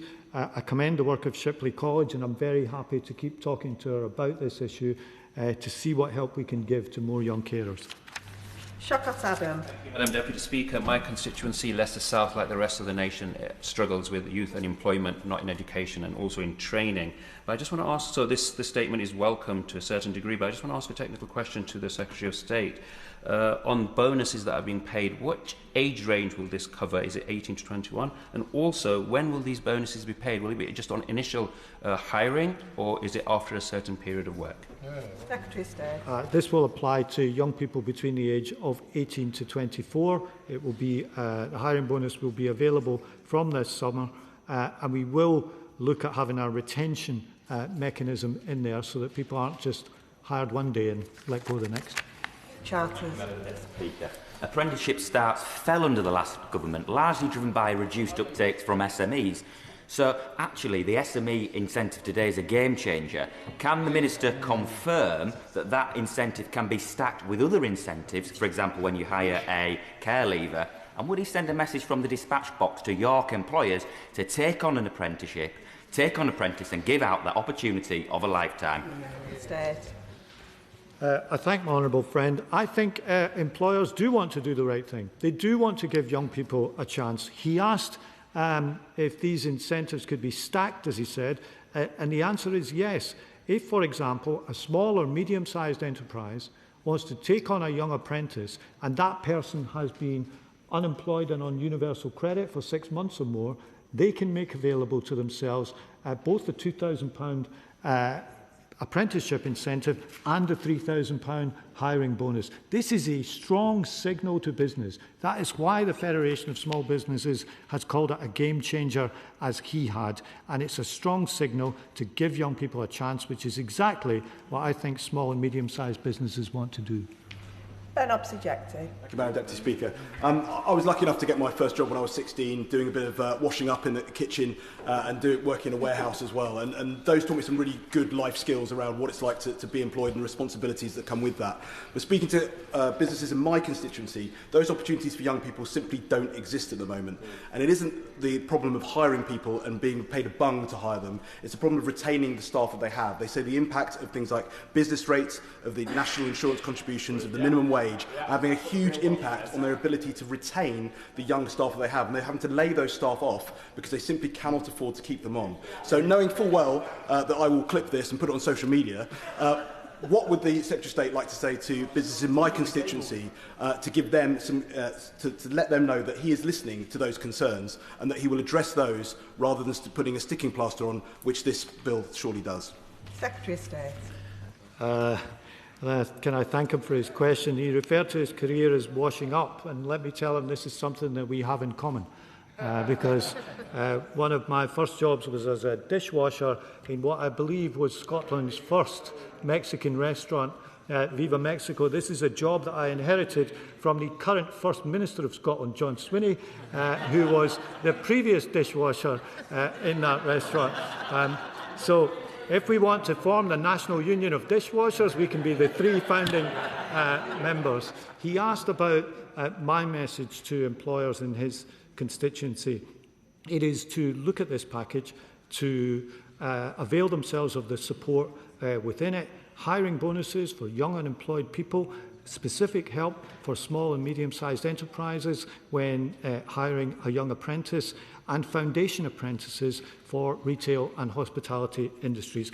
All of these things should be good for the small businesses, particularly in the hospitality sector, in his constituency.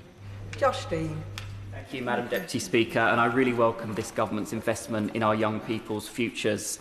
But almost half of NEET young people are disconnected from the benefit system and traditional support. And I know from my experience leaving school at 16 just how much of a difference youth workers and trusted adults can make in helping to bridge those hidden young people into support. So can the Secretary of State say a little more about the role that he sees trusted adults playing in supporting young people into work, and reflect on the work of the pilots in some of the youth trailblazer areas that are looking at the co-location between youth services and employment support? Secretary of State. My honourable friend makes a very important point, which is that a significant proportion of the million young people not in education, employment or training are not claiming benefits at all. They're not signing on for standard universal credit, for health element. They're not claiming benefits at all. And one of the ways in which we want to reach those young people is through the expansion of our Youth Hub programme, which gives young people a chance to come into a place, often in a sports institution, a community institution, and get a whole range of help on the health front, on the housing front, on the work-finding front, because young people don't live their lives according to Whitehall departmental boundaries. Why should they? So it's up to us to try to tailor the help to the way that they do live their lives and get it to them in places where they want to be. Lincoln Job. Thank you, Madam Deputy Speaker. A couple of weeks ago, I hosted our student round table. We had 2 pupils from our 8 secondary schools and 2 from our FE college. And I agree with the Secretary of State. I was left incredibly excited for them in terms of their hopes and aspirations for the future. But we also had a discussion about how AI-proof those plans were. His statement today talks about short AI courses, and he also talks about the urgency. Could he just tell us how short are these short courses going to be, who's going to deliver them, and how do the young people of Spelthorne sign up to them? Secretary of State. Well, these short courses or apprenticeship units are something that employers have called for. Up until now, the minimum length of time for an apprenticeship is usually 8 months, 12 months, something like that. These can be a matter of weeks. We'll publish more information as soon as we can about them. And the sectors in which the first wave have been announced are, I think, including AI, all sectors where we're going to need the skills of young people. And what we're trying to do is adapt the training offer that we fund to the needs of employers, and doing more short courses is one way in which we can do that. Richard Baker.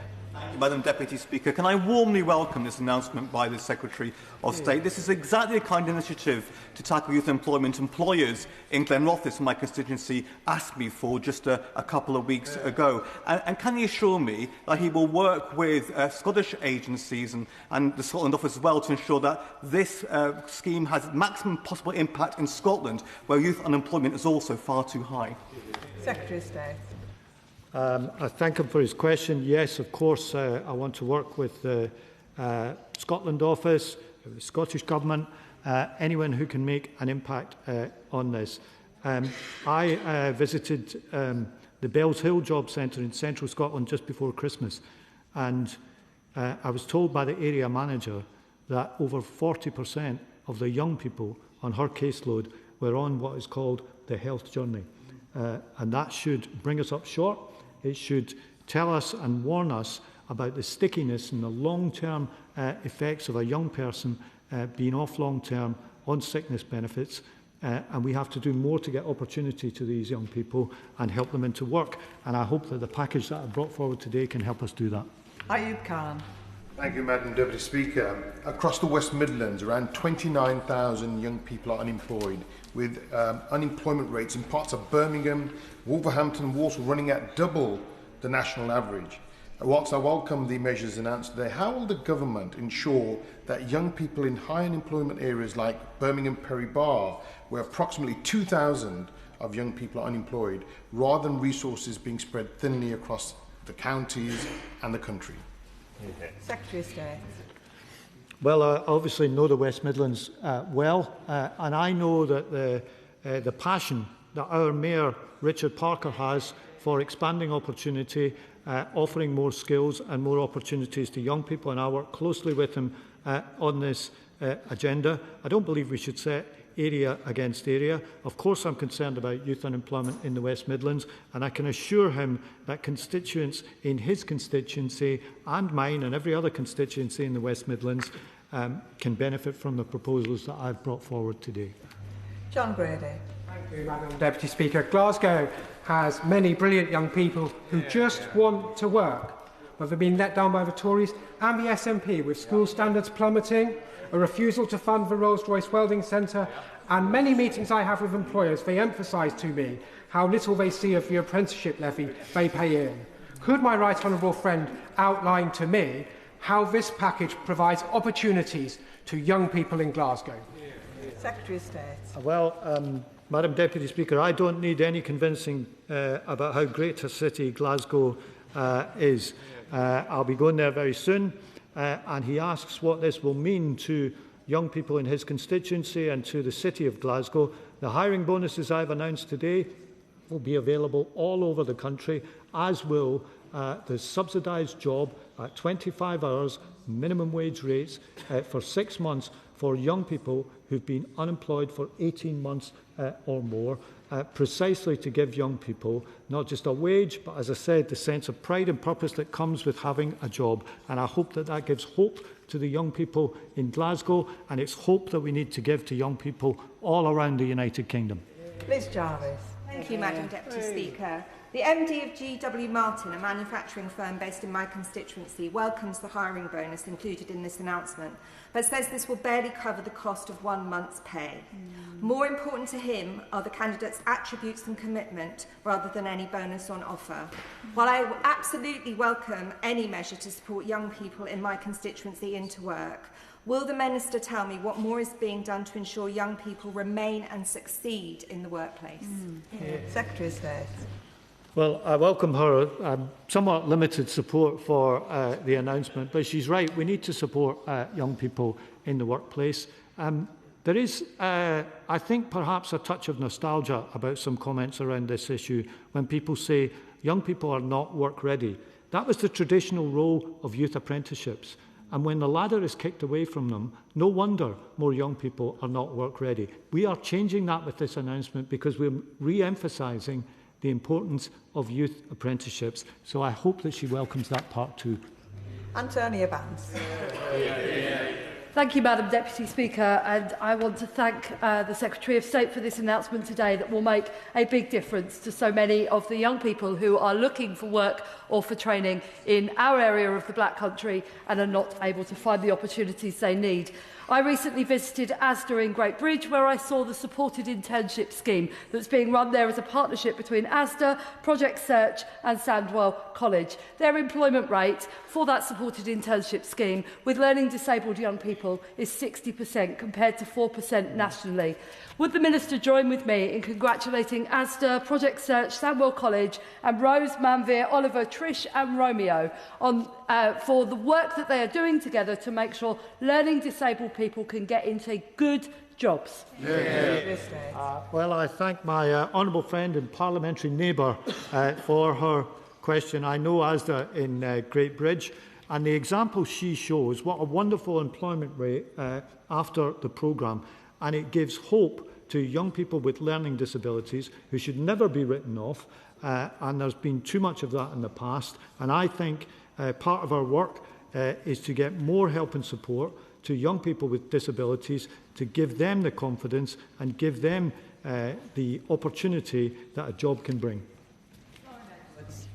Deputy Speaker, I thank the Secretary of State today for his statement. As someone who represents an area where over 90% of businesses are SMEs, I particularly welcome the financial incentives for SMEs to take on young apprentices in those key industries of hospitality and retail.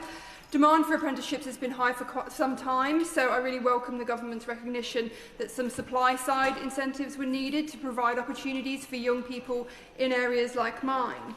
But SMEs lack HR departments, and when I speak to business owners, they do talk a lot about the complexity with engaging with the system. So I wonder if the Secretary of State could say anything about how he will make the system simpler for SMEs to engage with, so that we can give young people those opportunities that they desperately need. Secretary of State. I thank my honourable friend for her question. She's right that we have tried to put extra incentives in this package for small and medium-sized businesses. That's what the hiring bonus for young apprentices in particular does. It's aimed at both young people and small businesses, so I hope that it's of help to those small businesses in her constituency. She's also right that clarity of information is important. Schemes like this can be complex. I want to work with officials to make the information on this and the administration of this as clear and simple as possible, consistent, of course, with the need to properly use and protect public money. Frank McNally. Thank you very much, Madam Deputy Speaker. It was a pleasure to join my right honourable friend at Bellshill Job Centre last year to hear about the need to support young people not in education, training or work. So I greatly welcome this announcement, which will help to transform life opportunities. Businesses in my constituency across a range of sectors highlight that despite a willingness to train the next generation of workers, the failing apprenticeship system in Scotland often undermines these intentions. So can my right honourable friend expand on how the positive actions of this government will support young people in Scotland who are sadly, tragically being left behind by the SNP? Secretary of State. Madam Deputy Speaker, my honourable friend and I had a great day in Bellshill just before Christmas, and I'm grateful to him, to the local job centre and all the staff for explaining to both of us the work that they were doing. This programme that I'm announcing today offers hope to young people in his constituency. The £3,000 hiring bonus is available throughout Scotland. Apprenticeship funding is, of course, devolved, but I hope that the Scottish Government will make available the maximum opportunity for young people to combine the role of apprenticeships with the hiring bonus that's available to businesses anywhere else in the country. Alex McIntyre. Thank you, Madam Deputy Speaker. I must admit I'm a little bit disappointed by the shadow front bench this afternoon, sneering that by plunging 3,000 Gloucester children back into poverty we're somehow going to solve long-standing issues with youth unemployment. It's not backed up by the facts, and quite frankly it comes across as quite nasty, because the reality is that the government, the party opposite, promised to level up places like Gloucester, and in reality left the most deprived parts of my city and the young people living there without the opportunities to get on. I'm really pleased to see Gloucester boy Tom Kerridge backing the proposals that the right honourable gentleman is putting forward. And can he explain to the House how more young people like Tom Kerridge, growing up in Matson in my constituency, will be able to benefit from the government's reforms? Secretary of State. Tom Kerridge has achieved a great amount. He's done fantastic things. I was very pleased to meet him and talk to him about this package a few days ago, and I welcome his warm support for it. And I agree with him in what he said about the response from the opposition front bench today, because young people throughout the country will have heard them dismiss the help that we are putting in place. If that's what they want to do, that's up to them, but we take a very different view because we want to give hope and opportunity to young people. We want to stop dismissing them. We want to get them belief in their future, and that's what this package is about. Lola McAvoy. Thank you, Madam Deputy Speaker. The message from this dispatch box today is clear. Apprenticeships, apprenticeships, apprenticeships. This government will meet the challenges we face today with fantastic careers for the next generation. So thank you. SMEs in Darlington are huge growth engines across the country. And many of the business owners themselves came up through apprenticeship routes. They desperately want to pass that on to the next generation and will bite your hand off for the £2,000 hiring bonus. Can the Secretary of State outline any sector-specific restrictions on the types of SMEs who can take advantage of the bonus? Secretary of State. Thank you, Madam Deputy Speaker. We don't propose to restrict this by sector in terms of the hiring bonus, though she will have heard me list the areas for the new apprenticeship units, which were the ones I outlined in my statement, areas like AI, electric vehicle, charging infrastructure, solar panel installation, welding, and so on. So there are some specific areas where on the new short apprenticeship units we are putting forward first. Josh Benson-Glynn. Thank you, Madam Deputy Speaker. I welcome this announcement today. It's going to make young people's lives and futures better. Calder Valley is famous for its world-class specialist manufacturing, but in the UK, 1/3 of manufacturers are over 60. So can my honourable friend please confirm that this policy announcement today will help bring us the new generation of skills that we need for our economy? Secretary of State. Madam Deputy Speaker, I think that this package can make a big contribution towards that. As I said, there are 50,000 vacancies available in manufacturing in the UK today, and they're partly available because of the difficulty people have in finding skilled workers. With the extra help for apprenticeships today for young people, we can begin to change that. And that's why I think it's a really important part of this package. And the final question, Chris Blaw. I'm always happy to be last, Madam Deputy Speaker, on an announcement like this. And the businesses and young people in my constituencies strongly welcome what the Secretary of State has announced today. But listening to the front bench, I was reminded of the statement by Senator Moynihan of New York, who once said, "You're entitled to your own opinions, but you're not entitled to your own facts." And sadly, the opposition have failed to mention that the UK for over a decade has fallen behind other OECD countries in being able to reduce NEETs. This is because of structural failures in both education and public health that they did simply nothing to solve. So can I ask the Secretary of State, how can the young people in Redditch and my constituency and businesses take part in this scheme that will finally start addressing the tragedy of NEETs in our constituencies? Secretary of State.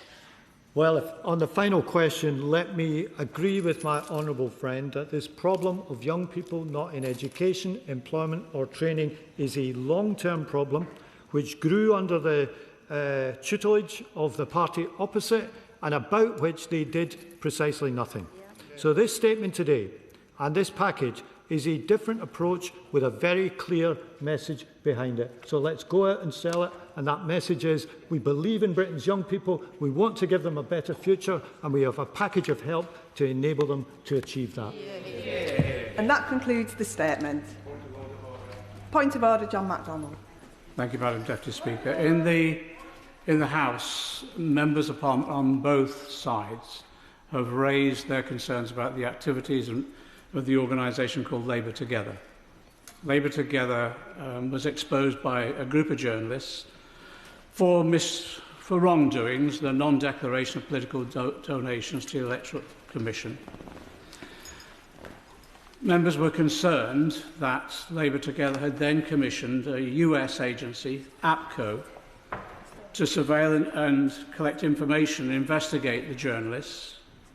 APCO produced a report that was then used in attempts to smear those two journalists, affecting their careers.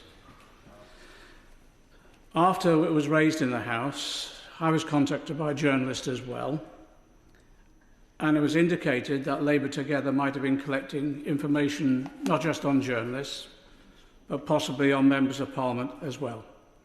So I submitted a subject access report request to Labour Together.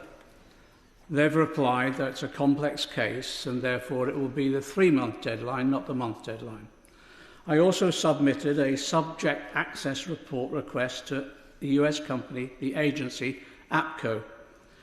I received a reply last night which confirmed that, yes, they have been collecting information on me. They do not say why. They do not say who commissioned that work that they're undertaking.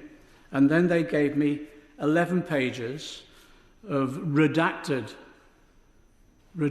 pages, which are nonsensical, literally whole pages of redacted, possibly only 3 or 4 words on each page, usually just the name. I'm concerned that we now have a situation which could be that an organisation and an agency is collecting information on members of Parliament. They don't know who for, they don't know for what purpose, but if it's anything like what they did to those 2 journalists, it was for smearing them and affecting their careers. I've called now on a number of occasions for an independent inquiry into the activities of Labour Together and APCO. And through you, Madam Deputy Speaker, I'd like to place that request on the record again for the government to consider the establishment of an independent inquiry into the activities of both these organisations. I thank the Right Honourable Member for notice of his point of order. It is not a matter for the Chair, but the Right Honourable Member has put his point on the record. If he has concerns about compliance with the law, he may wish to consult the Information Commissioner. Point of order, Adnan Hussain. Madam Deputy Speaker, I seek your guidance on a matter that goes to the heart of the standards of this House and the safety and cohesion of the country we serve.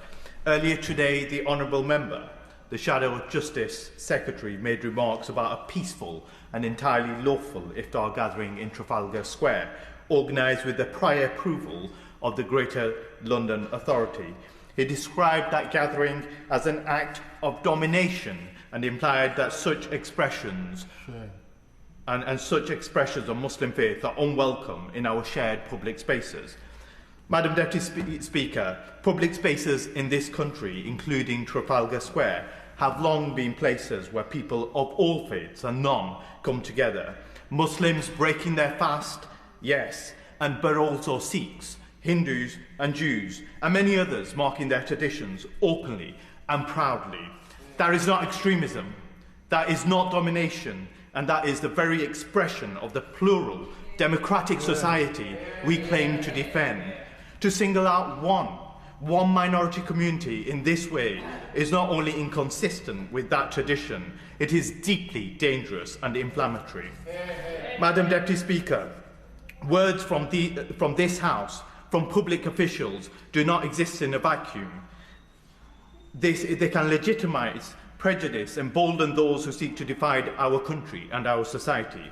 This House has a duty to uphold respect, equality and the dignity of all communities. So I ask you, Madam Deputy Speaker, I ask you what recourse is available when such rhetoric threatens not only the reputation of this House, but the safety and the cohesion of our communities in our country. I thank the Honourable Gentleman for his point of order. This is not a matter for the Chair, but the Honourable Member has put his point on the record. Point of order. Point of order, Richard Bergen. Thank you for allowing me to make this point of order, and apologies for not making you aware of it in advance, but I've just seen an email response from the private investigation organisation APCO in response to my subject access request, which says, and I quote, "This has produced a large volume of data and we therefore require additional time in which to supply a response to you." And they add, "This has made the response to your DSAR complex in accordance with the statutory framework." And while Labour Together responded to say we'll need some further time to complete this work, and they've said that they may need up to 18th of May. Can I ask for the Deputy Speaker's guidance in relation to how the democratic and political rights of elected members can be protected when a private investigation firm states it has gathered a large volume of data in relation to us? and is arguing that is in some way complex. They clearly hold a large volume of data. They're saying it's complex. In what way can I be given guidance as to how our democratic duties and our political freedoms can be protected when a private investigation firm is operating in this way? I thank the honourable member for his point of order. He may not be aware of a previous point of order from our right honourable friend, but you have put your point on the record. If you have any concerns about compliance with the law, you may wish to consult the Information Commissioner.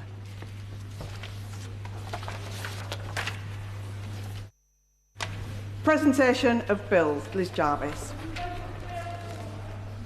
Are you on bench today? No, I'm supposed to. Oh, sorry.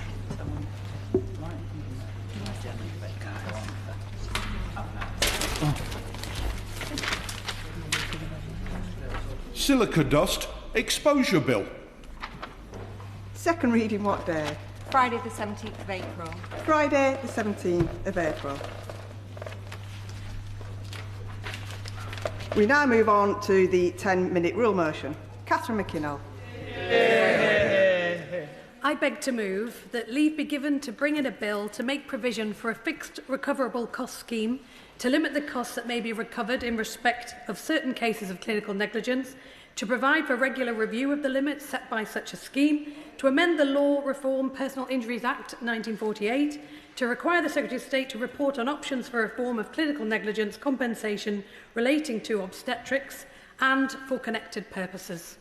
Madam Deputy Speaker, I was already set on bringing forward a bill to implement some of the findings of our recent Public Accounts Committee report on the costs of clinical negligence, horrified by the money spent on paying out for failure rather than on improving care, when Amy Evans from Forest Hall walked into my constituency surgery. Her story confirmed the urgency of this issue and the desperate need for change. Amy, a teaching assistant, is a truly inspirational young woman. With unimaginable grace, she told me about the heartbreaking loss of her daughter Seren, stillborn last year, and the ongoing impact on her. She told me how the concerns she had raised about reduced movements in the days leading up to her due date were simply not listened to. The fourth time she raised it, after her due date had already passed, it was already too late. On top of being utterly devastated, she feels completely failed by the medical professionals who were supposed to be taking care of her and Seren. Yet despite their grief, Amy and her partner Lewis have shown remarkable courage, campaigning to raise awareness and encouraging pregnant mothers to trust their instincts. She succeeded in getting the hospital to review and change procedures in the hope that no other mother will ever have to experience such heartbreak. But Amy is sadly far from alone. In recent years, failures at maternity units across the country have sadly returned to the spotlight. The Secretary of State was right to commission a national review led by Baroness Amos. Her interim report, published last month, sets out a horrifying catalogue of failings, culture issues, weak leadership, discrimination, and a lack of transparency and accountability when things go wrong. And this lack of accountability is at the heart of the problem. Review after review have found families who feel ignored by hospitals, left desperately seeking answers, and concerned that the same errors will just happen again. Rhiannon Davies and her husband Richard spent years calling for a review at Shrewsbury and Telford hospitals following the death of their daughter Kate at just 6 hours old. Their steadfast commitment to ensuring it could never happen again led to the Ockenden review, which concluded that failures had led to the death of over 200 babies at the Trust. As Rhiannon said, all we wanted was the truth about why our daughter died. Instead, we faced years of denial. This theme of denial was front and centre of the Kirkup review into Morecambe Bay NHS Trust. One member of staff interviewed said as she left the room, "Sometimes bad things happen in maternity. People just have to accept it." How can any parent have faith that lessons will be learned with attitudes like that? In Dr. Kirkup's next review into failings at East Kent, one parent said, "Every time at the hospital, it always seems like one person is covering up for the next. They're a team and they work together, but they shouldn't cover up when children are dying." As chair of the Petitions Committee in 2021, I led a debate on black maternal health care, backed by 170,000 people, calling for better care for black women who continue to receive disproportionately poor outcomes in maternity care. And I recounted the story of a woman who said, as soon as the second midwife was on shift, she just seemed to have one goal in mind, and that was delivering my baby as soon as possible.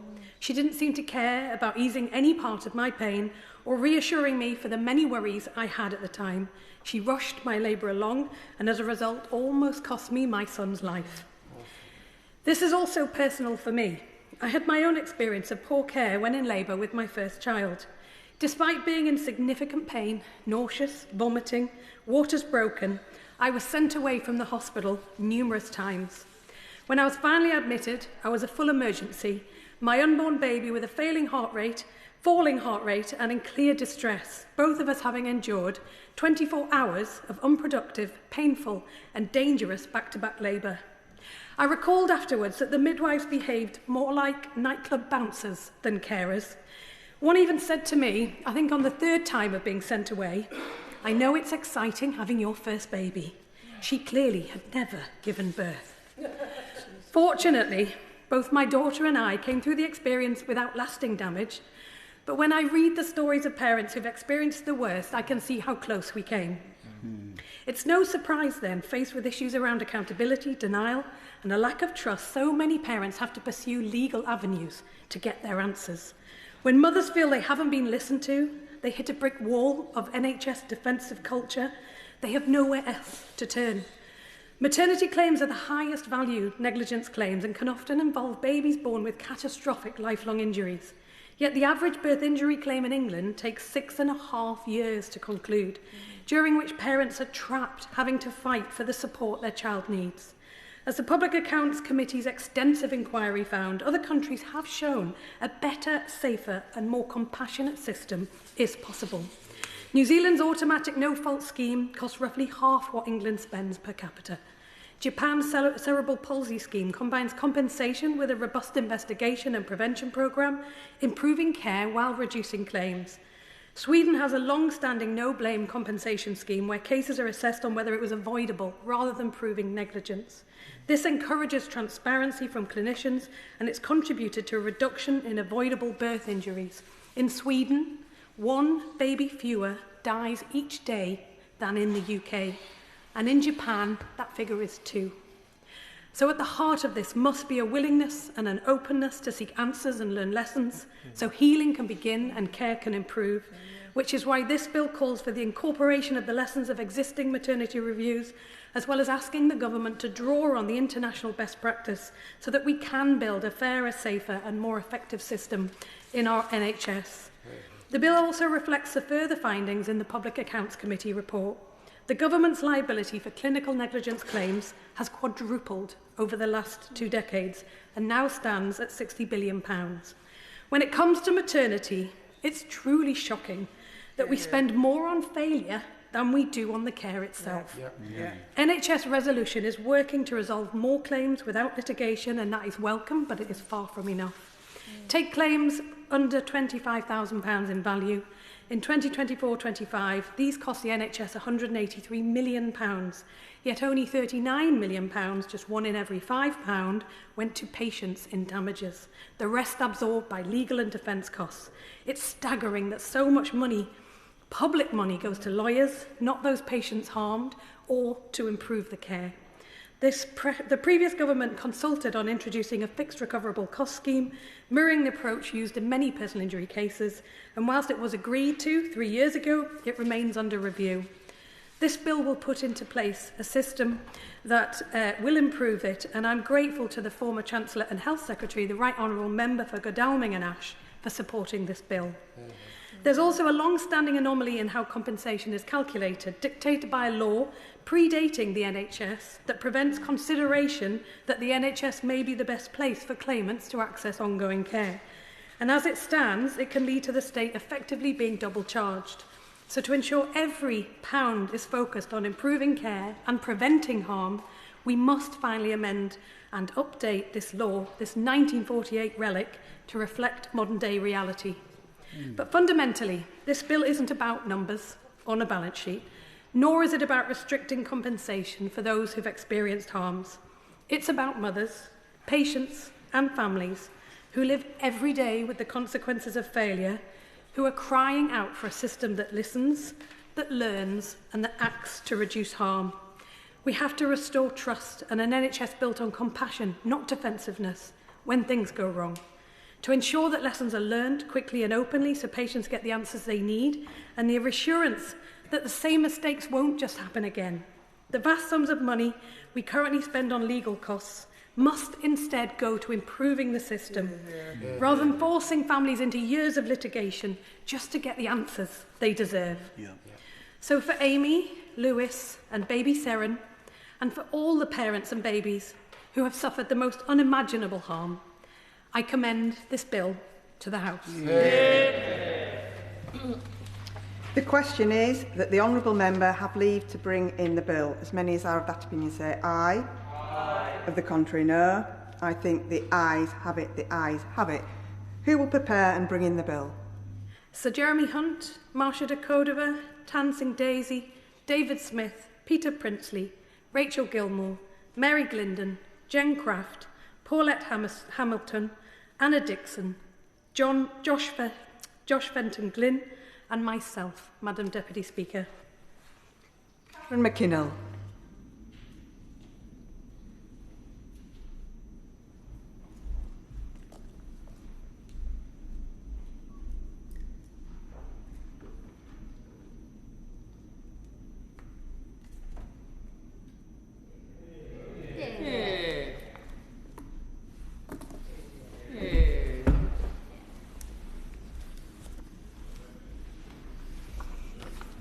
Clinical negligence bill. Second reading, what day? Friday the 17th of April. Friday the 17th of April.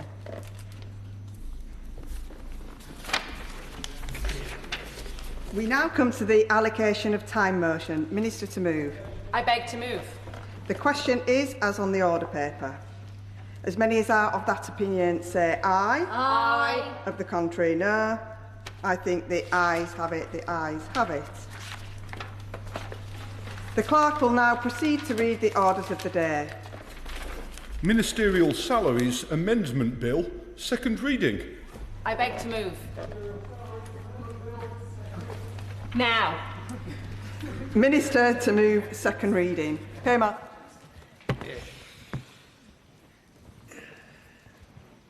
I beg to move, Madam Deputy Speaker, that the bill now be read a second time. And I'm pleased to open the debate on this short bill with a straightforward and singular aim. It seeks to amend the statutory limit on the number of ministerial salaries available, currently capped at 109, to 120. This reflects the average size of government since 2010 and largely ends the practice of unpaid ministers, and it will ensure the Prime Minister of the day has the flexibility needed to appoint enough paid ministers to meet modern government demands. And Madam Deputy Speaker, it may be helpful just to explain the context of the bill that we have before us today. Now, under the Constitution, the monarch appoints the Prime Minister as the person most able to command the confidence of the House of Commons. All ministerial appointments are thereafter made by the monarch on the sole advice of the Prime Minister. Now, there is a current statutory limit on how many ministerial salaries are available, as set out in the Ministerial and Other Salaries Act of 1975, and that current limit of 109 has not been changed since then. There is a separate statutory limit on the number of ministers who can sit and vote in the House of Commons, whether paid or unpaid, under the House of Commons Disqualification Act of 1975 too. This limit is 95, and the bill before us today does not change this, and there's no equivalent limit on the number of peers able to serve as ministers. The Ministerial and Other Salaries Act also sets out that salaries should be paid to 8 other office holders: the Speakers of both Houses, the Leader of the Opposition in both Houses, the Chief Opposition Whip in both Houses, and 2 Assistant Opposition Whips in the House of Commons. The bill does not seek to amend the number of salaries allocated to these roles. Within that limit of 109, there are currently 83 salaries that can be allocated at Secretary of State, Minister of State and Parliamentary Secretary ranks. A further 4 are allocated to the Lord Chancellor, the Attorney General, the Solicitor General and the Advocate General for Scotland, and there are 22 salaries that are allocated to government whips. I will give way to the Honourable Gentleman. To the Minister for giving way. The public expects restraint at the moment, given the economic situation, and they also expect leadership, and that means ministerial leadership. Does he seriously believe the public will welcome this, since we are told by the explanatory notes that it will involve between 13 and 19% hike in the payroll for this group of people, plus superann and severance payments, which is not an insignificant sum? Had he considered perhaps reducing the number of ministers rather than increasing them?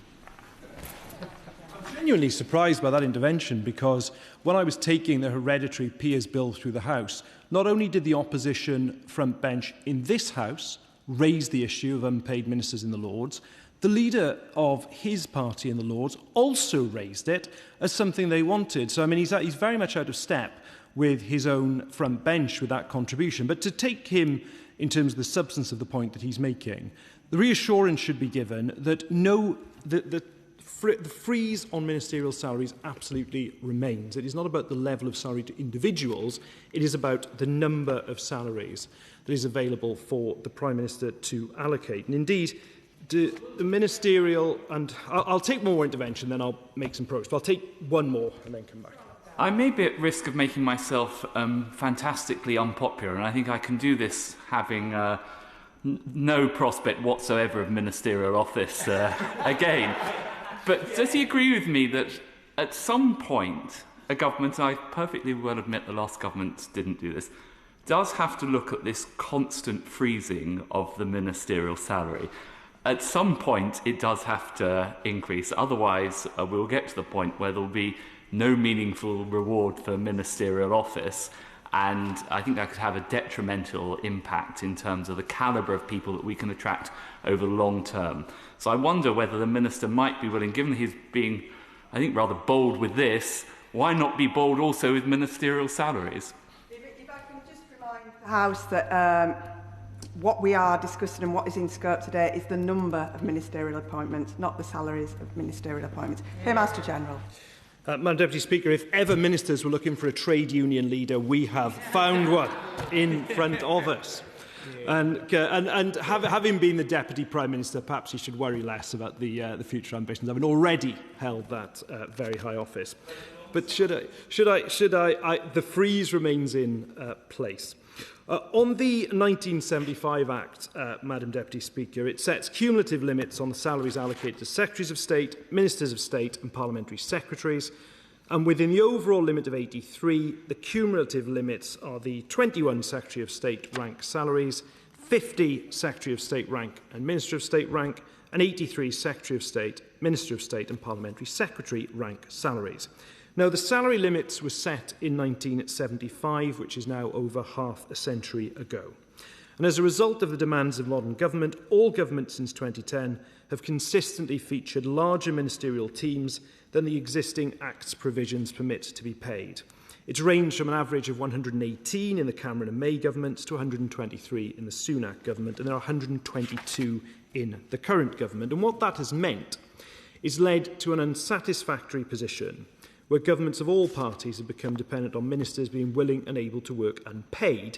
And historically, to be fair, this has predominantly fallen to ministers in the other place. Now, I don't think that can be right. Lords ministers work incredibly hard, and they often manage some of the broadest and most demanding portfolios across government, possibly damaging as well. But, Madam Deputy Speaker, I'm sure the whole House can support the notion that ministers be paid for what they do. This is a government of service. We have more state-educated cabinet ministers than ever before, and it's right that we expect ministers to be paid for the job they're doing and focus on that job rather than relying on external funding. So I was just about to summarise the bill, but before I do, I will give way. Really grateful to the Minister for his typical courtesy. I'm sure there will be wide agreement with the proposition that is just made that someone who's doing a ministerial job ought to be paid for it, and that such job should not be reserved for those people who can afford not to be paid for it. However, on the principle that bigger government isn't necessarily better government, can he guarantee that if there is an increase in the number of paid ministerial posts, there won't be a commensurate increase in an extra number of unpaid ministerial posts. And the point is, and I have every sympathy with what the right honourable gentleman has just said, because the number 120 is not an objective to become bigger. The number 120 is the average size of governments we've had since 2010 in any event. So it's not so much to try and expand the number of unpaid ministers, far from it. It's to try to ensure that all the ministers that are in the government are actually being paid, rather than the expansion beyond it that the right honourable gentleman quite rightly draws attention to. So just to summarise the bill, Madam Deputy Speaker, it increases the cap on ministerial salaries from 109 to 120. All the additional salaries will be allocated at either Secretary of State, Minister of State or Parliamentary Secretary rank at the discretion of the Prime Minister.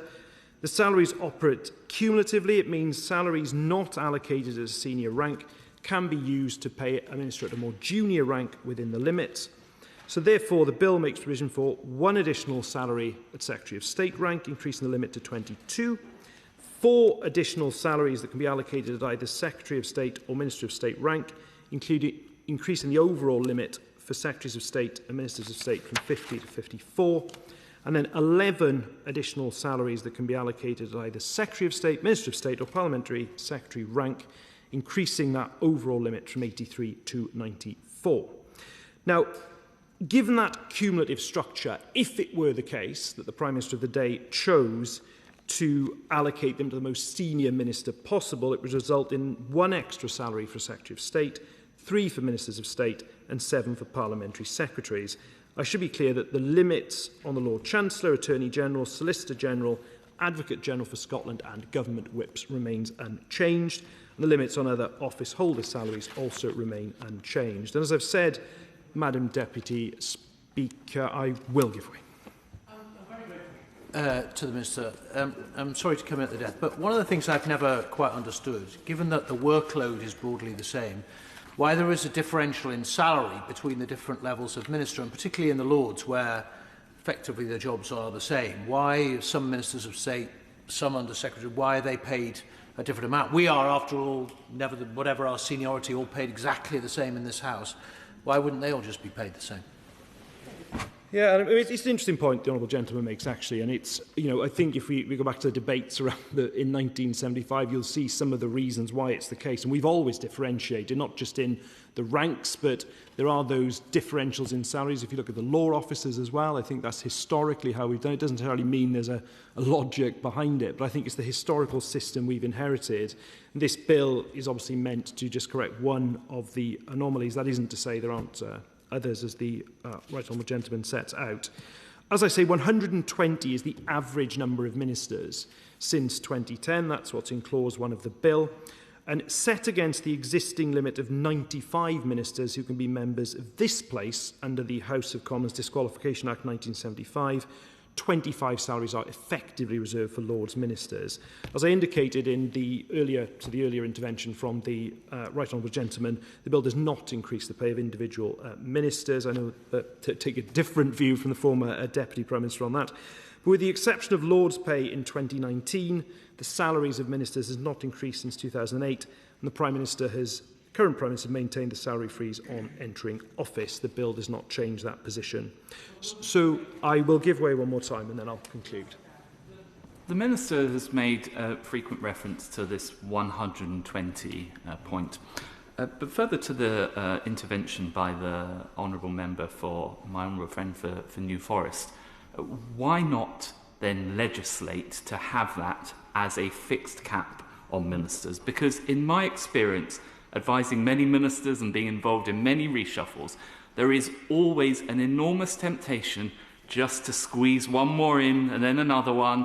And right now, ministers will say, that's it, 120 is the cap. And then there'll be some new brief, and then before we know it, it will be the cap on the salaried ministers will be 120, and we'll have 125 ministers in total with 5 unpaid, and we'll be back where we started all over again. So if the Minister wishes to gain the consent of the House of Commons for increasing the number of salaried posts, and he makes a convincing argument for doing so, why not then guard against that risk by also introducing an absolute cap on the number of ministers? Simply to give the reassurance to the former Deputy Prime Minister, that absolutely is not the objective of the bill. I mean, I think he'll have been involved probably in more reshuffles than me over the many years that he was either in Number 10 or subsequently as a minister. But the objective is so that we do not have the situation of unpaid ministers. That's the very clear objective of the bill. And indeed, Madam Deputy Speaker, the purpose is that the Prime Minister has that flexibility to appoint enough paid ministers to meet the demands of modern government. I also think, and I think there's general acceptance of this, that anyone in the country should aspire to be a minister no matter what their background is, not relying on personal wealth in lieu of a salary. I hope on that basis, Madam Deputy Speaker, this, what is a very short piece of legislation, will command the support of members across the House, and I commend this bill to the House. Yeah. The question is that the bill be now read a second time. Shadow Minister Alex Burkhardt. Thank you very much, Madam Deputy Speaker.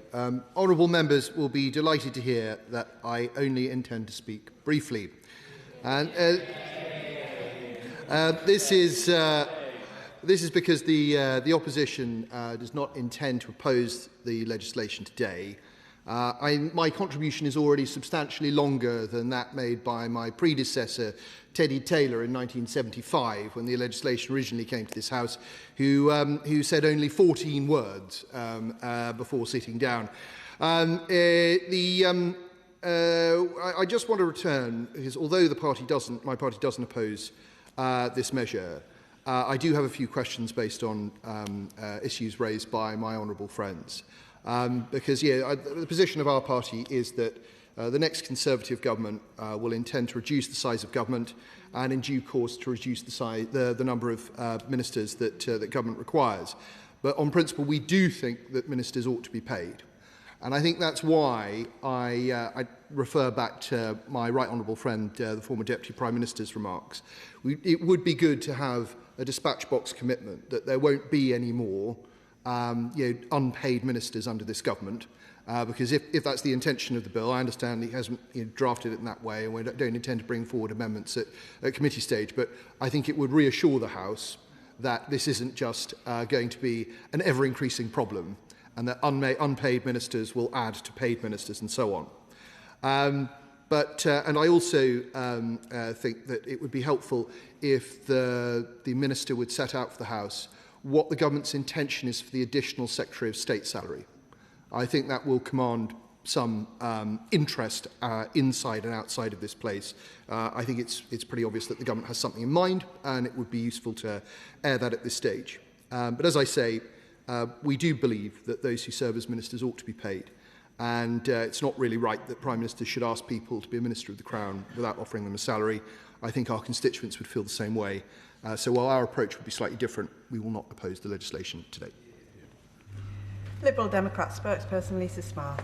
Thank you very much, Madam Deputy Speaker. The Liberal Democrats believe that people should be paid fairly to do a job, and that it should not be only the already wealthy who can afford to be a minister. Ministers will face enormous demands on their time, for there is much to be done. And the government should prioritise finding talent across both houses to fill these positions. We recognise the importance of having a well-rounded and efficient government, but expanding the ministerial payroll is only justifiable if it comes with transparency, accountability and a genuine commitment to public service. When the previous Conservative government, or maybe it was the one before that or the one before that, when they were in power, we witnessed a merry-go-round of ministers. We had the shortest serving Prime Minister ever, endless cabinet reshuffles and a revolving door of Secretaries of State that left departments directionless and policy in a constant state of flux. Instead of everyone being famous for 5 minutes, almost every Conservative MP in the last Parliament was a minister for 15 minutes. We on these benches believe that ministers who hold office for only a few days or weeks should not be entitled to handsome severance payouts. Under the chaos of the last government, we witnessed severance payments made to ministers who'd been in post for under a week. That's an insult to the taxpayer, and this government must ensure such practices are consigned to history. In recent months, we've seen that those we should be able to trust in positions of government do not always have our best interests at heart. From Mandelson's dismissal and sharing of confidential information to a former Cabinet Office Minister being implicated in efforts to discredit journalists. These scandals have led to further corrosion in public trust. which we should be doing everything in our power to rebuild. Last year, YouGov found that only 4% of people feel that politicians are doing what is best for the country, while 67% feel that politicians act out of self-interest. Our political system is under enormous strain, and public outrage at the numerous instances of corruption, law-breaking or just poor judgment is a gift to political extremes. Meek promises to tweak some processes are not enough. The government, with this legislation, is adding an estimated £600,000 to £850,000 a year to the cost to the taxpayer. And if the government is demanding this amount of taxpayers' money each year to pay for these additional salaries, they should be able to provide a guarantee that the public is getting full value for that money. The government should commit that none of these newly salaried ministers, nor any minister drawing a taxpayer-funded salary, will be permitted to hold a second or indeed third job. If they're expanding the payroll to fit the size of the government they need, there's no excuse for those ministers to be dividing their time with outside employment. That being said, the work that ministers do should be recognised. The current government has 120 ministers, of which 2 in the House of Commons and 9 in the other place are unpaid. But expanding the ministerial payroll must come with greater accountability, not less. Liberal Democrats are calling on the government to enshrine the ministerial code in law so that the standards we expect of those in office are not merely guidelines to be ignored at will, but legal obligations with real consequences. We also call for the ethics advisor to be made truly independent, empowered to initiate their own investigations, determine breaches and publish findings without interference from the very Prime Minister they're supposed to hold to account. This bill doesn't tell us very much new about what responsibilities the additional ministers will take on. And before we nod through this additional taxpayer expenditure, I'd welcome an assurance from the Minister and a clear explanation of what the roles will be and why these particular roles are needed. Transparency when signing over this amount of money should be an expectation and not a request. This government, and indeed its predecessors, talk of devolution, something we Liberal Democrats strongly support. We believe the best decisions are those made closest to the people they impact. And this government has taken some steps to devolve power and funding closer to the communities we all represent. They haven't necessarily done it in the way we Lib Dems would have done, but we acknowledge they've made some progress. But in his closing remarks, I wonder if the Minister could comment on how he sees the number of ministers changing over time. If the number of decisions taken locally or in the regions and the amount of power in those regions increases, does that mean he expects the number of ministers needed at a national level to decrease? Liberal Democrats will support measures that make government work better, but feel this bill today, expanding the ministerial payroll, is a missed opportunity to strengthen ministerial accountability or to do anything truly meaningful to rebuild the public trust that has been so badly damaged.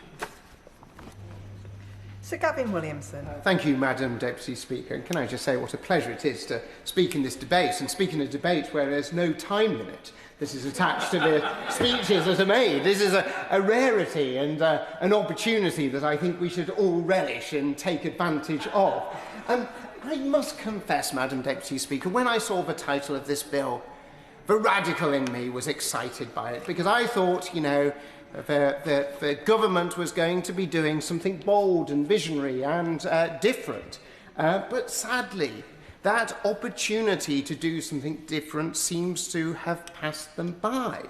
And instead of listening to what the Chancellor has been saying about some of the great challenges that this country faces in terms of balancing the books, in making sure that we have the ability to pay our way in order to be able to make savings in government from the top all the way to the bottom, the Cabinet Office seems to have gone on a little jolly of their own. They've decided to do something completely different, and they've decided to expand the cost of doing government.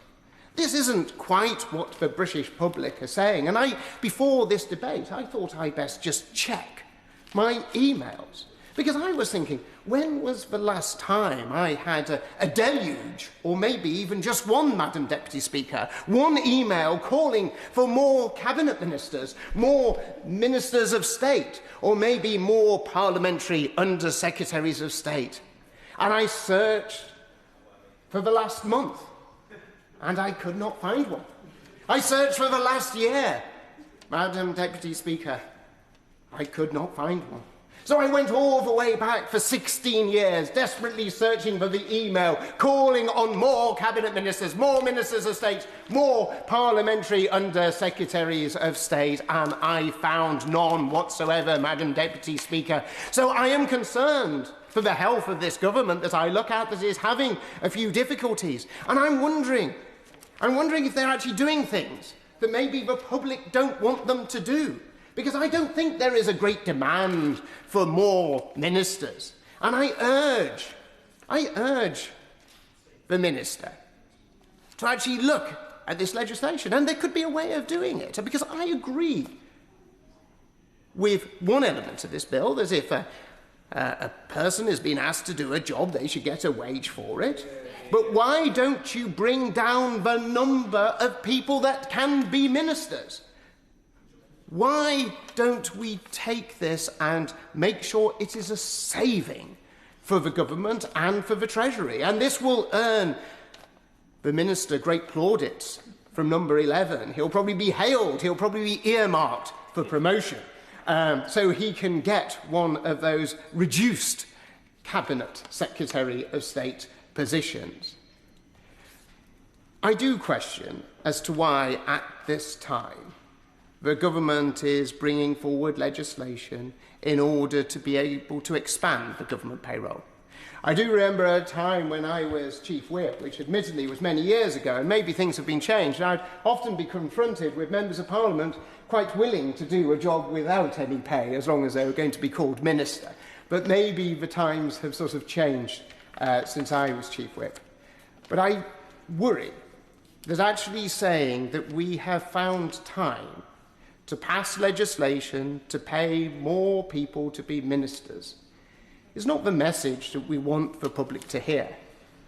The public want to hear that the government and this House is tackling the issues that impact their lives. They want to hear that this House is tackling the issues that is going to make a difference to their living standards, not members of Parliament and ministers' living standards. I'll happily give way. The honourable gentleman is waxing lyrically in relation to it, but the fact of the matter out there, my constituents tell me the cost of oil over $100 a barrel. My constituents pay more tax, have less money to spend. They wonder how many more ministers that will make an ineffective government become more effective. So does the honourable gentleman think this only adds to the disconnect of the people out in the street out there? The people who tell me what is happening, what is going on, how can we do it better? And I completely agree with my honourable friend. It is that disconnect. It is that sense of where all the priorities, all the issues that are going on around the world, we're actually just wanting to pass legislation to create more ministerial offices. And I also understand and appreciate the challenges that the Prime Minister will face. And I'm sympathetic to it, because actually he will be constantly badgered to make more ministers, more people wanting patronage, more people wanting elevation. And as my right honourable friend, the member for New Forest, has pointed out, there is no upper limit. So what you will see in 10 years' time, if we're in this House in 10 years' time, we'll be having a debate about how there's another 15 ministers that are unpaid. And then the government minister will be at the dispatch box, possibly trying to defend the idea of paying even more. And this is where you have a creep of patronage. You have a creep of ever more people going on to the government payroll. And I feel and I fear that that may weaken this House. Thank you, Madam Deputy Speaker. Shadow Minister Charlie Dewhurst. Thank you, Madam Deputy Speaker. And may I first thank my right honourable friend, the member for Stone, Great Wiley and Penkridge, for his very, very powerful remarks just now. I hope he didn't spend too many hours trawling through 16 years of emails, but it is yet another example of his hard work and diligence in this place. And I do sympathise with his points, but I hope he is comforted by the remarks, the opening remarks of my honourable friend, the member for Brentwood and Ongar, that a future Conservative government will reduce the number of ministerial posts and reduce the size of government. Madam Deputy Speaker, as I'm sure all members would agree, it is only right that those who choose to serve the public as ministers of the Crown should be able to receive a salary if they wish to. While the government of the day must always be drawn and ultimately accountable to the elected House of Commons, previous governments of all stripes have benefited from the knowledge and wisdom provided by noble lords who have served as ministers. From noble lords who have served as junior ministers to those who have held one of the great offices of state, I'm sure many members who have had the privilege of working alongside them know personally of their dedication and public service. All those who serve as ministers of the Crown, Madam Deputy Speaker, whether they be members of this House or noble lords, give up their time and energy and take on an extra burden of responsibilities in doing so, both relating to their departmental work and in representing the government in the chamber. It is only right, therefore, that ministers should receive equal payment regardless of which house they sit in. It should also be noted that the impetus for ensuring all those who serve as ministers of the Crown can receive a salary came from the other place, where they debated this issue at length during the passage of the Hereditary Peers Bill. While it remains a great disappointment that the government chose to proceed with that misguided piece of legislation, at least some comfort can be taken from the fact that this debate emerged from that bill. In particular, I want to pay tribute to my noble friend, the Lord True, who so eloquently made the case for ensuring all Lords Ministers can receive a salary in the other place and who laid amendments to the Hereditary Peers Bill to this end. And while it remains disappointing the government did not support the opposition's amendments when it had the opportunity to do so, those noble lords who have been calling for this change can take comfort in knowing that the efforts were not in vain. It is also further proof of the quality of debate in the other place and the importance of its constitutional role in strengthening our laws through scrutiny that we should be debating this bill because of their efforts. In conclusion, Madam Deputy Speaker, noble lords with the experience and expertise to serve as ministers should not be prevented from doing so due to a lack of private means. I therefore join my honourable friends in not opposing this bill. Ward. Thank you, Madam Deputy Speaker. And can I thank, I was going to say all those members who took part, but the limited numbers who took part, taking advantage of the lack of time limit. Thank you all for doing so. Madam Deputy Speaker, this is a simple bill. It has just 2 clauses, and it has a simple purpose: to increase the number of ministers who can be paid to 120, the average number of ministers since 2010. And it is also rooted in a simple principle that holding ministerial office should not be dependent on individual wealth. The bill, as my Right Honourable friend the Paymaster General set out, amends the 1975 Ministerial and Other Salaries Act. It does so to better reflect the nature of modern government, including the number of ministers any modern government tends to require. Now, it allows, but does not require, a maximum of 120 salaried members across both houses. That number is based, as I say, on the average number of ministers since 2010 under successive governments. I will just make a little progress, and then I will. Which means, as I say, that since 2010, an approximate average of 11 ministers have been unpaid in each government. Now, I know that is not among the great injustices of our age, hence this is a short bill, but it does address a clear inequity that limits those, largely in the other place, who are able or willing to take on a ministerial role. This bill rectifies that, broadening the bench of those able to serve as ministers, and recognises, as I say, that private income should never be a requirement to serve as a government minister. I'll give way. The honourable gentleman for giving way. Was there any consideration given to reducing the ministerial total as against increasing it as preparation for this bill? Well, as I say, the number of ministers in the current government is virtually the same as it was in the previous government. I think actually it's one lower than it was in the previous government. And the intention of this bill, which goes to a point raised by a couple of honourable members, is not to increase the number of ministers at all, or the size of government. It is simply to rectify the anomaly of unpaid ministers in the other house. And the Right Honourable gentleman, of course, served in several governments of this size over the last 10 years, asked why should this come forward at this time. The short answer of why, one of the answers of why now, is the leader of the Conservative Party in the House of Lords proposed this in an amendment. It was put forward by the Conservative side, and he was wrong, shouts on that basis. But that is one of the reasons that this has come forward, and it's one of the reasons to address the iniquity that we're dealing with. But look, the bill today will allow but it will not require, and this goes to a point that the Shadow Chancellor of the Duchy raised earlier, it will allow but not require one additional salary at Secretary of State rank. That is for the Prime Minister to decide whether that goes to a Secretary of State or not. Parliamentary Under-Secretaries can be rewarded as well, and so can Ministers of State, but it allows one additional Secretary of State, 4 additional salaries at Minister of State or Secretary of State, and 11 additional salaries overall. As I say, those limits are cumulative, meaning that the Prime Minister has a discretion to award those, so there is no prior intention here, it's about discretion. Let me turn quickly to what the bill does not do, because it, as the Paymaster General said, it does not alter the salaries of ministers, much to the disappointment of the former Deputy Prime Minister. They will remain frozen, as they have done since 2008. It does not necessarily, this is a point the Honourable Gentleman raised, it doesn't necessarily create additional ministerial roles. Indeed, it simply reflects the average level since 2010. It does not alter the maximum number of paid Commons ministers. That remains at 95, effectively reserving 25 places for Lords ministers. And of course, it does not affect MPs' pay either, which of course is rightly and entirely independent of this House. So all the bill will do is to increase the maximum number of salaried ministers to be in line with the average number of ministers over the last few parliaments. Now, turning to some of the questions that were raised by honourable friends. As I say, the size of government remains unchanged. The government has no intention to increase that. It's merely to allow higher numbers to be paid and remove that iniquity.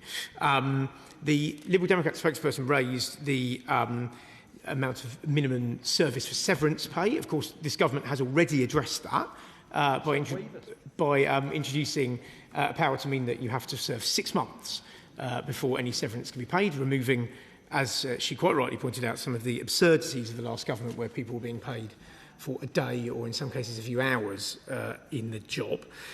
She also raised second jobs. Now, I remind you, obviously, the Labour Party has a manifesto commitment to address this and to ensure that second jobs are only permitted in particular circumstances, for example, GPs, doctors, etc. That is currently a matter that the Modernisation Committee is taking forward. I'm very keen for that to be addressed as quickly as possible, but that is a matter that will come back to the House. She also, I'll just finish on the Liberal Democrat point, then I certainly will. She also mentioned the ethics advisor. Now, I would just emphasise again that one of the changes the Prime Minister made right at the beginning of this government was to increase the role and independence of the independent advisors. So they are truly independent. We've seen that several times, and that the ethics advisor can initiate his own inquiries. So that is an important point. I'll just finish and then I will. She also asked us what roles will these new salaried ministers fulfil. As I say, that is a matter for the Prime Minister, and the Minister has no intention to change that. I will give way to the lady who's on her point, and then I'll give way to the gentleman. I'm very grateful to the Minister for giving way. He will know, of course, that the Prime Minister is responsible for the contents of the Ministerial Code.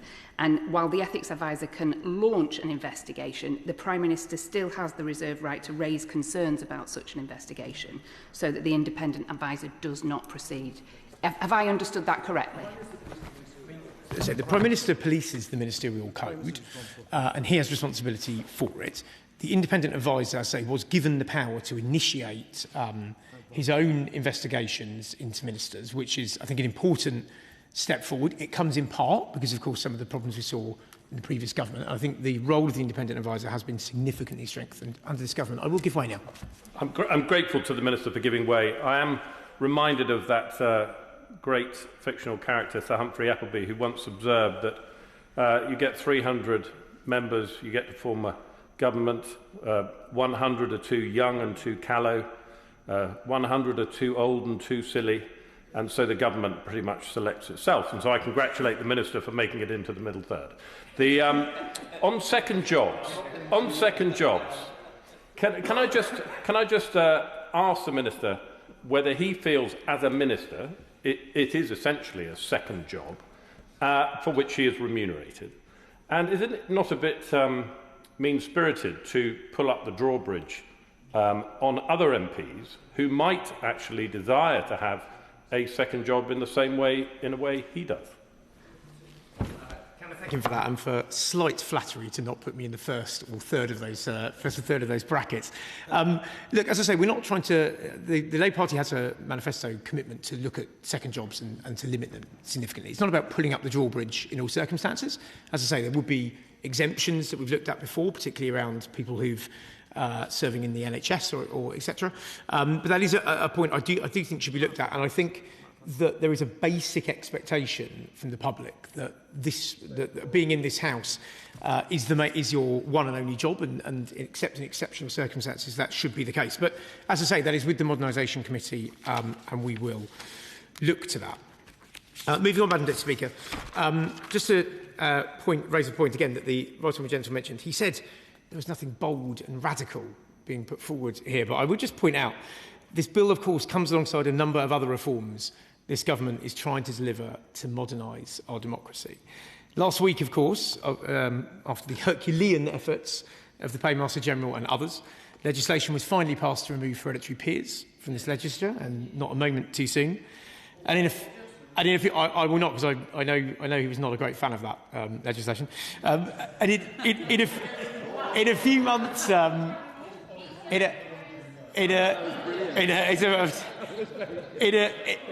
alongside that, of course, in a few months' time, this government will also introduce legislation to widen the franchise to people of 16, delivering on our manifesto commitment. So what better sign of bold and radical constitutional reform than removing hereditaries and broadening the franchise? I will give way, because I'm feeling generous.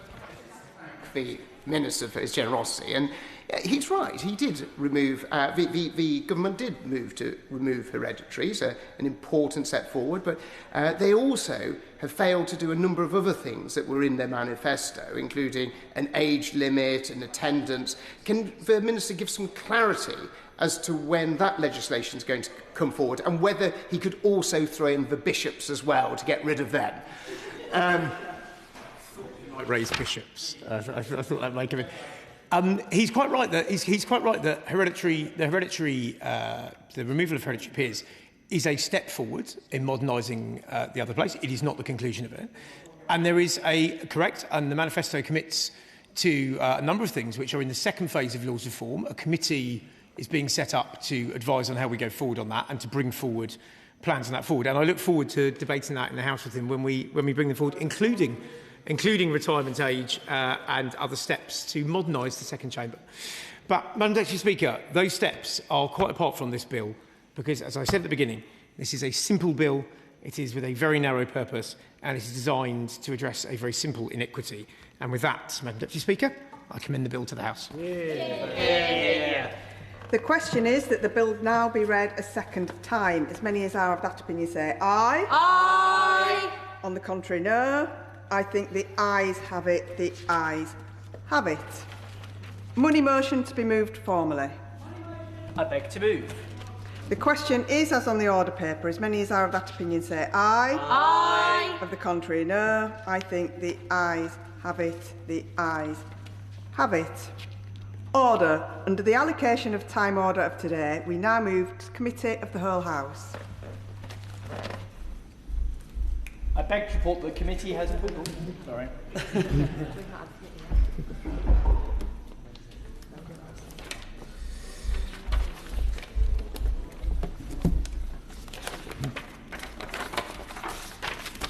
Order.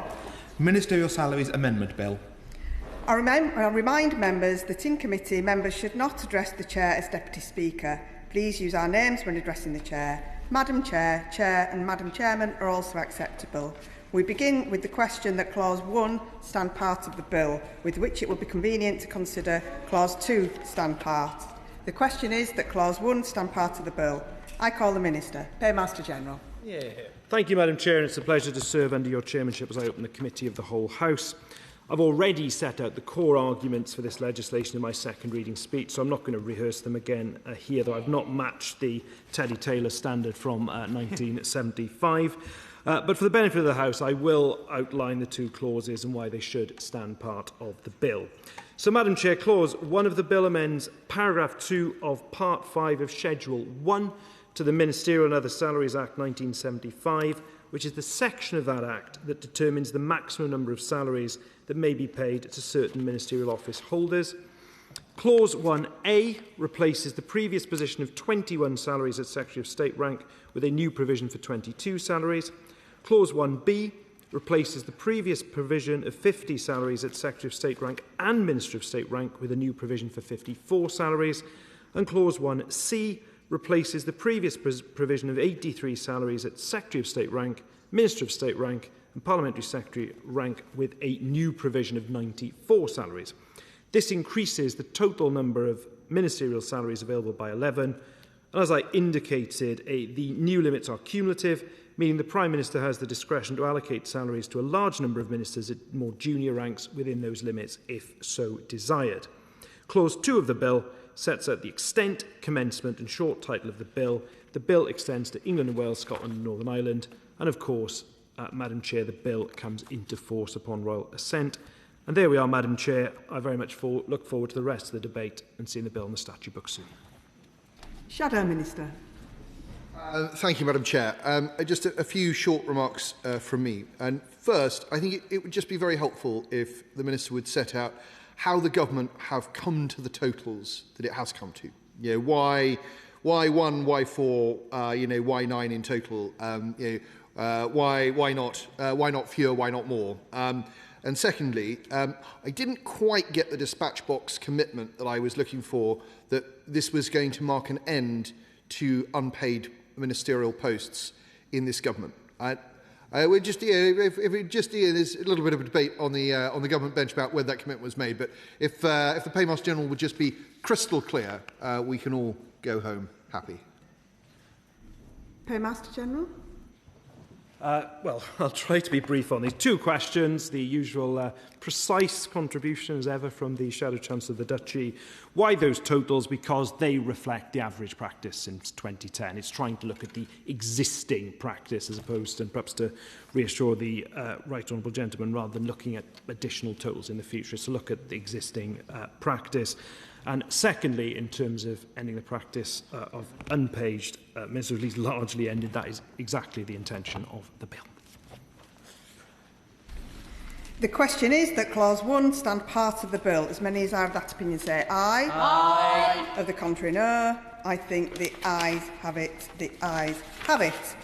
The question is that Clause 2 stand part of the bill. As many as are of that opinion say aye. Aye. Of the contrary, no.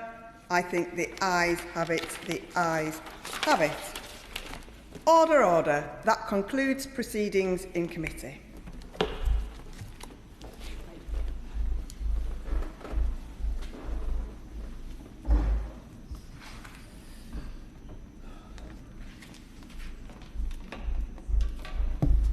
Order. Wick to report. I beg to report that the committee has gone through the bill and directed me to report the same without amendment. Here. Here. Under the order of the House of today, we might now move to third reading. Now. Minister to move third reading. Well, Madam Deputy Speaker, I will keep my remarks brief. I just want to thank members across the House for their contributions to the debate today. I'm sure there are issues far wider than this bill on House of Lords reform that I'm sure we will continue the debate on in due course. But also, if I could just say a word to the officials and indeed the team who've put the bill together. We're grateful across the House for their work, and I commend this bill to the House. Yeah.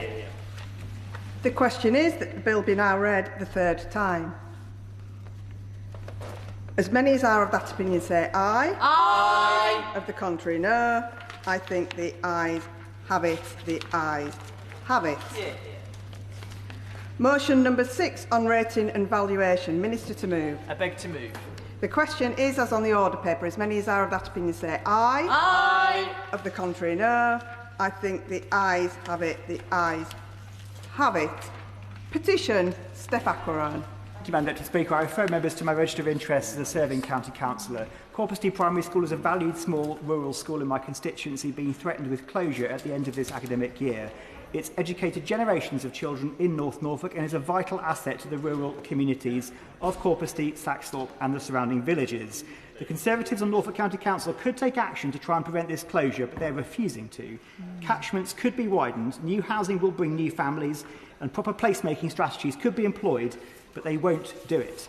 The petitioners therefore request the House of Commons urge the Government to work with Synergy Multi-Academy Trust and Norfolk County Council to pause the proposed closure of Corpusty Primary School until the alternative arrangements to secure the future of the school have been fully explored and the forthcoming local elections have taken place. And the petitioners remain, etc.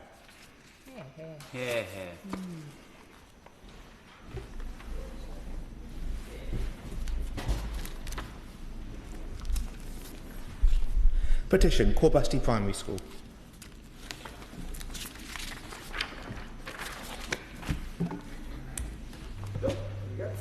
Thank you. I beg to move that this House do now adjourn. The question is that this House do now adjourn. Andrew George. Thank you, Madam Deputy Speaker. It is Point of order, Adam Jurgey. Thank you very much, Madam Speaker. On a point of order, today is the 17th of March, St Patrick's Day, and people will be celebrating across the world, made easier for us this evening because the opposition benches voted for government business today. And as chair of the all-party group on Ireland and the Irish in Britain, I seek your guidance on the best way for this House to send best wishes to all the Irish staff working in this place, to all those who are Irish and those who wish they were Irish in Newcastle and Lyme and across the kingdom. And may I say, Madam Speaker, through you, happy St Patrick's Day. Whilst that is not a matter for the chair, the honourable member has put his comment on the record.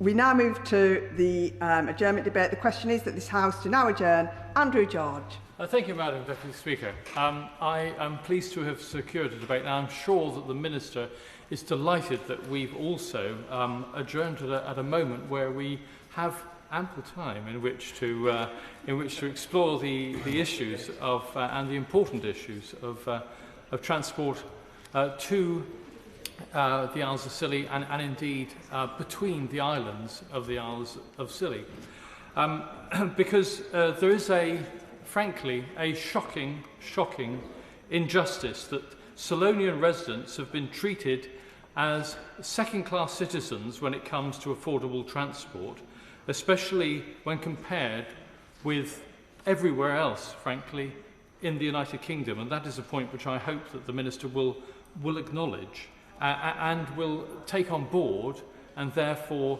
consider working with both myself and the Council of the Isles of Scilly and indeed residents on the Isles of Scilly to ensure that we receive and that the islanders receive parity with the kind of public transport which other parts of the country simply take for granted. I know that some places struggle with their transport, particularly in rural areas, but in comparison with the Isles of Scilly, the circumstances are very different.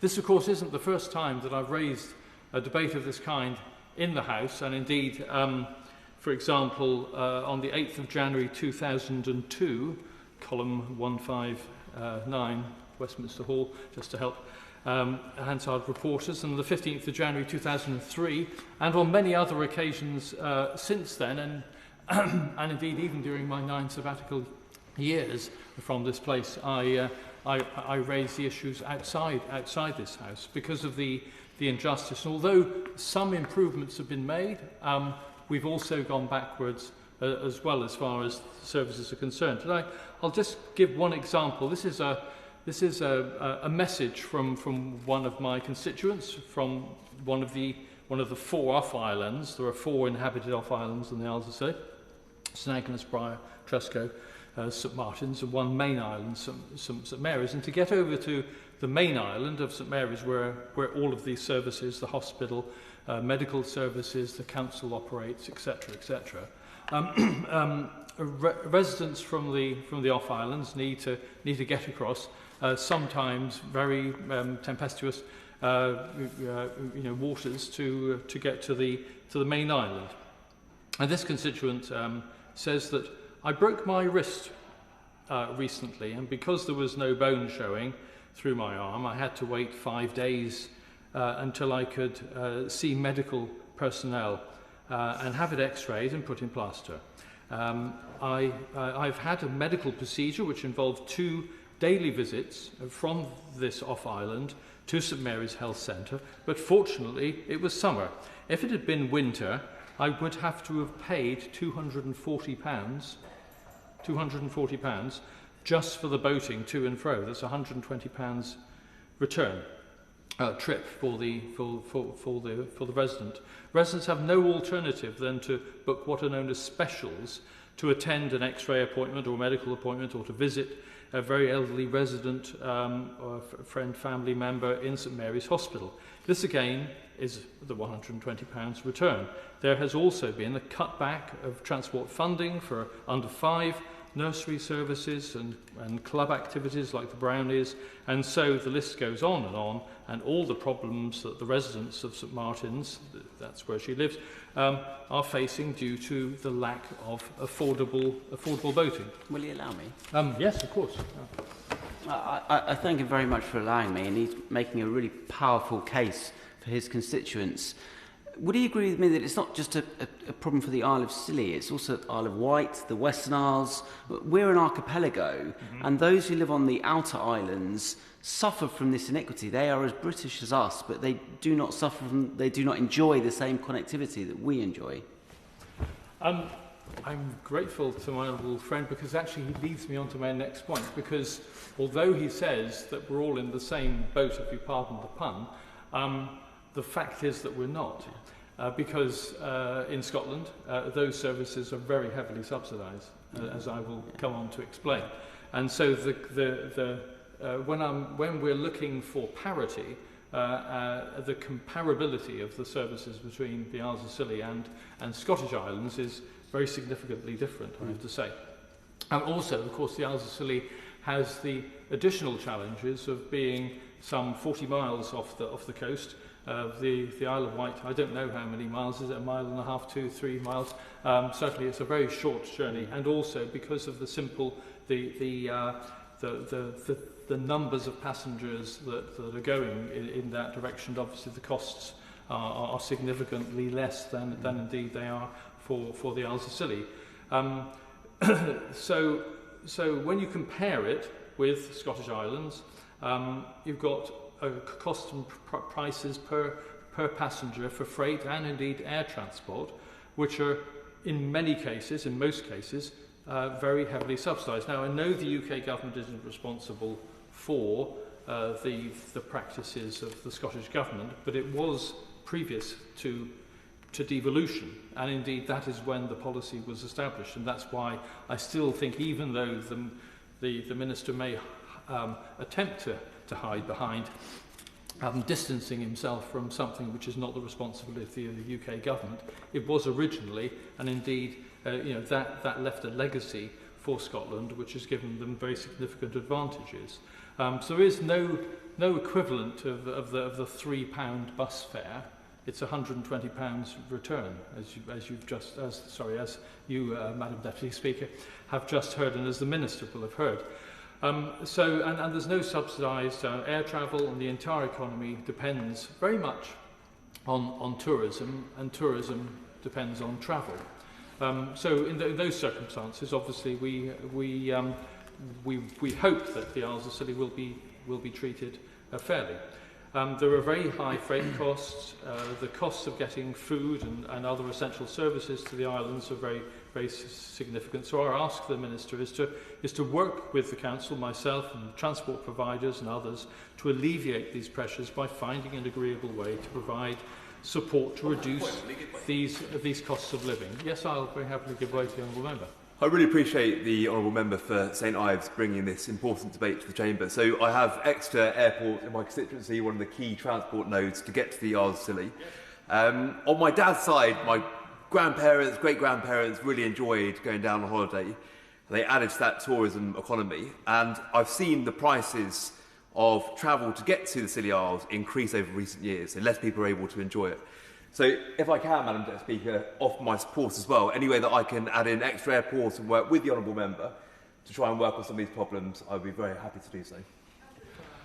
Well, I'm very grateful to the honourable member, and I'm pleased that he and his family have got strong connections with the islands. I caution him not to describe them as the Scilly Isles. That he won't be well received on the islands by providing that particular nomenclature. But certainly, if he continues to call it the Isles of Scilly, I'm sure that he'll be very well received there. And certainly, his offer of working with myself and with the islanders, with Salonians, is something which I'm sure will also be very well received. I'm very grateful to him for that offer. Transport Scotland, which is a branch of the Scottish Government, subsidises most routes to islands in the Hebrides through a contract with Caledonian McBrain, CalMac as it's derived, and CalMac itself is owned by the Scottish Government. In addition, the islands are served by several other routes which are subsidised by local authorities, and a handful are served without subsidy by private operators. The Scottish Government has supported the sector since the 1960s, as I've said, and the Scottish Government has been obliged to tender for services since the late 90s to comply with state aid regulations, and this has altered the ownership structures of what remains a state-owned and operated service. And approximately 70% of CalMac's revenues come from the Scottish Government. It's often said that for every pound paid by a ferry user, another £2 of public subsidy is required. In contrast, the mainland to Scilly passenger services have always been operated on a commercial basis, with the exception during the COVID pandemic, when as all companies around the country were subsidised, and certainly it was seen as a lifeline service by the government. The Isles of Scilly Steamship Company, which is the primary operator of transport services to the Isles of Scilly, and operates Salonian 3, which will be replaced next year by Salonian 4.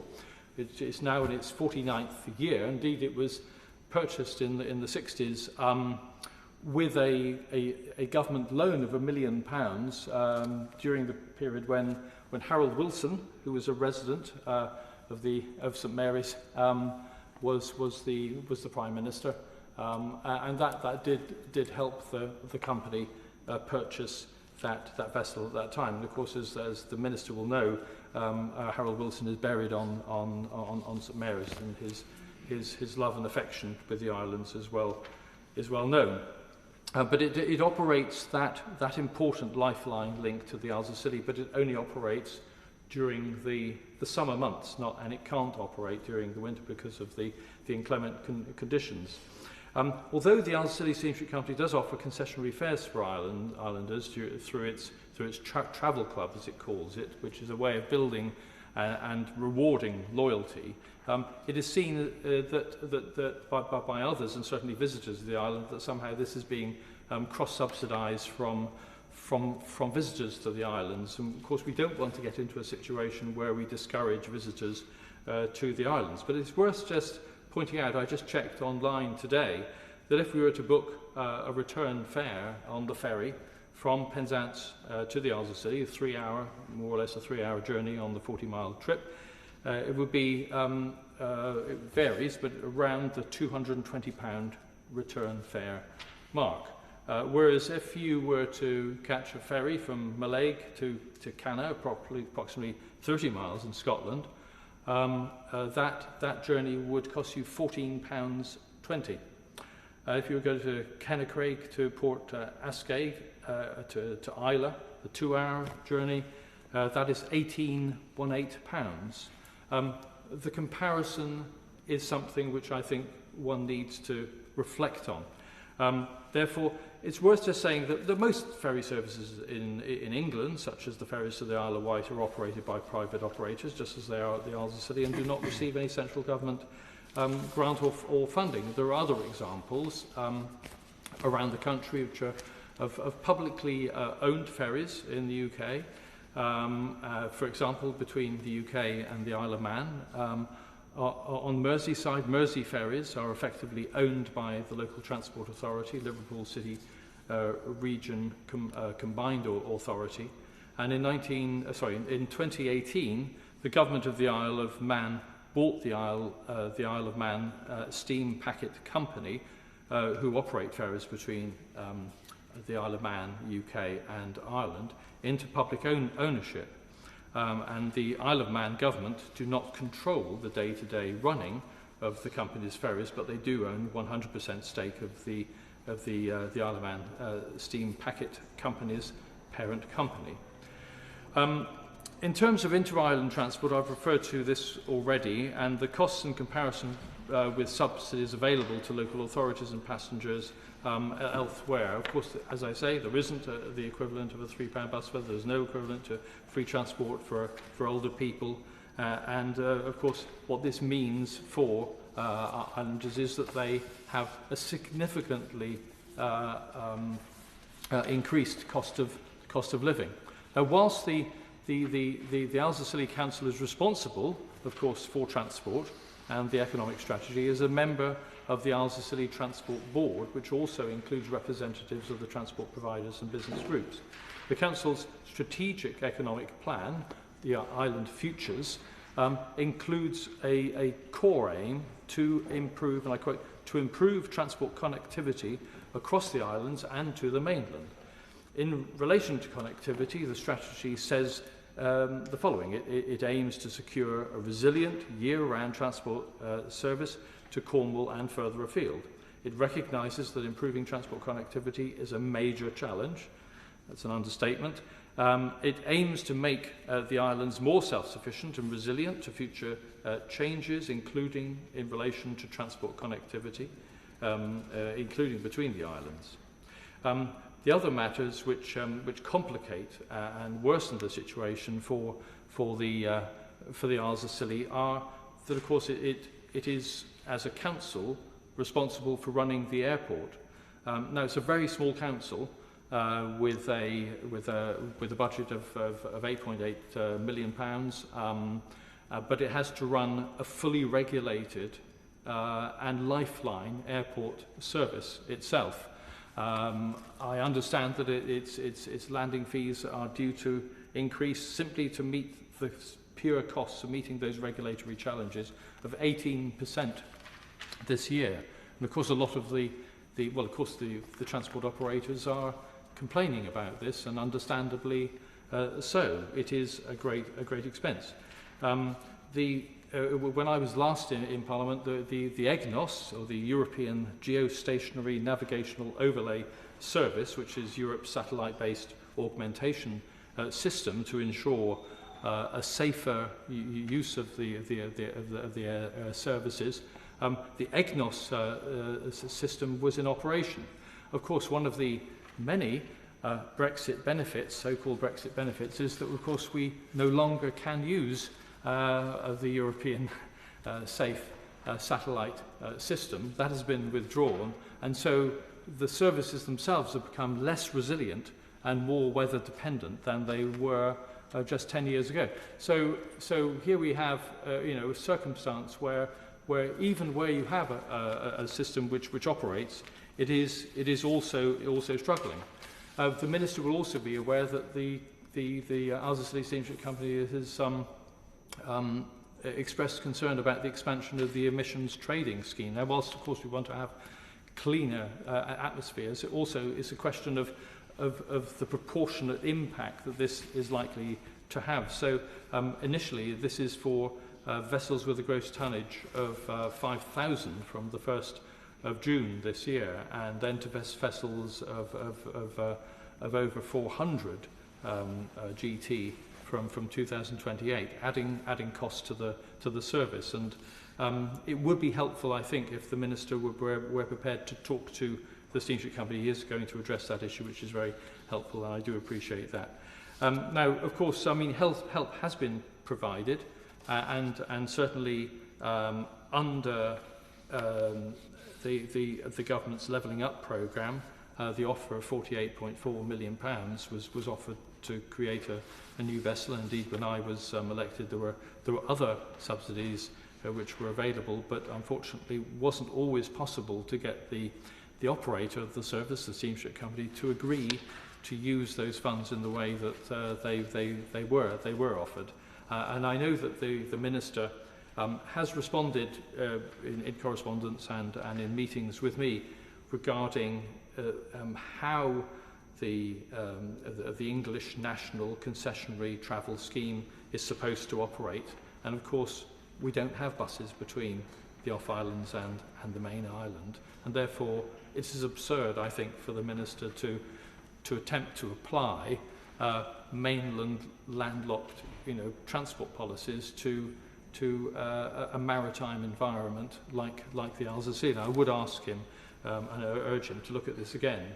I mean, he does go on and tell me that of course the local authority itself can provide concessions, but of course the Council of the Isles of Scilly is struggling to survive itself, let alone provide additional concessions for its transport services. So I do hope that the Minister will look again at these matters. And so the recommended policies which we would ask the Minister to consider is extending the 2007 Act powers to classify inter-island boating as eligible public passenger transport, and we could begin a pilot scheme with the Isles of Scilly, perhaps during the next winter, and see how we get on and evaluate it after a 12-month period. We could create an islands transport mechanism equivalent to the Scottish ADS or ferry support services, establish a statutory footing for island appropriate subsidy powers. We could provide ETS transitional relief for lifeline routes and describe the service to the Isles of Scilly as a lifeline route to prevent fare spikes when the ETS comes into force. And we can support harbour electrification for Penzance and for St Mary's. I'm grateful to the Minister for responding to the issues which I've raised previously. I do hope that he'll take on board the issues which I've raised. I'm delighted to say that the chair of the Council of the Isles of Scilly, Councillor Robert Francis, is actually here today in the public gallery and watching this debate. And I know that he'll be very as keen as I to, after this debate, to continue the conversation with the Minister, as it is now desperately important that we address the very serious transport challenges which Salonians face. Thank you, Madam Deputy Speaker. I call the Minister, Minister Keir Mather. Thank you, Madam Deputy Speaker. It's a pleasure to respond to this adjournment debate, and may I begin by congratulating the Honourable Member for St Ives for securing it and for speaking so passionately about transport provision for the Isles of Scilly. He speaks with his characteristic good nature on what are really severe and challenging issues facing his constituents, and I do just want to, at the first instance, acknowledge that and the tireless work across many decades in Parliament where he has advocated on their behalf. I also thank him for his kind offer for us to work more closely together on this issue, which is certainly a commitment I would be glad to accept. He is right to point out, Madam Deputy Speaker, that the Isles of Scilly are unique, both in their beauty, their appeal to both residents and visitors, as we have so ably heard, but that they also have clear and pressing challenges in their transportation needs. Their location, 30 miles to the west of Cornwall, brings a set of unique transport challenges which the Honourable Member has set out today.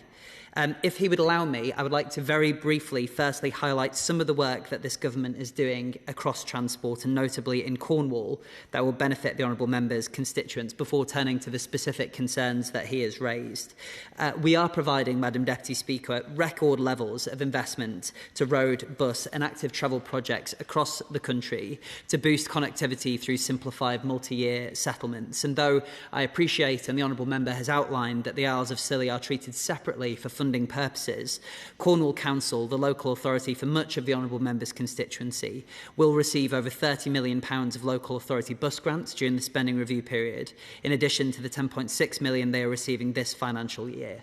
They will also receive over £4.5 million in active travel, up to £221 million in highways maintenance, and £24 million of local transport grant funding over the next 4 years. But I appreciate that the Honourable Member has brought this debate forward today because he wants to speak about the specific concerns of islanders, and it's those matters which I will now turn to. The Isles of Scilly are currently served by a ferry service for 8 months of the year, provided by Isles of Scilly Steamship Company and their vessel, the Solonian 3. I'm pleased that the steamship company has commissioned the building of a new passenger ferry, the Solonian 4, which, as the Honourable Member has outlined, is due to come into service next year. In addition, they have 2 new freight vessels coming into service this summer and a further vessel to be launched in 2027.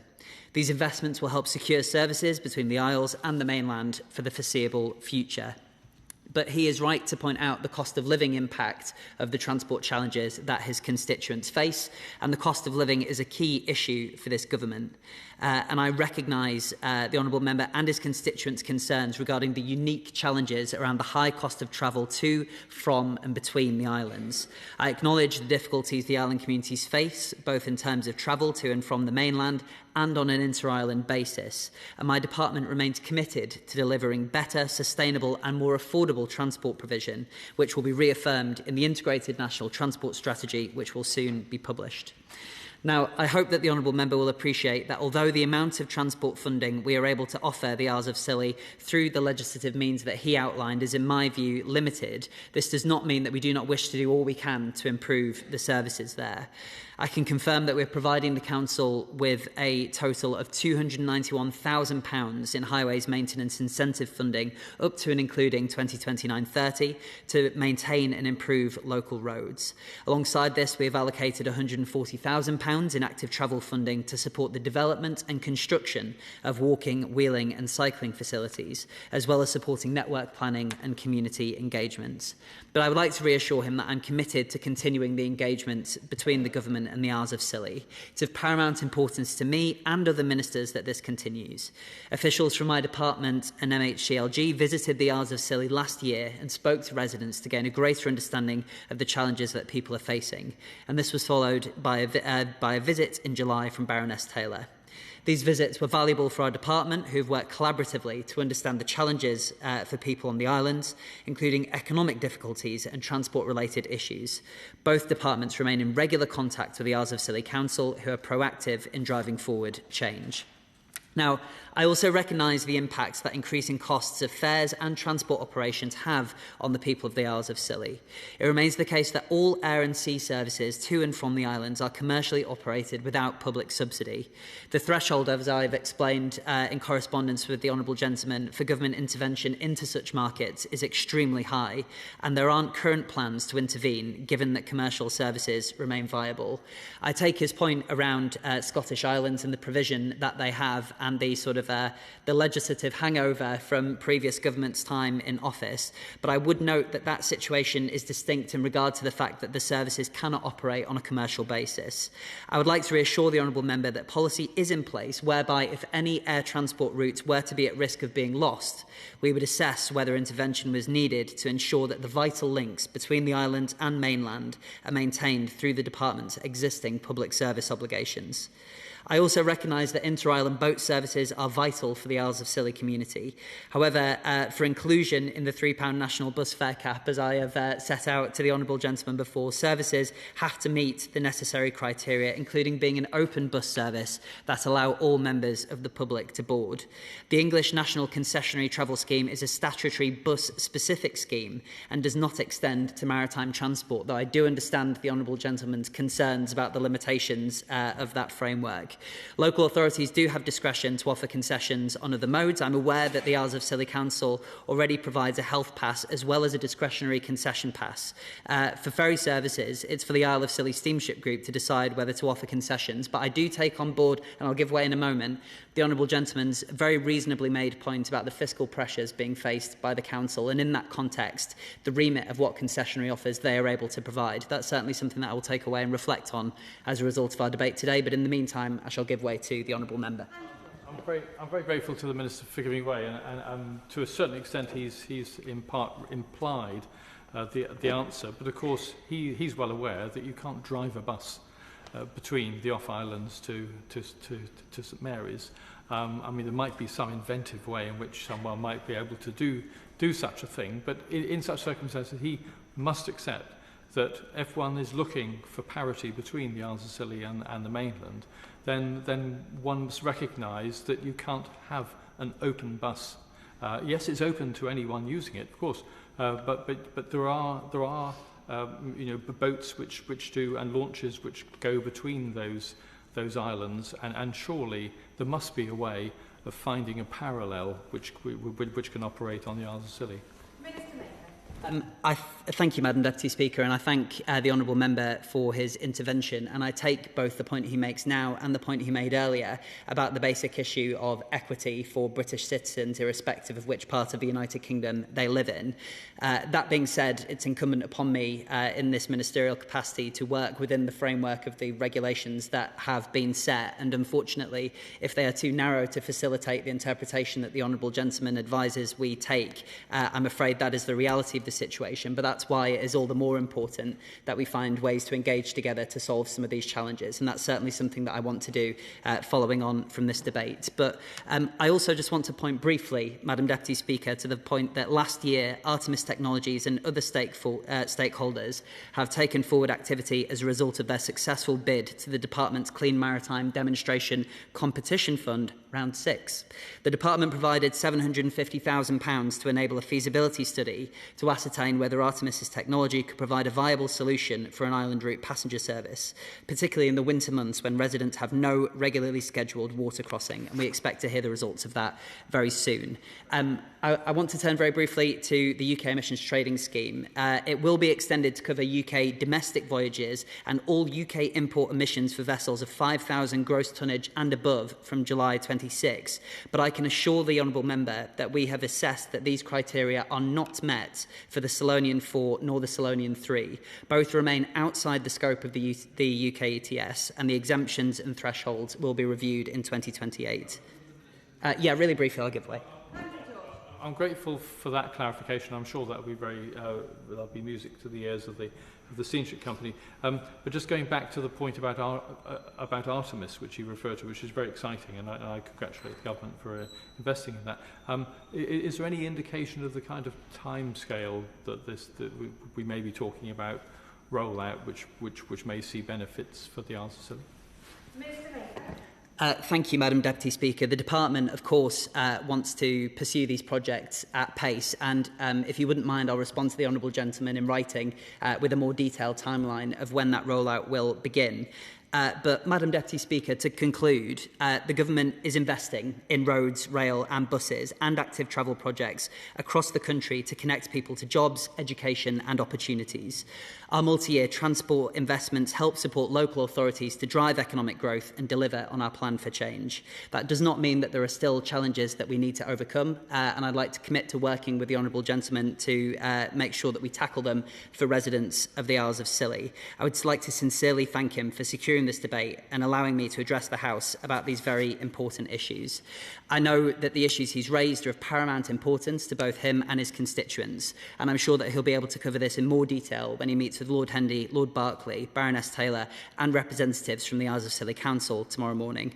I look forward to closely working with him in delivering better transport provision and improved connectivity for everyone in his constituency and right across the United Kingdom. Thank you, Madam Deputy Speaker. The question is that this House do now adjourn. As many that appear and say aye. Aye. The ayes have it. The ayes have it. Order, order.